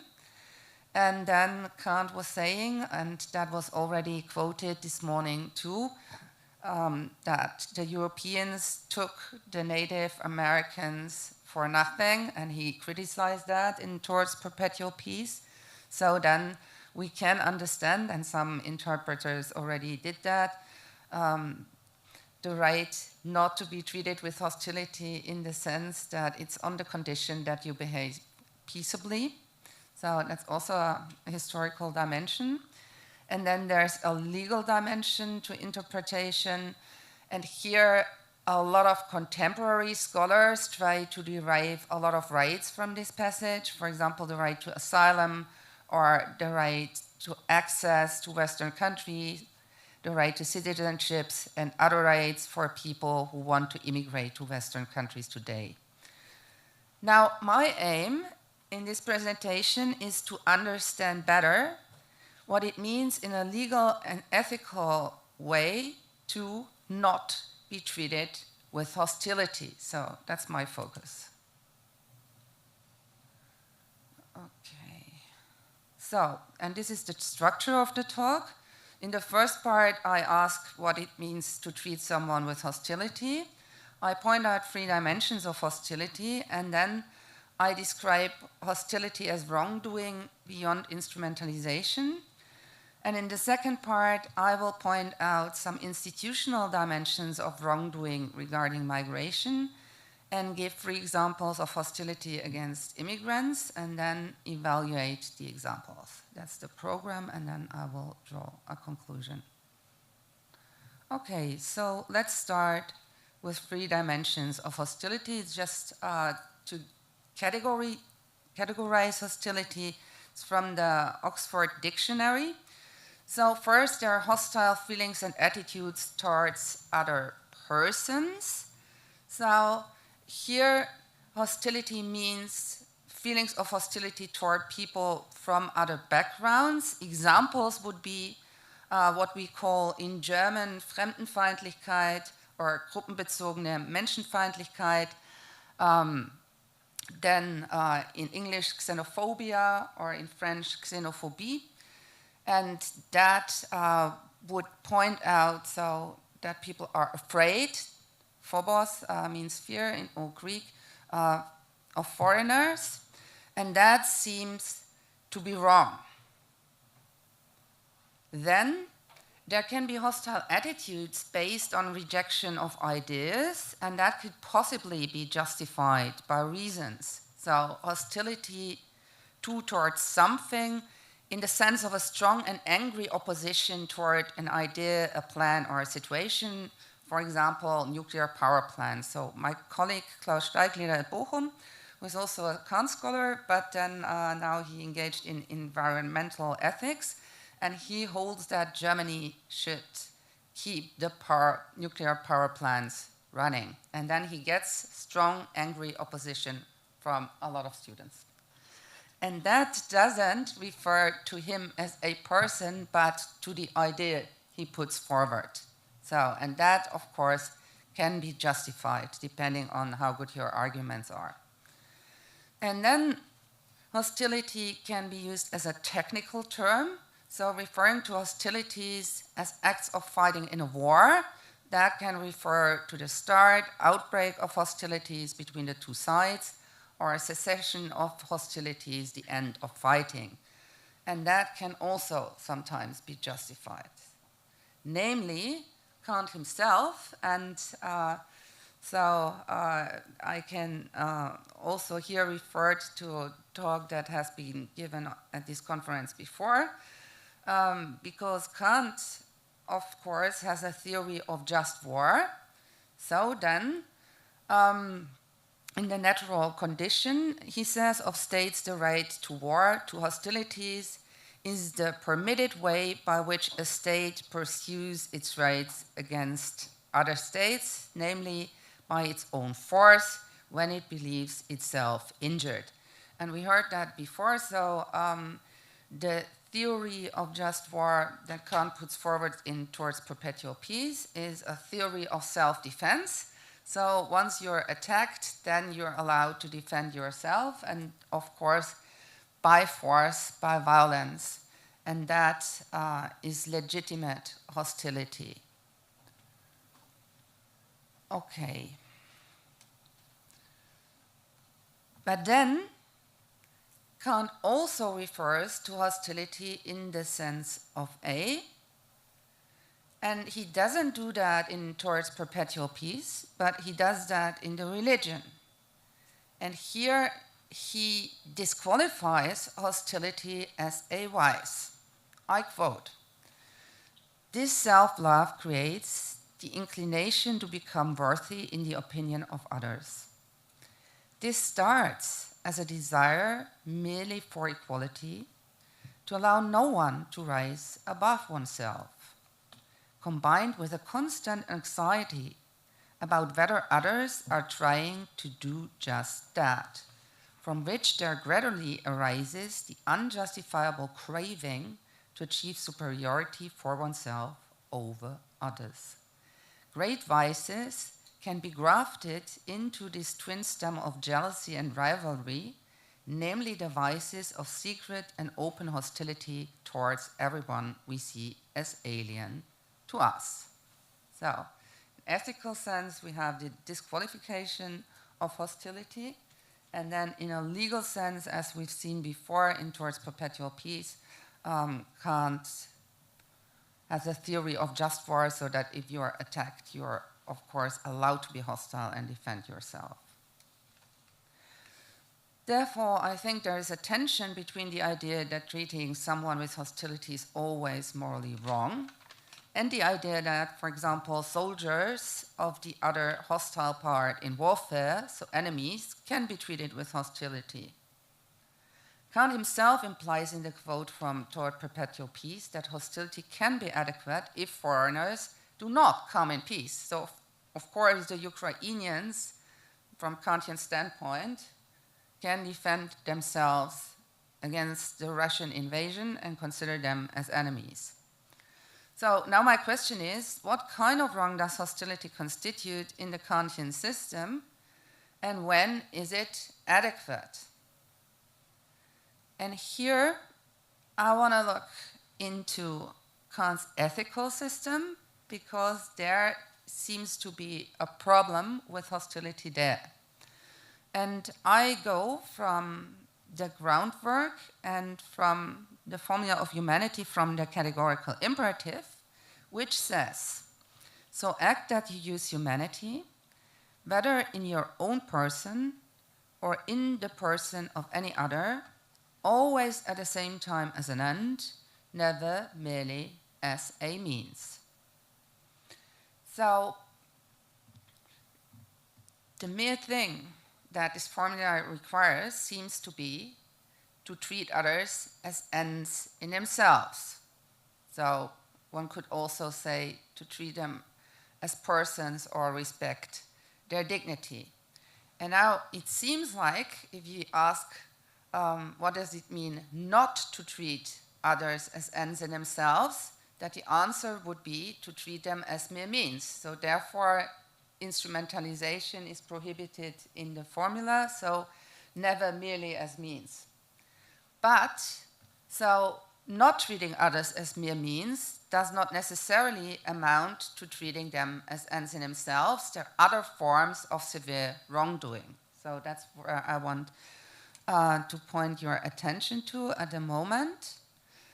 Namely, others can be wronged even if they are not treated as mere means, namely if they are not treated as persons, but as things. So, if I treat someone or respect someone as a person, then the other one is the, as Kant writes in the groundwork, supreme limiting condition of my ends.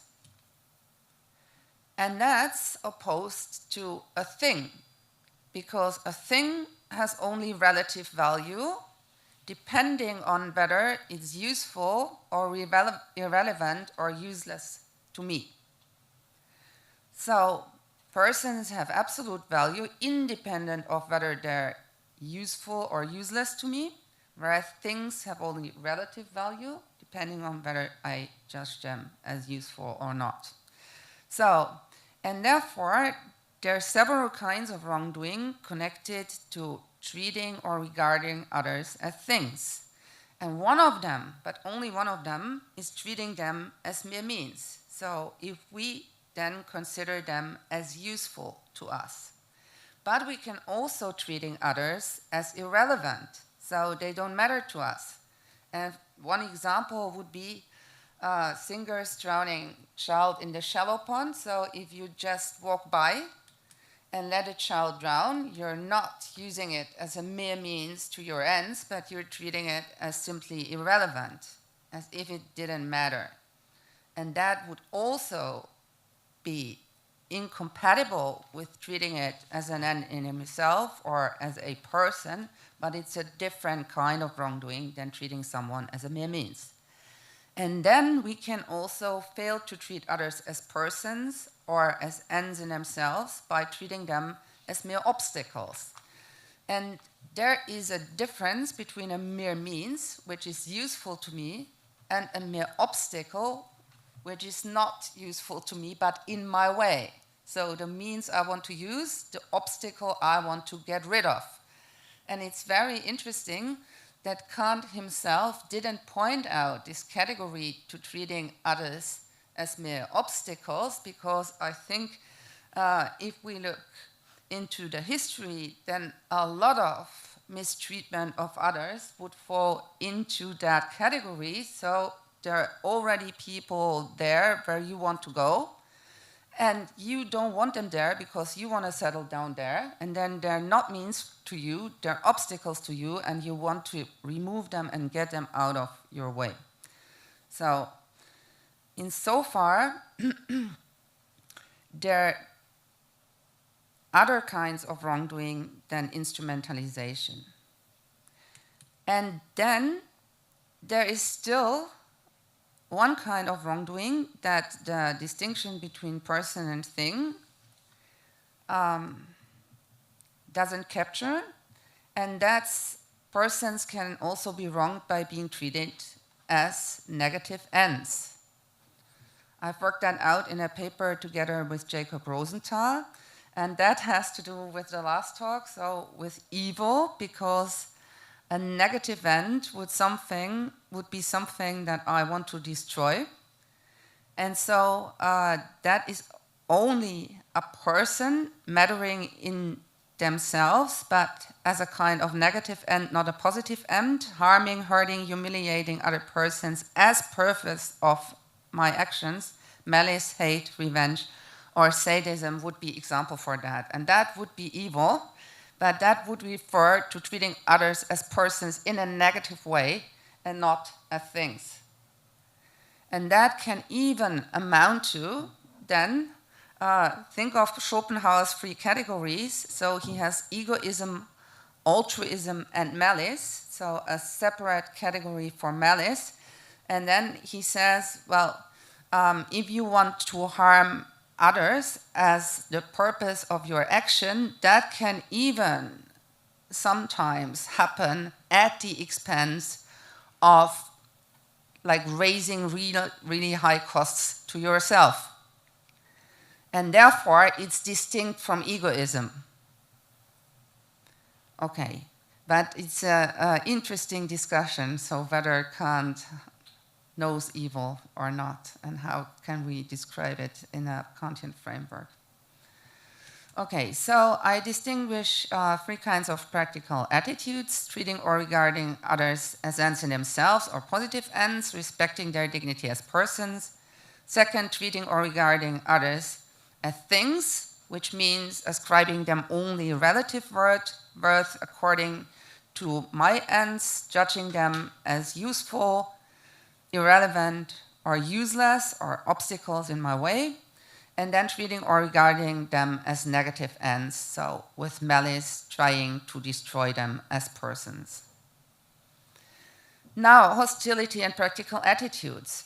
I think that hostility in the sense of a hostile attitude towards a person is wrong if incompatible with treating her as an end in herself. Hostility in the sense of rejection of ideas or fight against enemies seems justifiable in the Kantian system. So the right not to be treated with hostility also stands under the condition of peaceful behavior. What can we make out of that? So it seems that in the case of an invasion into one's country, hostility in the form of killing enemies is perfectly justified. It's a just war if you have been attacked. But wouldn't that mean not to treat others as ends in themselves, to disrespect their dignity? I mean, how can we do that at the same time? To respect them as persons and to kill them? It seems that hostility is justified if one does not treat the other party as mere enemies. So that's what my colleague Martin Sticker from Bristol, with whom I work a lot, pointed out in his recent paper, that you can mistreat someone as a mere means, whereas it's totally okay to treat them as a means. So if they agree or consent to the treatment, for example, which make the difference between means and mere means. And so analogous, you can treat people as enemies. So if they're part of an invasion to your country, but not as mere enemies, so you can't reduce them to the status of an enemy.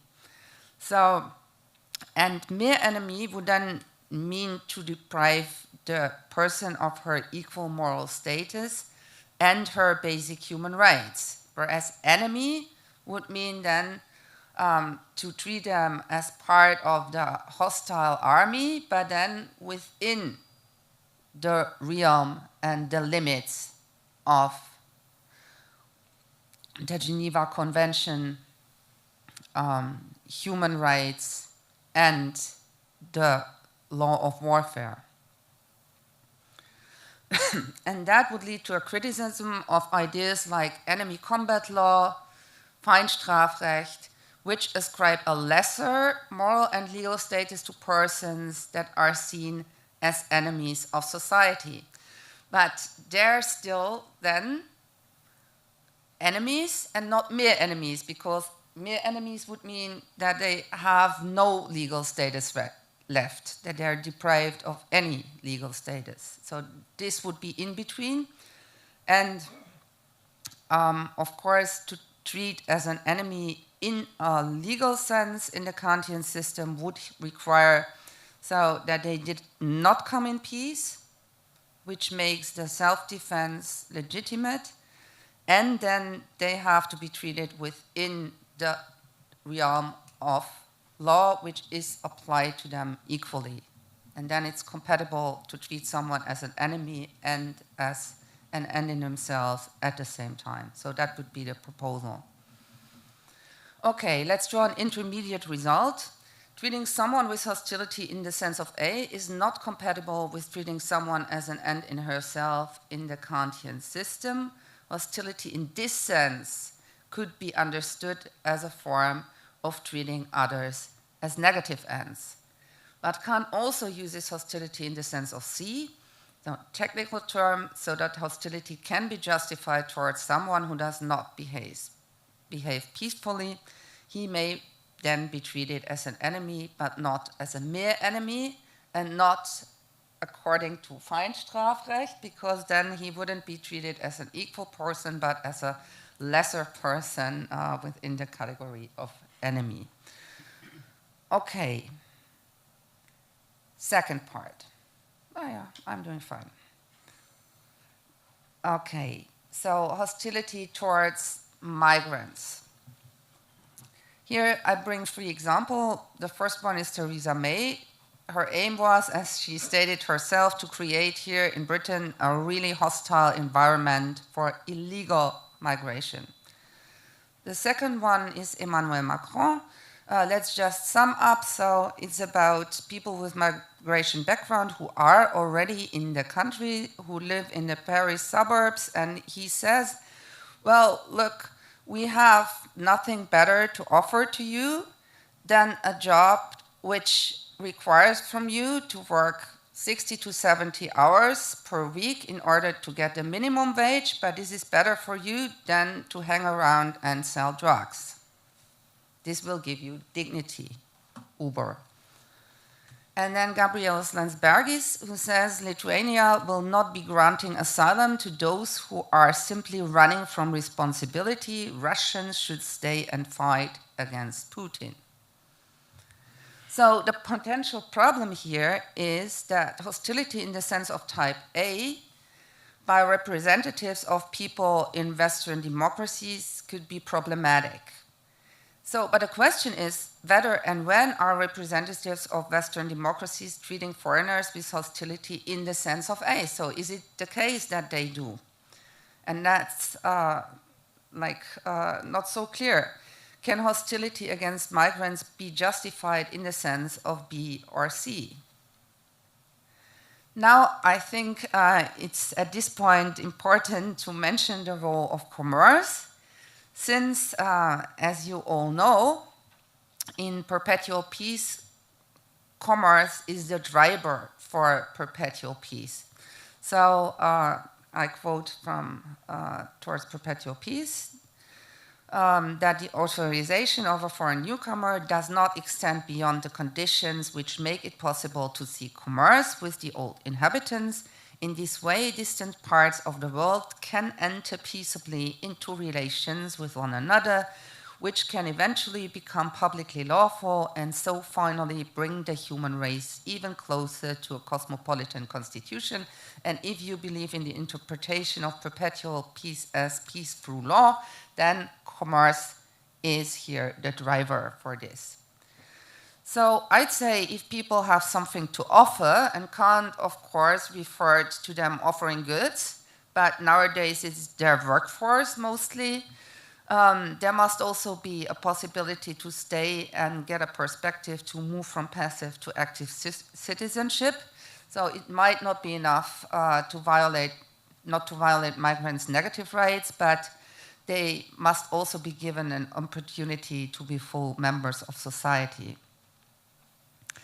Now, how could that happen? And here it's very interesting what Kant says in the doctrine of virtue, so where attitudes become relevant to him. And he says there is a friend of humanity, so who finds satisfaction in the well-being of others, and of course his attitude is sympathy, benevolence, and he would be ready to fulfill the duty of beneficence. And then there is the enemy of humanity, so that's someone for whom it is well only when things go bad for others, and his attitude, of course, is malevolence or Schadenfreude. And there's a selfish person, someone who is indifferent to how things go for others if they go well for himself, and that person might be indifferent. So, but now when it comes to migration, maybe it's not even necessary to be a friend of humanity, so, and greet others with universal hospitality, but it might be enough to be selfish within the limits of respecting others as equal persons, and then that would mean to trade with them. That would, of course, be in the self-interest within certain limits, you're still respecting the other as a person, but it would not amount to the enemy of humanity, so who's only happy if others fail. And of course, the enemy of humanity might then, at a certain point, be irrational. So if the enemy of humanity, for example, doesn't want to exchange goods or to accept the offering of the workforce of someone who wants to enter the country peaceably, just because he wants to see them fail and doesn't like them. Okay, so let's sum up where the hostile attitude against others comes from, namely, as Kant writes in The Religion, and I already quoted that as the beginning. So it comes from so-called comparing self-love. And the effect of comparing self-love, so we always make comparisons with others, amounts to that we judge ourselves happy or unhappy only by comparison. This self-love creates the inclination to become worthy in the opinion of others, and this starts as a desire merely for equality, to allow no one to rise above oneself, which is good, but then combined with a constant anxiety about whether others are trying to do just that, from which there gradually arises the unjustifiable craving to achieve superiority for oneself over others. And now these great vices can be grafted onto the twin stem of jealousy and rivalry, namely the vices of secret and open hostility towards everyone we see as alien to us. And that's the vice of hostility which can never be justified, just explained. So, as he does here, psychologically. So I think even that hostile attitudes that constitute types of vicious hostility in the sense of A can be twofold. So there's hostility of fear that results from an upward comparison with others. Others are seen as a threat to oneself, and the corresponding vices are malice, ingratitude, schadenfreude, revenge, or hostility of contempt, which results from a downward comparison with others. So others are seen as of lesser value, and they should stay where they are. And I quote from the Doctrine of Virtue: arrogance is, as it were, a solicitation of the part of one seeking honor for followers whom he thinks he is entitled to treat with contempt. It is obvious that this is unjust and opposed to the respect owed to human beings as such. All right, let's come to the last part, the evaluation of the examples. So I think that Theresa May is creating a hostile environment for illegal immigrants expresses hostility of type A if they behave peacefully and are offering workforce. So that would be hostility of fear, xenophobia, and the expression here fits nicely into what Kant says in the religion, namely that it's a fear of all that is alien to us. So that would be a kind of hostility which is also then something that has traces of the enemy of humanity, so that wants others to be less well off, even if that is not better to yourself. So it's not even maybe an egoistic attitude, but a vicious attitude in the sense that it's based on, or then framing others as if they were something you have to fear of, as if they were dangerous. And then framing people who want to come as dangerous is widespread, of course, in politics. So other examples would be Suella Braverman, who was talking of an invasion, or, of course, a lot of things that Donald Trump says all the time. Good, so now with Macron, it's a bit different because then here I think the problem is that he's accusing immigrants of selling drugs and call them to feel dignified as Uber drivers, so with 60 to 70 hours to meet the minimum wage. That can be a type of hostility in the sense of A, but it's then calls to the sociological knowledge that we have about immigrants' economic situation. Namely, they were not selling drugs. They already had 2 other jobs, but they couldn't make a living with them. And so they had to take this exploitative job on top. And here what is at work when Macron says, but you can be happy about that, that gives you like the best social dignity that you can get in this society, can be then subsumed under hostility of contempt, arrogance. And now we're almost ready for discussion, because I think the most thought-provoking example is Gabrielus Landsbergis, since you could say, and some reporters said that this is unjustified hostility since Russian citizens might be destroyed when they're being sent back to Russia, and this was the case at the time when they sought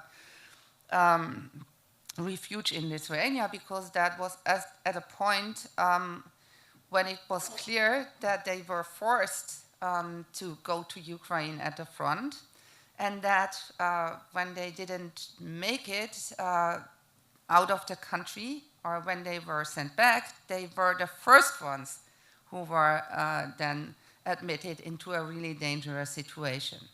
Secondly, some of them might be spies or saboteurs, which may justify hostility in the type of C, but you don't know if there are, and then to judge the individual by the group would not be ethically justifiable.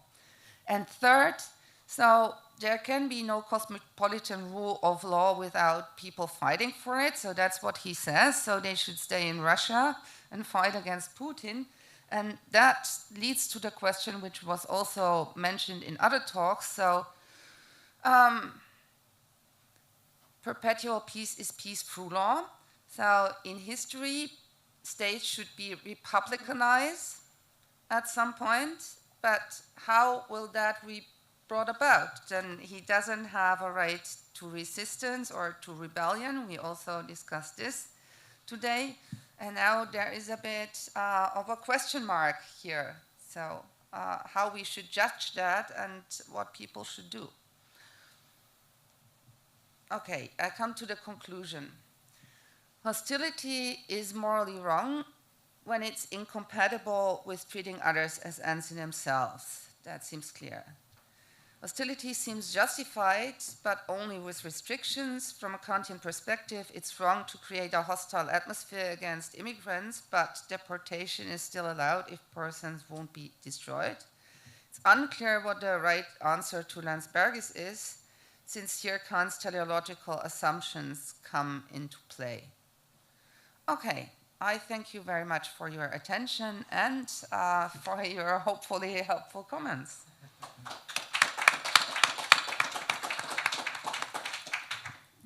Thank you very much, Gunamit. I think now we have plenty of time for discussion, as it was the last paper. So, questions, please. Zdravko. The situation. Thank you. I didn't. Thank you for your talk. I might a little bit perplexed about two things.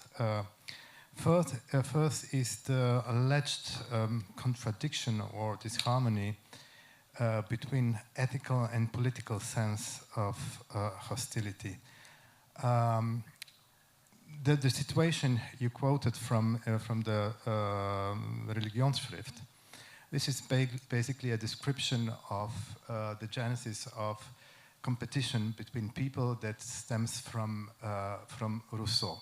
And the basic difference is l'amour de soi, l'amour propre. And I don't think where in this respect there is a kind of contradiction between ethical and political level.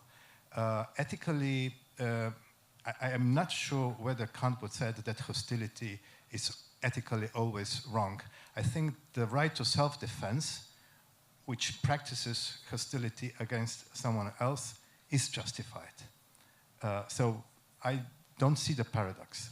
I would say that, as Bojana developed earlier, there is quite a parallel between ethical and political level. And then the last thing is, the other perplexity is the treatment of those three cases, especially the third one. And I think that this, I don't know, let us change some descriptions. Let us say that we have, some fugitive that runs from totalitarian, politically despotic country. And I think that in all three questions could be raised with the same justification. So what you're, by questioning this case, I think that basically you question the right of asylum for basically anyone. Because if it is an unjust country where justice doesn't prevail, and I think that we have a moral duty to do that, then in every case, if every single case, I would say, you could send them back claiming, what are you doing here? Why don't you strive for the justice in your country? Thank you so much. So I like the last point because I think you're right. But I'm not so sure whether you can then really derive this right of asylum from Kant. So, I mean, people try it because he has this passage. So you can only send back people if this can be done without their destruction. So would you want to refer to that? Yeah. So he might be or she might be a spy. What kind of argument? What kind of argument is that? That's the argument that Lithuania might be threatened by people coming in. But spies come from, let's say, spies come from United States. Spies come from Libya, Iran. Spies come from Slovenia or Germany. Germany has spies as well. And you never know what German might prove to be a spy. So by raising this question, well, I don't see the point, really. But the most important is, I would say, the third one. So does one have the duty to fight for justice where he or she ran while it proved to be dangerous? Yes, this is the usual situation. Too dangerous. And if you say, yes, but you have to fight for justice because if you run away, if you don't stand up, then the bad things are going to prevail, so we'll send you back. I mean, the interesting thing is, so my personal opinion is that Landgrebe doesn't have the moral standing to judge. So whether people should stay and fight or not. So that's their own decision. And then you're right. So I think also how this is handled in Germany, the right of asylum might apply, at least so that they're given what we call secondary protection. But I think it's interesting question for Kant because then he just needs at some point this teleology of history or this role of commerce, something that gives us hope, let's say, that the situation will be brought about sooner or later. So where all the states republicanized and you don't have to confront that kind of problem. And that's just a question mark how we should deal with things as long as that's not the case. And then, yes, so I like your first remark, that there is no difference between the ethical and legal political framing of hostility. But I'd say somehow there is, because then he refers to hostility in ethical sense as a vice, and he ascribes to the enemy of humanity, so who is only good if others are bad, and who is schadenfroh, a vicious attitude towards others. And I find that very interesting because that can never be justified, but would in some way then go over what the conceptualization of others as enemies in a legal sense means if they're not framed as falling under enemy combat law or mere enemies, so that no law applies to them. And insofar, there might be a parallel, because then the one who's vicious is not acting in self-defense, but has the general attitude that he's better when others fail, or that he wants to make others fail, even if that happens at the expense of his self-interest. And that I find very interesting in that context of like how, when it comes to migration into Western countries today, immigrants are framed as threats or as dangerous, although they might be useful members of societies and shouldn't be exploited as mere means, but be given the opportunity to, like, as I quoted, offer themselves and their workforce to society and interaction. And so sometimes it might happen that people who refuse that are not even self-interested, but straightforward, vicious in the sense that their framing and their actions are determined by the wish that they fail.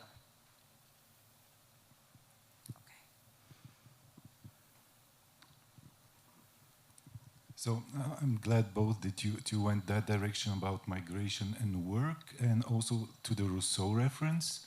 And Rousseau, in the second discourse, he has a very, very good analysis about how amour de soi and comparison work towards some sorts of social pathologies. But in the first discourse, he has this passage where he says that some modern societies and states tend to treat their citizens, to value them insofar as they contribute to the country's economy. And in some countries, the value of a human life is less than zero because maybe too many people and so on and so forth.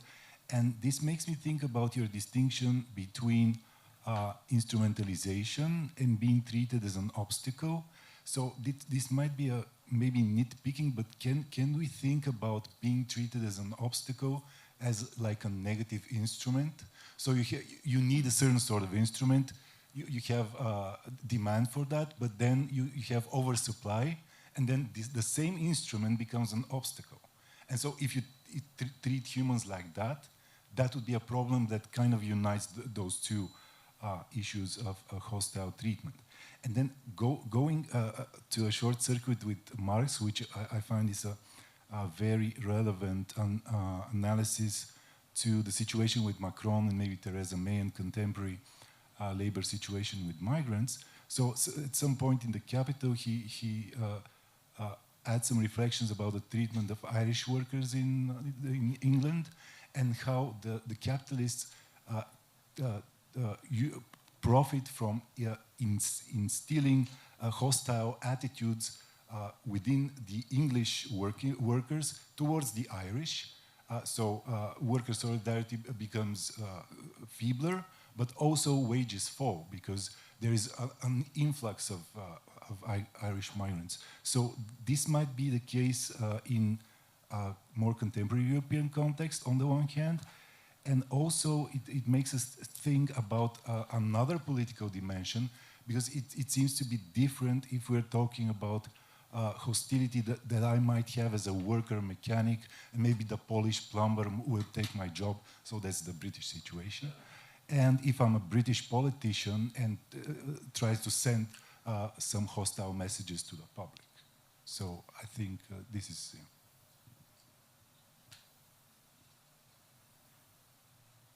Yeah, thank you. I mean, it's a very complex topic. And one question is, so what's the difference between seeing someone as competition and seeing someone as an enemy? Because, I mean, there might be legitimate competition, and that might even be a driver, so for society's prosperity. But then framing others as enemies might be problematic, and for once, if it's not empirically adequate, so if you're speaking of an invasion where actually there is no invasion in a military sense and no one wants to take over your country, but people just want to interact and to get some jobs, so that would be a wrong framing. And then there might be an inner attitude, so which leads to be hostile towards everyone who's alien to us, which might be simply irrational, in the sense that this attitude might then make it impossible to interact with those others in a way that would be good for self-interest. Yeah. And then there, of course, so I made it very short here, but one can discuss if the politicians like Theresa May or Trump make such statements, it could be that they instrumentalize those who want to come in order to gain votes, so that they don't really think that we have to fear an invasion or whatever, but they just say it in order to provoke some fear in the public and so to gain some votes. That could also be the case. But I think a very interesting question, so within Kantian cosmopolitanism, is so whether people are coming in peace or not, because then I think it's relatively clear that if not, it's legitimate to be hostile towards them, although not all the way down, but within certain limits. Yeah. Thank you very much, Corinna, for your fascinating paper. So I have one remark, just so to say that Zdravko actually has a perspective which is very very close to Fichte. I just wanted to quote how Fichte comments the first definitive article in his review. He says, das Recht jedes Menschen seiner bloßen Ankunftswillen auf dem Boden eines anderen Staats nicht feindselig behandelt zu werden. Und dann heißt, wozu nach den Grundsätzen des bloßen Staatsrechts der Staat allerdings das vollkommenste Recht hätte. So for Fichte,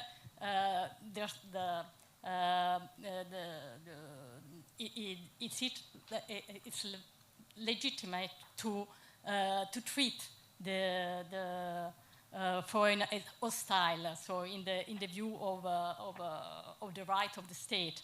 But so coming to your paper, actually I really appreciate it, but I'm not sure. So you distinguish between the legal meaning of the duty not to treat with hostility and the ethical dimension, but I'm not sure that and you try to verify if hostility in a legal and juridical dimension is conciliable with the ethical meaning. But as I see the cosmopolitan right, actually cosmopolitan Kant begins the first definitive article by stating that it's not philanthropy. So he is very clear on the fact that cosmopolitan right is right, and the duty not to treat with hostility is not an ethical duty, but a legal duty. What for me is the force of this argument, because this means that it's a perfect duty, and then it comes with the problem of enforcement of this duty not to treat with hostility. And in my view, this means that it is a thin duty. The state has only the duty not to allow the foreigner to come to offer himself to society. Then this means that if a state doesn't allow it because it emanates a restrictive law against immigration, the immigrant who wants to come in is allowed to enter the state, because it's a form of right, as I see it. So it's a way of enforcement which doesn't come from supranational institutions, but from the people who are deprived of a perfect right. How do you see the thing? I find that very interesting. But what do you make then of the passage where Kant says, so he can be sent away if that can be done without his destruction?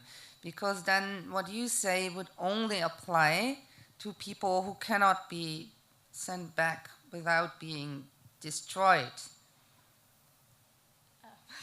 No, I mean, so the problem is very thin. So it's the right, this right is very thin. So I have to be allowed to come in to make my proposal. So yes, so it's not legitimate to emanate a law which restricts immigrations without allowing people to come in.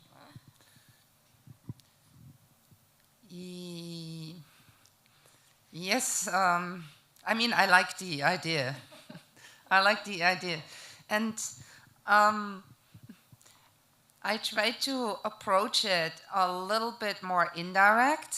So from the attitudes that might be widespread in the receiving society, so that it might not even be in your best self-interest to possess the vice of hostility against those who are alien to you, because that might you worse off than if you're not hostile and ready to exchange. So that was the kind of indirect way that I approach this. And so what you're proposing is that others have a right to offer themselves to society. And here I'm not sure, because what does it mean to offer yourself? I mean, then you come and say, I have to offer ABC, and then if people say, but I don't want to take your offer, I don't want to buy A, and I don't want to take your offer to work for me B, and I don't want C, what else you have to offer, then you made your offer, but then that was it. And I think we don't get anything more than that from Kant. So we can get as far as that, and then we can add what I said, so people should be open-minded, because it might be a good offer, and they might be better off, so in terms of self-interest, with taking this offer and going into exchange than sticking to their vicious xenophobic attitudes. But then at some point, if the offer isn't good, then there would come a turning point. And then there would stick in all this system that a lot of people have defended, also interpreting Kant, then it would become a question of beneficence. And that's something different. So then you have to be beneficent because someone doesn't have anything to offer, but they're still needy, and then you're beneficent. But I think it's very important, so that the first approach to a lot of people who want to come and want to offer something is not that of beneficence, but that of respect, and let them do that. So I think we're on the same page here. More questions?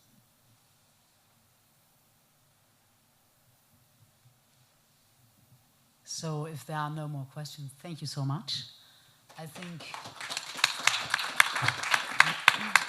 we had a very interesting day and couldn't wish for more, just for dinner.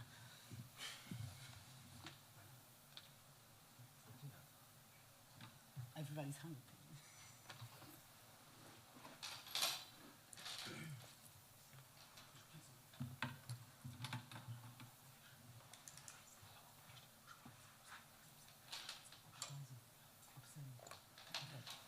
So at 7 o'clock there's dinner at Speiser.